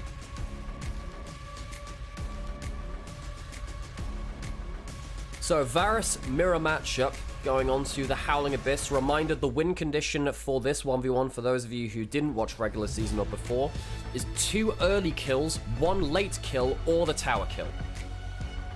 Significant stuff. A reminder, there is a bit of a weird thing with the kills for those who've not seen this before. Welcome in for Klaus, always good to have you here. There is an important breakpoint. That is, once you hit the ring of fire coming in, last kill wins. Well, I already said that. It's 2 early kills, 1 late kill, or the tower. Interesting difference in the starting items. Namely, we got the Vamp Scepter early on from Care, but won't have any refill pots. It's gone towards double Dorans, and the Longsword of Rookie, slightly different looking. Better early stats, but very well back there by Care. Yeah, the press the attack for both does mean that, you know, if you get the 3 auto attacks and then start casting your abilities, gets a little bit more. Of course, both players will have to play carefully around their E because it gives that anti-heal as well. Both getting the stacks, stacked up 2, Ignite dropped. Right, from both. Barrier comes on through. It'll be Cares that's broken first. And Rookie just wins that 1v1. The double Dorans ends up being stronger than the Vamp Scepter. Yeah, the Vamp Scepter gives you a little bit of ability to play over time and does get you closer towards the blade completion, but it means these early plays like this go the favor of the double Dorans, which give you raw early game stats. So Cat losing a plate, losing his life. Rookie ahead in the matchup. Rookie want to try and play for 2. I think he probably does here, actually. That's the second plate. We'll want to reset fast before he can get interrupted. Has the empowered recall, so we get home quite happily. It's up 1,000 gold now, which is a big, big break point. The cannon's not quite crashing the turret, so should at least get that, should Care. I mean, Rookie getting tier 2 boots on first back. That's very hard for Care to play against. I mean, he'll have to somehow claw his way back into this one. One more kill for Rookie would do it. Care would have to get either 2 kills early on or 1 later. Or, of course, the tower, which is quite hard to get in the one. We want to say that the last game 5 we had, Weibo JDG, was determined by tower kill unexpectedly with the Demolish proc. Rookie walking up to the wave now. Wave against him. I just want to fight into that many stacked minions. Looking for a Q onto Care. Missed it, but you're right. Does not want to play into the minions. There would be one surefire way to lose the advantage he has. Hail of Arrows comes on down. The Healing Shrine is nabbed by Care. I mean, all that much to Rookie right now. He's had to drop a minion or 2 there, afraid of the big wave coming crashing on in. Yeah, no sense fighting into stacked minions. They do have an extra load of damage on. Trying to get a little bit of poke here and there. And Care will probably look for a quick reset. He just missed 4 minions in a row there. That's a bit awkward. Finally gets that one a cannon importantly secured. You stop the recall if you can. It means that, yeah, in fact, he can, though. Doesn't want to miss the cannon. Wait, if he just kills him, it's a little bit different. We'll miss the cannon. That's not a great there for Rookie, but it hits level 6. And manages to hit that important Chains of Corruption. Care's going to throw the barrier, but Rookie's still got his own to work with. And Rookie just says, screw the wave, I want you. Loses the cannon, wins the 1v1. Rookie earns his team champion side select rather, for the last game of the series, which has gone very blue side favored. As we were saying before, 3-1 is blue side out of the 4 games played already, mirroring what we saw from JDG Weibo. I think that ended up being 5 games of blue side, and then Weibo versus Anyone's Legend. I believe that was 3-1 on blue side as well. Blue side has been overall winning more. It's not an instant win, but it does give you an advantage. We'll have a few minutes now while the teams react to the 1v1. They know which side they're drafting on now. It gives them a few minutes to prepare their draft for the side they've now been put onto. What do we want to see now out of this blue side draft from IG? Are there any champions who are going, yeah, this is what I need to see them go towards? They tried something a bit spicy in that last draft. It just didn't work. Of course, this is Fearless. We are down an additional 20-odd champions purely because of the prior draft. So things do start to get a bit more interesting. IG are known for having 1 or 2 interesting picks up their sleeves. Not, I suppose, that FPX aren't. Saw a tweet, by the way, that Perks is apparently expecting his first kid, which is very, very cool. Player with some ties towards Invictus Gaming, was at his peak, really around IG's peak as well. And FPX too, of course, lost to FPX in that World Finals in 2019. Been a while since Perks has been on the international stage. It's been a while since these teams have been on their international stage as well. The organizations, of course, some of the players, namely the Shy, Mako, Gala, they've been there a little bit more recently too. Game 5, elimination match, lower bracket round 1. If IG were to go out here, it would be a disaster for them. IG going out, I believe, in round 1 of both playoffs, if that were the case, actually. Trying to remember exactly where their journey ended in split 1. Yes, it was the lower bracket round 1 was where they ended up in winter as well. So if IG were to lose here, it would end up somehow, very sadly for them, mirroring their result from last split. And FPX, for them, didn't even make playoffs the last time round. Let's get ourselves into that draft for the last game of the series. comes out nice and aggressive here for an important game 5. Again, loser going home. There is no more second chances. This is it.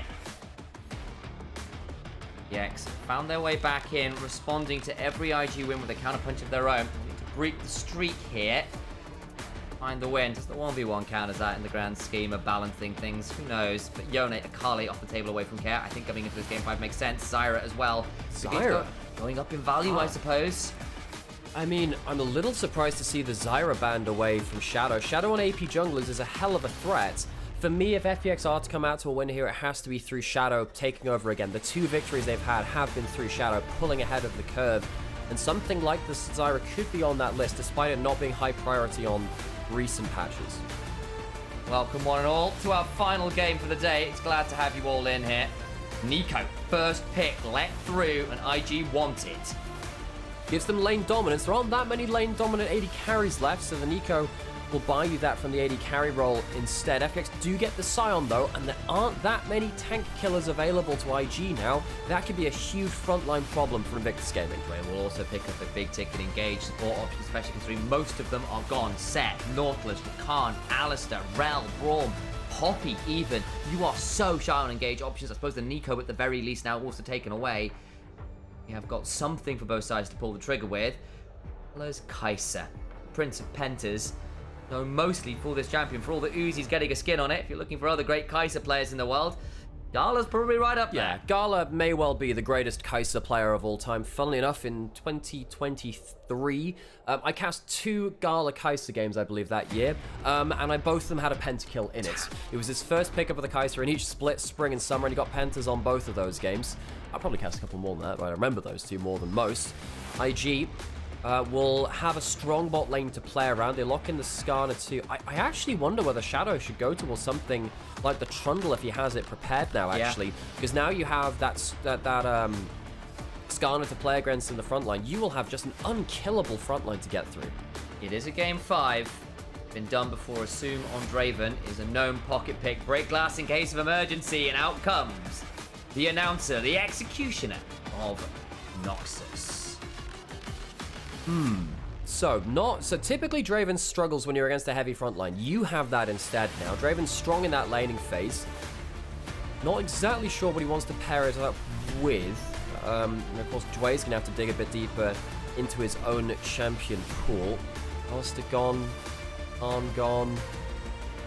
So many big picks gone.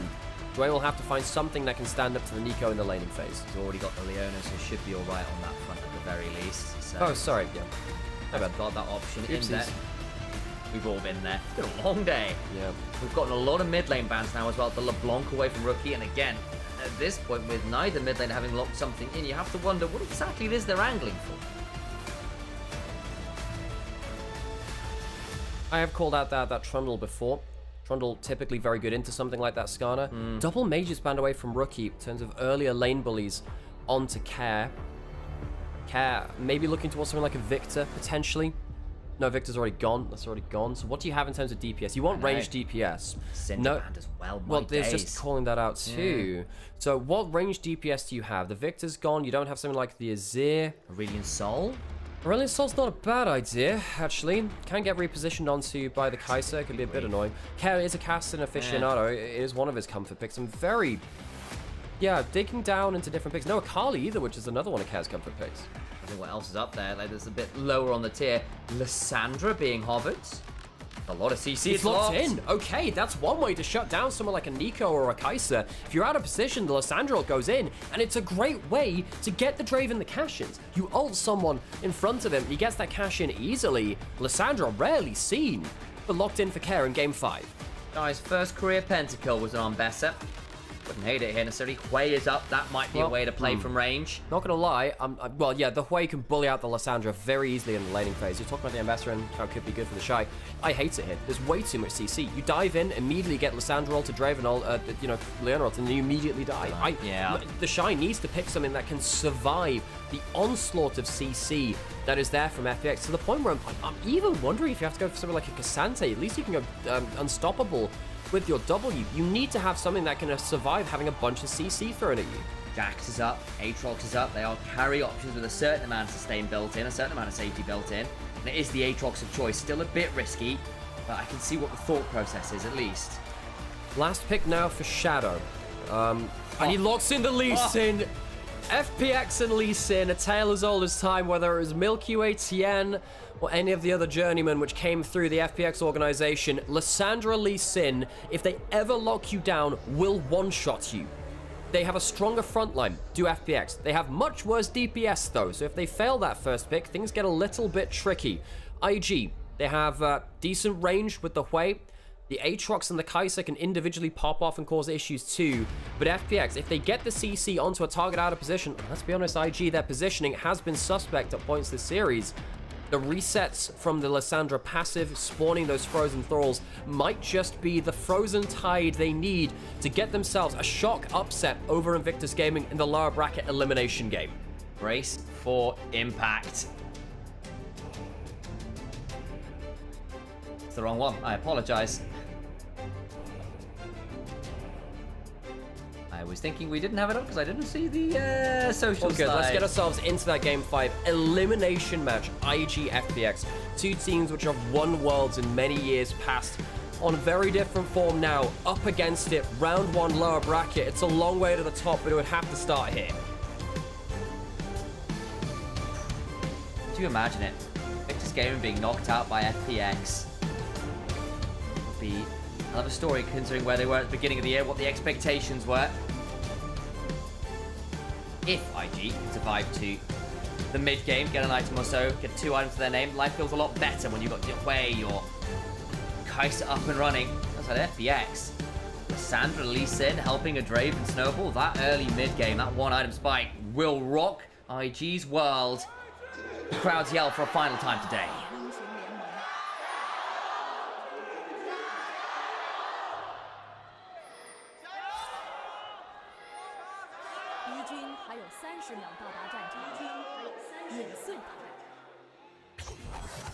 The X fans doing their very best to match the insane energy of the IG crowd whenever they are playing. The amount of people who turn up to support is pretty unreal. The most experienced, the most veteran, the most successful players in the league all combined together on average. Every single player in there has got a title to their name of some capacity. International titles abound for IG, but it hasn't led to an easy journey for the team. Invictus Gaming assembled a super team at the start of the year with aspirations of going international once again. Rookie, not made an international since Worlds 2019, and the curse has continued up until this point. Now, I have to say, it would have to be an incredible level up from them if they were to make it somehow through the lower bracket. But that could be cut short. We could be keeping that conversation very short because FPX could stop them from going beyond round 1 of the lower bracket, which is where IG went out to top esports in the first splits of the year. Jungle start top side for both of these junglers. Shadow on the Lee Sin does have a lot of champions he can perform quite well into, especially with the amount of CC locking people down for the Sonic Wave later into the game. Reminder, folks, make no bones about it, if IG went out here twice in a row, in winter, in spring, round 1 of the lower bracket, it would be an unequivocal failure. Not what they want. FPX here look to really make things interesting. I actually quite like their draft here. I think they've managed to find a cohesive, coherent draft with some very scary angles to snowball into a very scary position. The attempted engage there gets a cleanse out of Gala, the ignite burned in trade. And then the thing is that the cleanse was blown by Assume too, who got rooted by Mako. If that root didn't hit, the extra auto attacks could have been deadly. Shadow a little bit low HP on the clear, as he sometimes can be as the Lee Sin. There was a competition, by the way, a challenge a few years ago, which was the Lee Sin clear challenge within the LPL, showing how quickly you can get into your jungle clear. Shadow spotted out by Jet. And with Rookie getting the push on, unsurprisingly, on the way, and getting good trades against Lissandra, again, unsurprisingly, no option here in mid lane for Shadow. Not as yet. Once things like level 6 come on through, you can start to get some very nasty combos between Lissandra and Lee Sin. Back when Lissandra and Syndra were really, really meta prior to Syndra's rework when she was a big old lane bully, the level 6 spikes there were pretty damn nasty, it has to be said. Jumping back in, avoids the Hui passive there, importantly. That explosion on the ground if you're double tapped with Hui abilities. Getting some good value there. Cannon denied, I believe, actually, by Jue body blocking it, the W coming out of the Kai'Sa. Let the Draven continue to bully best he can. Pretty nasty. Both junglers understandably at this bot lane. Shadow, the fact is clear, was a little slower. Going to turn onto this Scuttle Crab. Picks it up. Should be able to get that down before someone like JJ can get involved. Shadow does come across though with the resonating strikes. He's actually also been left very low there. Got tangled with Mako there. Heal was burned. Hit by that severing bolt from Rookie. Just poking out here. Gets another auto on. And Care is going to have to reset here, you have to imagine. IG. The early lanes are a thing which I'm worried for FPX. You know, the Kai'Sa Neeko, definitely strong. The Lissandra can struggle against the Hwei as well due to that range increase. And of course, Aatrox has notoriously always been a good anti-tank champion. FPX, though, when they start setting up for the Lee Sin, when they start setting up for the Lissandra passive to come through, that's when their composition really comes alive. The question for me will be how early they can do it and how much damage can IG do before that point. Plate goes down in the favor of the Shy already. That should be, you know, a warning for you. These lanes from IG are disgusting. Very much so, and that's the plan. Use the shove, use the early pressure, keep themselves in a good position. Eyes, though, will always turn towards the ring bearer, so to speak, or maybe the glory bearer. What's the passive from Draven? Is it glory? It is glory. Adoration. Adoration stacks. That's yeah, Adoration is that, but it's League of Draven is the passive name. League of Draven. Our eyes on it, because that lane is definitely a bit more doable. Or you've got the Neeko, who is one of the more oppressive laners in the league. Yeah, I think it's the support, most lane dominant support in the meta. Longest range, good poke. And the thing is, as opposed to something like Xerath or Brand or something like that, doesn't just have good damage in laning phase, or Vel'Koz support, something like that, also still performs as an engaged champion later into the game. You are very fragile. You do have negatives of the Neeko, but you have good vision control with your W clone, and your ultimates later on with the Protobelt are very, very strong too. So you don't lose that much for picking the Neeko as a lane bully.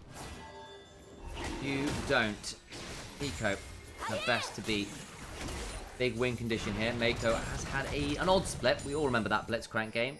0-12, I believe, was the end score for the man. It was very poor. Contest over the Dragon. We're going to see the Kai'Sa Neeko come up. Maybe. This is the bomber is dangerous, though. There's a level 6 Lissandra. That's a problem. They go...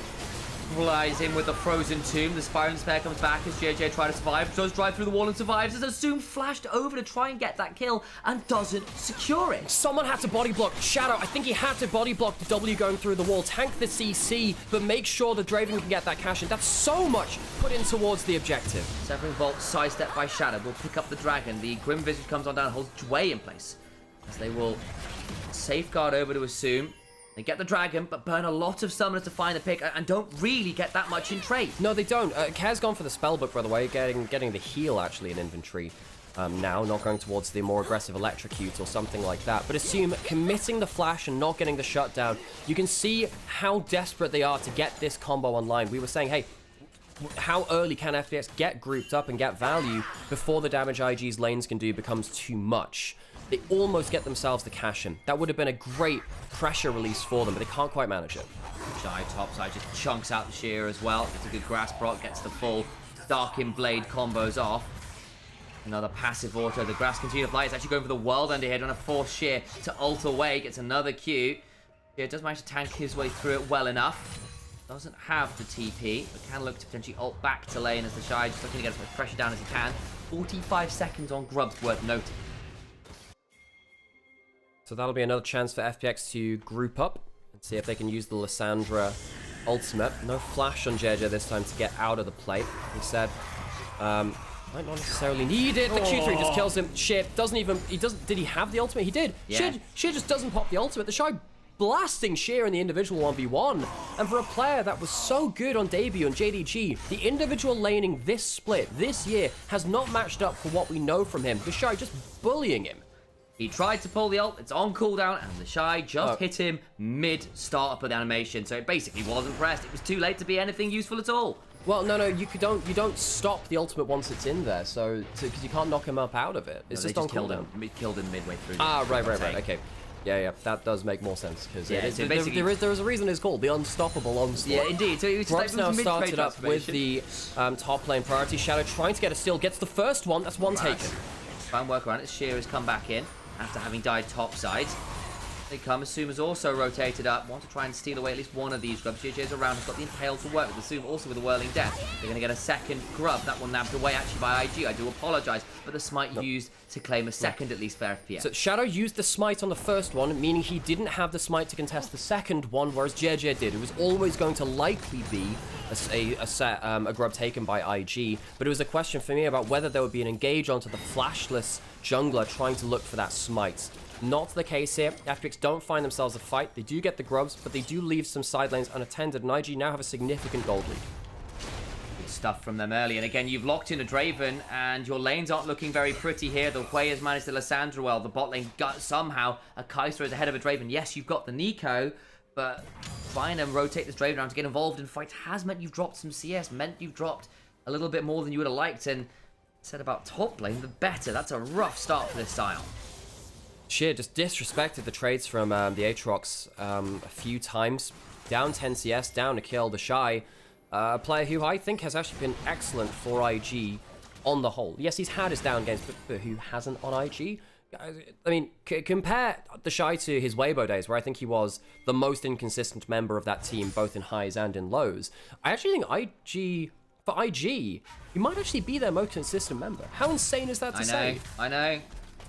Feels like possibly him or Gala, probably the two I would go towards. Yeah, and even then, you know, and that this is all like a relative scale. All of them have had duff games and been inconsistent, but I think it's worth praising the Shy for the gameplay he has shown. Shadow takes a root from Mako. Does indeed, Shadow. Bit of damage there. Ward down to spot out the Lee Sin invading again. Not really found all that much value yet, and going even as a Lee Sin is not what you want. We need to see Lee Sin to do things. Remind people that JJ, the last time I saw him play Lee Sin, went full lethality Lee Sin and just broke people's ankles. Yeah, and I'm almost a little surprised here that Shadow hasn't gone for the full like damage Lee Sin, because this is a composition where you need to have burst out that first target. You have CC for it, and then you get the passives coming through from Lissandra. The Shy taking a tower shot. I still think he can win the individual trade with the ultimate regen coming through. Gets the knockup out of that Q. When you cancel the silent Q, it goes on a 1-second cooldown, by the way, so it doesn't completely remove that from Sion. Doesn't indeed. Dragon was about to spawn. I wonder if that was why Sheer was bot side, but now having TP topside. Yes, he's got the ult, so could theoretically join via the semi-global instead, but does mean IG might feel a bit freer to set up around the Dragon. Would be a denial of a second Dragon for FPX. Could be quite important here. They have the strength to do it as well. The worry is, the real worry is that they end up giving over a bad fight and Lissandra pops you with the passive, and then suddenly everyone's trapped into the play. That's the worry. Also, Assume has 220 stacks. I can't remember the last time that we commented on that one, but if he does get that, that's a ton of gold, which of course would give Assume a much more powerful ability to snowball into the game. The execution threshold is going to be very high with 220 odd stacks of adoration. Very worthy of calling that out. Eyes on it.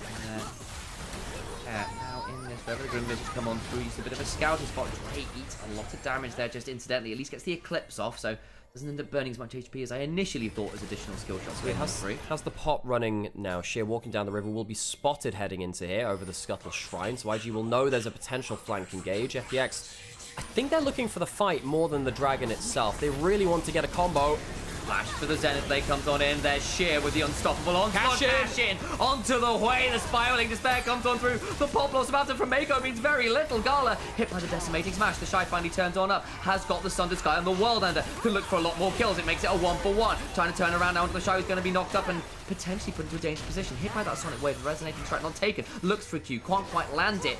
The Shape Changer used to fake a clone going on forward 1-for-1, but the cash in, oh so important for Assume. It is. So the 1-for-1, not really equal. Assume gets a huge amount of value. Doesn't blow his flash for it this time either. He'll go back to complete his first item if he can complete it. No mana right now, which is a little annoying for him. Dragon not actually started by either team, and as we were saying before, really was just FPX looking for the fight rather than looking for the Dragon itself. Look at this replay again because it starts with a full set. Yeah, Rookie has flash, chooses not to flash the Zenith Blade, knows that there is an engage coming through from the side too. Just poor positioning in the river there without someone being able to tank up the engage from either side. It's not a bad Hwei ult to make sure that there's some kind of delaying afterwards, and Mako with the ultimate does at least buy his own survival. Credit to the Shy here as well, actually saying, okay, you've used all of the flashes going in, you don't have the turnaround damage now. Getting at least one turnaround back. This Aatrox very, very fed. 1,400 gold ahead. Had the Sunder's guy for that fight, and yes, the Draven does get a gold lead, but it's only 400 gold. Not exactly game-breaking yet, but then in goes Care, gets pulled back by the... He has flash. Infernal Chains. By the Q, won't turn into a resonating strike, though. The body of Lee Sin disagreeing with the mind this time around. Using that speed to check out brushes. The Shy does have flash and ult. They really want to take this Aatrox off the board if possible. They have the CC for it. Fred Care also has Malignance now, by the way. Really wants as much ult uptime as possible. Here they go. Where's the kick? Looking for that Dragon's Rage. The Shy goes on in, tries to find some value. 8 seconds on his World Ender, but the Whirling Death secures another. Shut down for Assume, and suddenly he's 800 gold in the lead. Gala pushing mid lane, at least taking that mid lane out. A turret most likely, but FPX are using their engage combo well. The pick combo is starting to get this mispositioned IG into a difficult spot. The gold lead is now nothing, basically. Yes, there's going to be a tower taken in mid lane to open up a little bit again, but the gold lead specifically for Aatrox not being able to be used in that fight is huge. FPX, they can point at the most fed member on the enemy team and say, you are not going to be able to fight the way you want to. Nice attempt there to prevent too much happening, but in the end, the Shy can't hold the line. Was trying to wait for result to come up. You can see IG moving now, trying to defend him, which wasn't enough. And Gala can't get the mid-tier one either. Good sequence for FPX, and IG a little bit wanting. Worth noting as well, with so much CC from the side of FPX, there is a huge emphasis on building Mercury treads. That does open up the door for Shadow and for Assume to have a lot more damage in this game as full physical damage. Burst traders, really. Assume going towards a collect a second with that in mind. Still actually would have preferred something like well, maybe it's good for his ultimate share cash-ins anyway. Had 2 cash-ins now, of course the second one meaning less because he didn't have chance to stack up as many things from the start of the game. But Assume both summoners up, lead in the game, even with a Gala cashing in a cull behind in gold. Yeah, though, just pull back by those Infernal Chains. A bit wary there. Lissandra, notoriously quite short range. The Aatroxes have been known to bully Lissandras once or twice in the past in prior iterations of these two champions being meta. Choosing not to stay for the rest of that wave, maybe afraid of the Shy going for a trade on turret. He did have the ultimate. I think he could have actually collected that wave before going to back towards that top side of the map. Kai'Sa now heading towards top side, maybe Care wondering whether he was truly on weak side or not. Going towards a very heavy cooldown build, as we were saying before. Malignance on the ultimate. Now what could be something like a Horizon Focus second. We'll see what comes through from Care. Spellbooked over towards Exhaust now. That could be very important into the Aatrox now. The Herald has spawned. Herald for FPX would get them the Feats of Strength. An extra kill would get them that too, because they already have that first turret Feats of Strength marker put in. For that one, for sure. Cheer, now in the bush. JJ off on a flank angle. Herald started up. Do IG want to play this? Cull did get cashed in by side of Gala, so he's got an item parity option here. The Shy walking on down, looking to be a threat in his own right. GJ with the Excel impact can do a lot of work. Try and find some value here around the Herald. Down to 2k HP. Herald secured this time by Shadow. Important moment. Looking to drive on forward. The Shy slides out of the full solar flares and he's slow. Shear's gone in. They're trying to turn around onto the Shy while he's got his World Ender running. Going to be chunked out. The Whirling Death comes on through the Shy, buys a bit of time, but still goes down. Another cash in. The Impale lands onto one. Makes it a 1-for-1. Both top laners fall down. Herald gone. Front line is both down for both sides. FPX don't have their big ultimates now, and that means the range increase from FPX, from IG, does give them a little bit more room to maneuver. IG probably still want to fight. Battle Herald. No, Shadow's just going to let it charge on in. We wonder whether that might come on through. Just going to be allowed to charge. Don't hold on to it. The Grim Visage comes on down. A little bit of a root spot on the lane as the devastating fire gets a chunk, but that's about it. The 1-for-1, but the Herald going the way of FPX. Does give them the minor advantage. Yeah, they get the Feats of Strength, which is nice for the upgraded boots. Shadow has a slight XP advantage over JJ 2. Goes for a fight on the side. JJ responsible for the Heartsteel proc, chunks him out. Worth noting again, though, that Assume is again the person who gets the kills. This Draven was asked to get kills and does so. Nothing more to be seen there, as it was just a shape change of the clone. Reset now for the Draven. He's got a full collector now. Not bad into things like this Aatrox. He can murder as he tries to play around his low HP totals.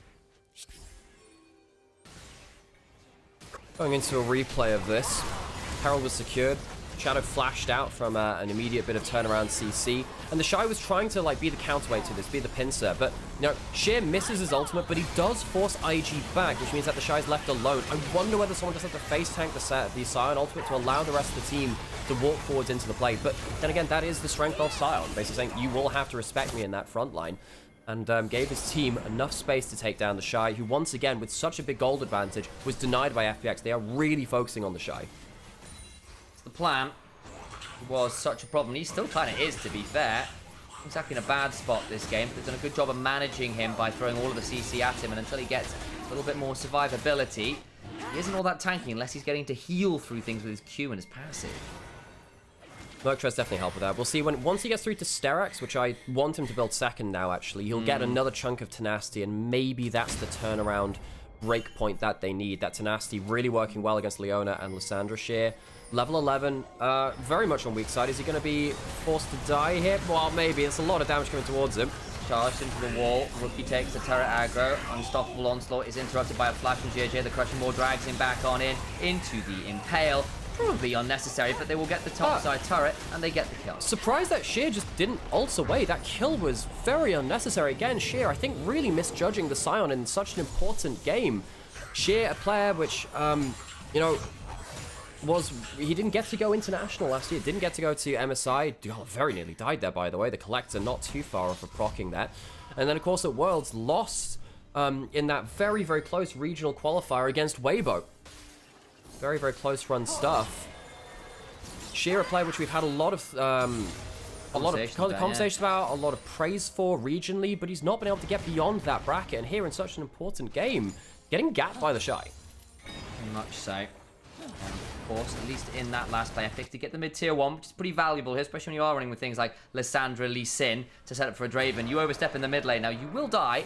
That's a picture-in-picture of Gala's back being interrupted and nearly dying to a whirling death. All this is said, you know, the team did get a bunch of cash-ins. Gala's still been farming very well. He's been getting turret plates. He's got both mid lane outer turret. Oh, not the mid lane outer. He got some plates from it. But the mid lane plates and then also top lane turret as well. He's getting a bunch of gold, so even the cashed-in Draven is not that far ahead. And that's typically not a great thing for the Draven. He does want to be so far ahead in terms of items that it makes up for the fact that he doesn't really have a passive. Not currently. The way forward. Rage Blade done. Well, you don't have the stacks. I mean, your stacks, your gold lead is your passive. Like, so when you have cashed in, you don't have a passive really. It affects your ultimate, sure, but it's not. You don't have something like the Kai'Sa passive. I feel that one for sure. I remember when Lissandra had her passive. It just gives you more mana back. Yeah. It was her old passive before they changed it to the Iceborne Subjugation. It's like, wow, you get like a free spell every 15 seconds. Wow, that's great, I guess. But back when mana management was a thing, it actually was okay. Shadow jumping out of that. And she could have been rammed into the wall. That would have been very dangerous for him. Shadow going towards that Black Cleaver next. Again, was wondering whether he could go for something a bit more bursty, but Black Cleaver in Sun Sky means he's a little bit more tanky as a frontline. Dragon not really up on the radar now. It's 3 minutes until that one spawns. Probably everyone at 2 items by that point. You get this kind of like, what is it, the 5 minutes of doom or whatever it's called while nothing happens. Atakan is up. Do you actually want to do something about that? No, I think you just want to turn up as 2 pseudo-scorpions and smack some wards. Good for you.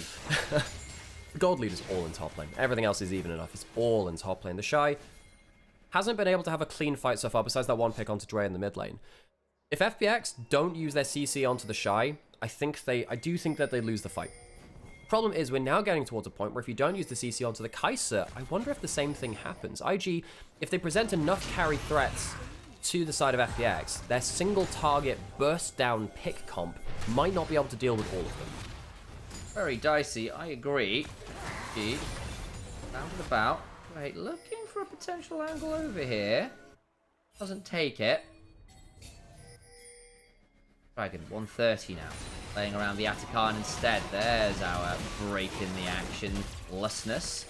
Started. JJ spots it. They're going to front fast away. Oh, JJ! It was on Vision too. Oh, he's just used his ultimate. How much difference is that going to make? Care jumps forwards, force the flash out of Mako. Still has his own flash ult and an exhaust to bring to the fight. I wonder whether he's trying to drive through the wall or something, but that's awful. Can look to play around the Atakan regardless. Down to 4k HP. Sheer knocked up by the Darkin Blade. From Visage comes on down from Rookie, trying to buy a bit of space. Zone control down to 2000. It's just gone. It's just gone. Take it. Doesn't matter using the ult. They just don't claim it. Was that the Frozen Tomb used well? No, it's just the Ring of Frost to slow down GHA. Eats some of those shards of ice. Back away. Damage done for Draven, but despite fumbling the ult, they just walk up and take the Atakan. They do, and you assume uses ult too for a bit of poke. IG, they'll feel completely like that was a gift there. Dwayne now down at half HP. after taking some poke. IG, they are a longer range team. They can poke you out like this. I am officially perplexed. Nice to get some damage down to this tier 1. In goes Shadow. Look, Shadow! Glorious! Absolutely superb somewhere out there. Insect, the god of Lee Sin, looks down on his disciple and smiles. Does it matter, though, in the grand scheme of things? Because for all that the play looked fabulous, it's still a 1-for-1. They've lost their jungler. And Wei, Rookie, punishes them all. He gets the Quadra. Somehow, some way. Look to potentially get that one remaining member in care, but he's left. He's gone to reset.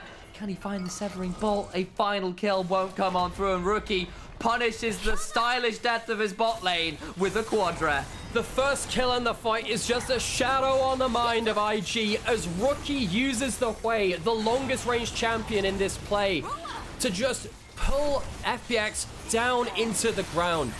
The initial play from Shadow is absurd onto Gala. This is great, but they've already taken so much damage. Gala even goes invisible on his E. He has enough attack speed, but he doesn't quite press it in time for Shadow to not get that R click on target. And you can see that Rookie is never threatened here. The work done with the poke before the team fight makes it so much harder for FPX to start getting resets through with the Lysandra passive to genuinely carry the fight. And the Shy getting the triple Q afterwards confirms their death. Yeah, gets away because, you know, Rookie was thinking, well, I could look for the Penta here. Can't quite do it, but this way now, very strong. I'm just saying, like, the Severing Bolt is long range, is not a semi-global.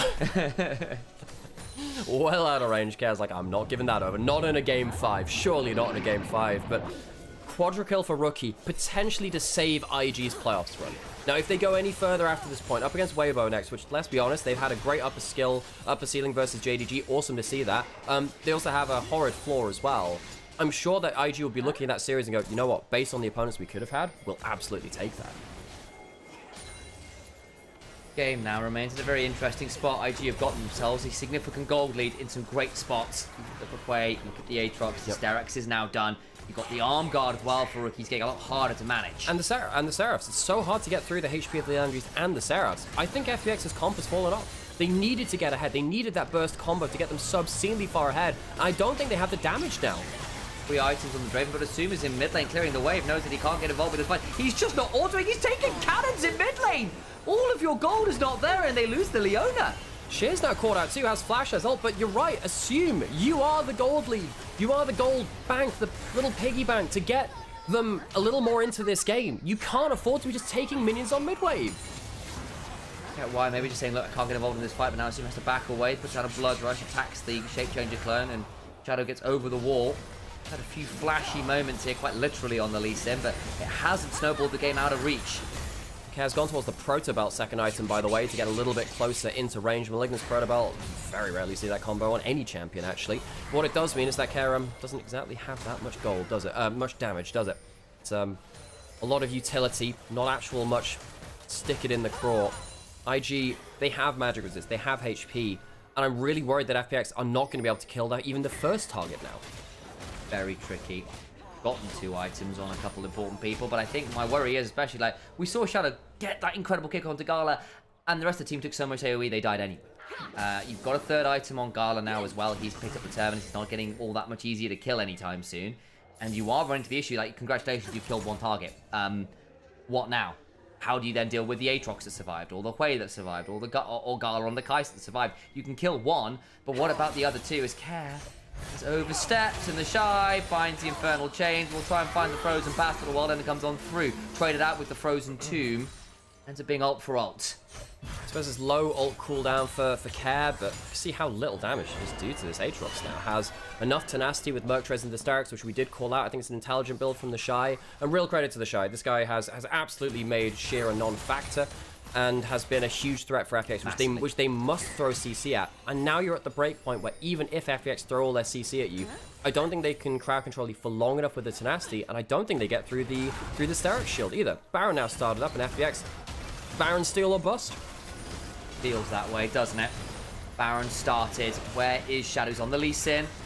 It can be hard to secure against the Lee Sin with the execute damage on the Q2 on that resonating strike alongside a Smite. Notorious for Smite stealing. fight. Nice pull back with the crushing maw. Care loses half his HP. The burn's still going to come on through. Shadow looking for a flank angle here. That's got behind, spots out the Shy now. Will dash forwards. Rookie also speeding himself with the fleeting current. Severing Bolt comes on through, lands a bit of a slow. Gala also looking, lands the W. Shadow now in danger, will ward off away. Flash over from Mako, and Shadow is a shadow of his former self.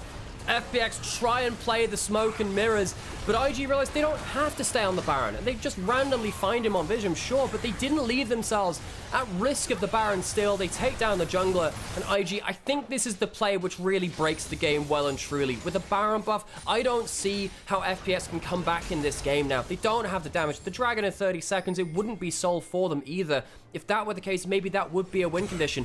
IG, I think they've managed to clutch out this game 5 just closely enough with that bottom half, that bottom map play around the Atakan to just about survive in playoffs. Draven's at 3.5 items. You got 100 adoration stacks. Maybe it has to just be a monster Draven fight. I just don't know how easy that's going to be. Shadow, I understand why he was looking for flank. I really do. I think he's feeling the desperation too, and that might have been your only way back in.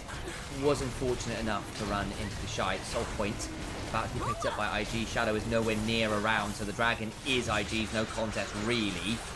FPX in their own jungle, though. The plan now, kind of going to be zoned off this mid lane wave. A Shadow may need to fast gun out to safety and will do so. FPX they need a miracle at this point. They need someone to overstep. They need people to not respond well to engages. And Dwayne instead, he's the one that's caught and forced the flash. Hands 1 and 2 are put together, and they're looking to a higher power. And unfortunately, Victor's Gaming are looking to drag them right back down to reality. Solari's #1 champion left looking remarkably dull today. No light to be found at the end of this tunnel except the freight train that just clocked them over the head. Mako even steals the big raptor as well with one last Q over the wall. With the Baron buff, with Dway down, I think this is going to be inhibitor broken. The Shy preparing a bottom wave as well. Baron still on for another minute and a half. Shadow on a potential flank angle will need this to be valuable. JJ's going to zone him off. Spotted out by that Oracle's lens. Rookie and Gala off to the other side. The Shy splitting up. Massive damage onto Care, who eats just occasional skill shots and loses most of his HP bar. The Shy has gone low. I guess trading out with one of his opposition numbers, but does take the turret nonetheless. And he gets the recall, uses teleports anyway. He'll have 3 items by this point, and he does. Death's Dance, one of the best items in the game. Shadow looking for a play. He goes golden. Pop Blossom comes on through, driven into the wall, and the Zhonya's prevents the flank angle from turning into anything but the death of the Lee Sin. The blind monk gone still. Root just wide on Assume. He's got no mana though. Looking very shy on that one. Can't blood rush. Can't throw too many spinning axes out right now with that mana pool. The inhibitor falls in short order. Failed play by Shadow. Tried to look for that Insect onto Rookie. Too quick with his fingers though. He played against Insect back in 2014. He was on the same organization, KT Rolster. Rookie knows that trick. And he goes golden to save his life. IG looking to break down the second inhibitor. He's played against a few legends. FPX, some of these players might become them one day, but today it feels like there isn't enough magic in the tank, and the Phoenixes cycle may be beginning anew. Back to ashes, potentially. Care on the flank angle needs the mother of all ults, and it's just not happening. They just can't find the positioning in the right time. Trying to do it in a 4v5 is even harder, right? Sheer was already down. 2 inhibitors down, and IG. This series has not been a pleasant one for their fans, I would imagine. This is still a very close series in which they could have lost it. It was realistic that they could have been felled by FPX here. Now they're over 11,000, over 10,000 gold ahead, nearing on 11,000. And FPX, their timer has run out on their composition. IG will just about see themselves to safety. That was nearly a 7k Baron power play. Ow! That is a lot of gold that's gone Invictus Gaming's way. They are now up 10,000 gold over it. 4 items done for the Kai'Sa. Does feel like at this point the FPX are pretty much out of options. Infinity Edge at least done for Assume. The only member within touching distance, and even he's 600 gold behind. No, I see him on the Draven, got a couple of cash-ins, but has not been able to determine the fate of this game. He's just been stuck, failing to auto-attack, not able to combo in. This game had to be about Shadow and Assume getting a ton of damage onto the CC target in front of them, and it's just simply not been that easy. In fact, the best player of the game wasn't even the Lee Sin getting set up. It was Make doing his own stunts. Even that led to them getting quadra-killed. IG, a victory lap, really, heading in towards the bot side. JJ hit by the Sonic Wave. At this point, I don't think he gives a damn. Very scary on this Skarner, can walk up with impunity. The Shy shoving the wave in mid lane, looking to collapse in here. A Shadow on a flank angle will Safeguard in, double knock-up. Shadow hit by that Infernal Chain. Will once again Safeguard. Solarflare well wide. Final inhibitor turret. Under siege. Sheer just loses all of his health bar as Q comes on through from Carlos Acathian Rain. It just does 2/3 of his HP bar at this point. Super minions holding FPX back on the other lanes as well. This will be the third inhibitor turret going down. They don't need an inhibitor turret for this one. Sheer looking for one last engage. Instead goes into the turret, cancelling it. Gala does get chunked pretty low there. Doesn't die though, importantly. Has got the G8 to open the Shadow into the background onto Rookie. Does nothing at all. Gets a kick of the wall, misses the Sonic Wave as Mako goes into the Shape Changer. Shadow dies in the 1v3 as the rest of the base falls apart. A last gasp, a last desperate attempt. Ends only in failure. I don't even know if they'll need to take that third inhibitor with Shadow down. I suppose they do. There's 4 other members of FPX up and available. FPX, it has been a split which I think they exceeded some expectations, bringing in Shadow, but they have not managed to exceed IG today. Not in the slightest. Not today in Game 5. Mako goes looking for a rocket belt and the Tangle Barbs. Care tries to find some time, some space, something, anything at all goes to be a bit invincible as there is a cash-in. In comes the Impale bow to turn it all around as Kaiser gets to. Potentially more is assumed, desperately trying to hold on 5-1. The only man with a positive scoreline desperately trying to hold the line.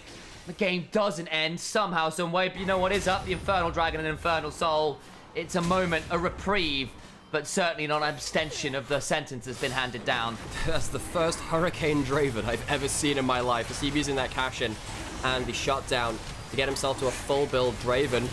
Sadly though, yeah, don't think it's going to make the difference. IG get themselves the Infernal Soul, so all of those individual members doing so well for IG going to have an extra bang for their buck.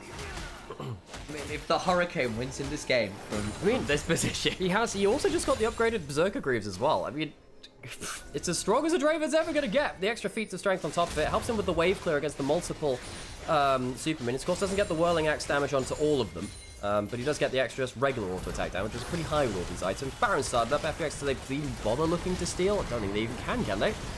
You've got a pull. A hodl.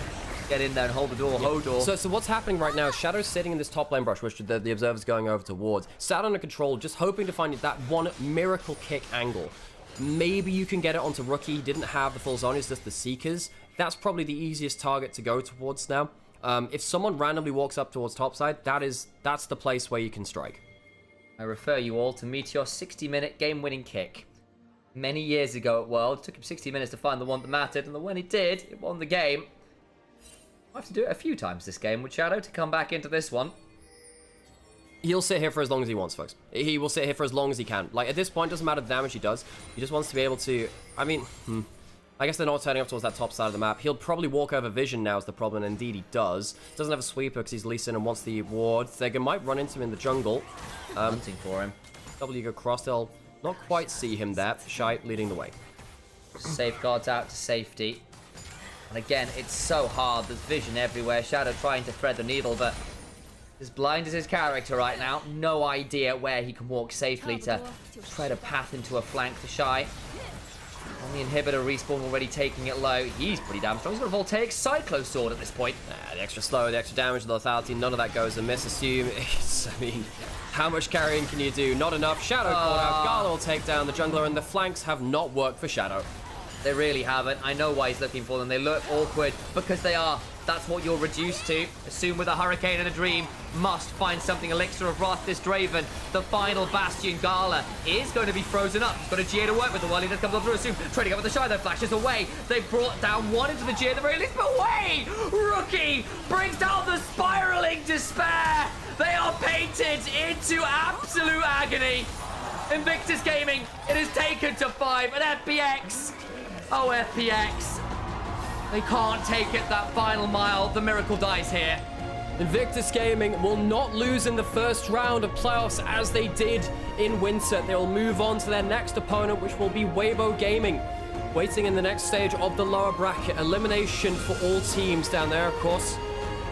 But they will live to see another day. FPX didn't make playoffs in the first split. Made it in this one. I think they have done a remarkable job of bouncing back from an awful early split for themselves. Sadly, could not go any further today. Invictus Gaming, too strong.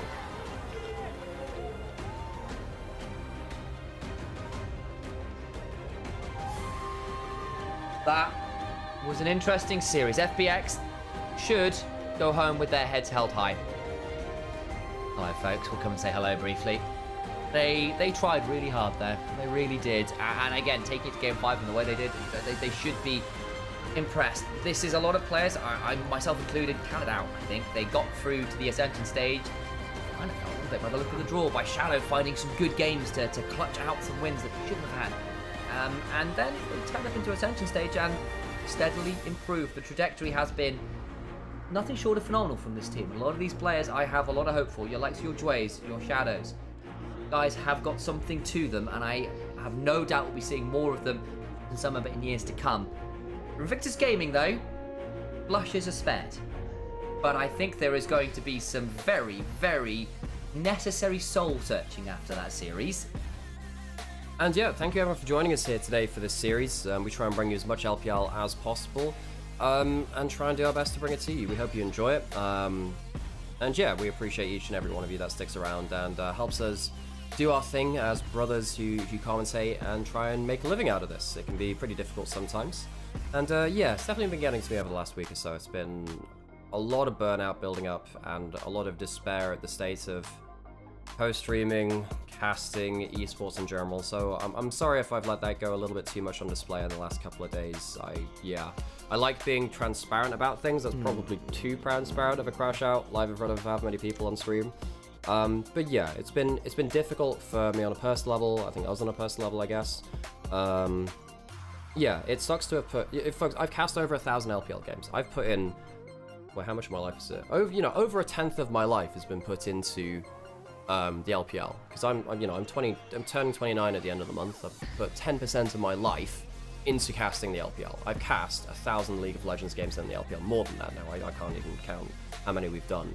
And I still don't feel like I've necessarily achieved what I wanted to here. It's not exactly exploded in a way which I would have liked, and I've seen for other co-streamers and wish that was me. No, there is some jealousy there. There is absolutely, and I want that for myself. So yeah, it's difficult sometimes not achieving that, despite the fact that I think we're quite good at what we do, and I hope you enjoy it. But we'll keep trying, we'll keep persevering, and we'll try and get as much of that as possible. Well, from my end here as well, I'm a very proud older brother, dude. You've been pretty amazing. Yeah. It's an honor to do this with you. Family casts are a thing. It's kind of awesome. Yeah. Okay, folks, are you gonna? Well, we have the meeting thingy in a while. Figure out, so I've, for the record, guys, I have been given a Mere Masters co-streaming rights. Oh, cool. So I'm trying to figure out, because my voice is getting a little bit scratchy. I was struggling a bit partway through that series. Yeah, well, I mean, at least with co-streaming, you can chill out a little bit more, right? You don't have to like fully cast. You can chill and watch it. It depends if people watch it, and you'd enjoy that, right? Is Nord Lost? So I think I probably will try and co-stream tonight, because it's Nord Lost returns. Oh, that's kind of insane. So it is pretty insane. So we've got this meeting happening, so I need to go get a break, I need to get some food, we've got a meeting to go to. Birthday stream, I'm not sure I can do a birthday stream. Plus, also, bluntly, I kind of want to spend time with, like, my partner, friends and family, stuff like that, right? Because I give you so much of my life on stream. I sometimes need some time away from it, and also, like, if I turn up for a birthday stream and it's got, like, 50 views, I'm going to cry a little bit. Okay, folks, thanks everyone for joining us. If you're on YouTube, the show will end here, and if you're on Twitch, we'll find someone to radio over.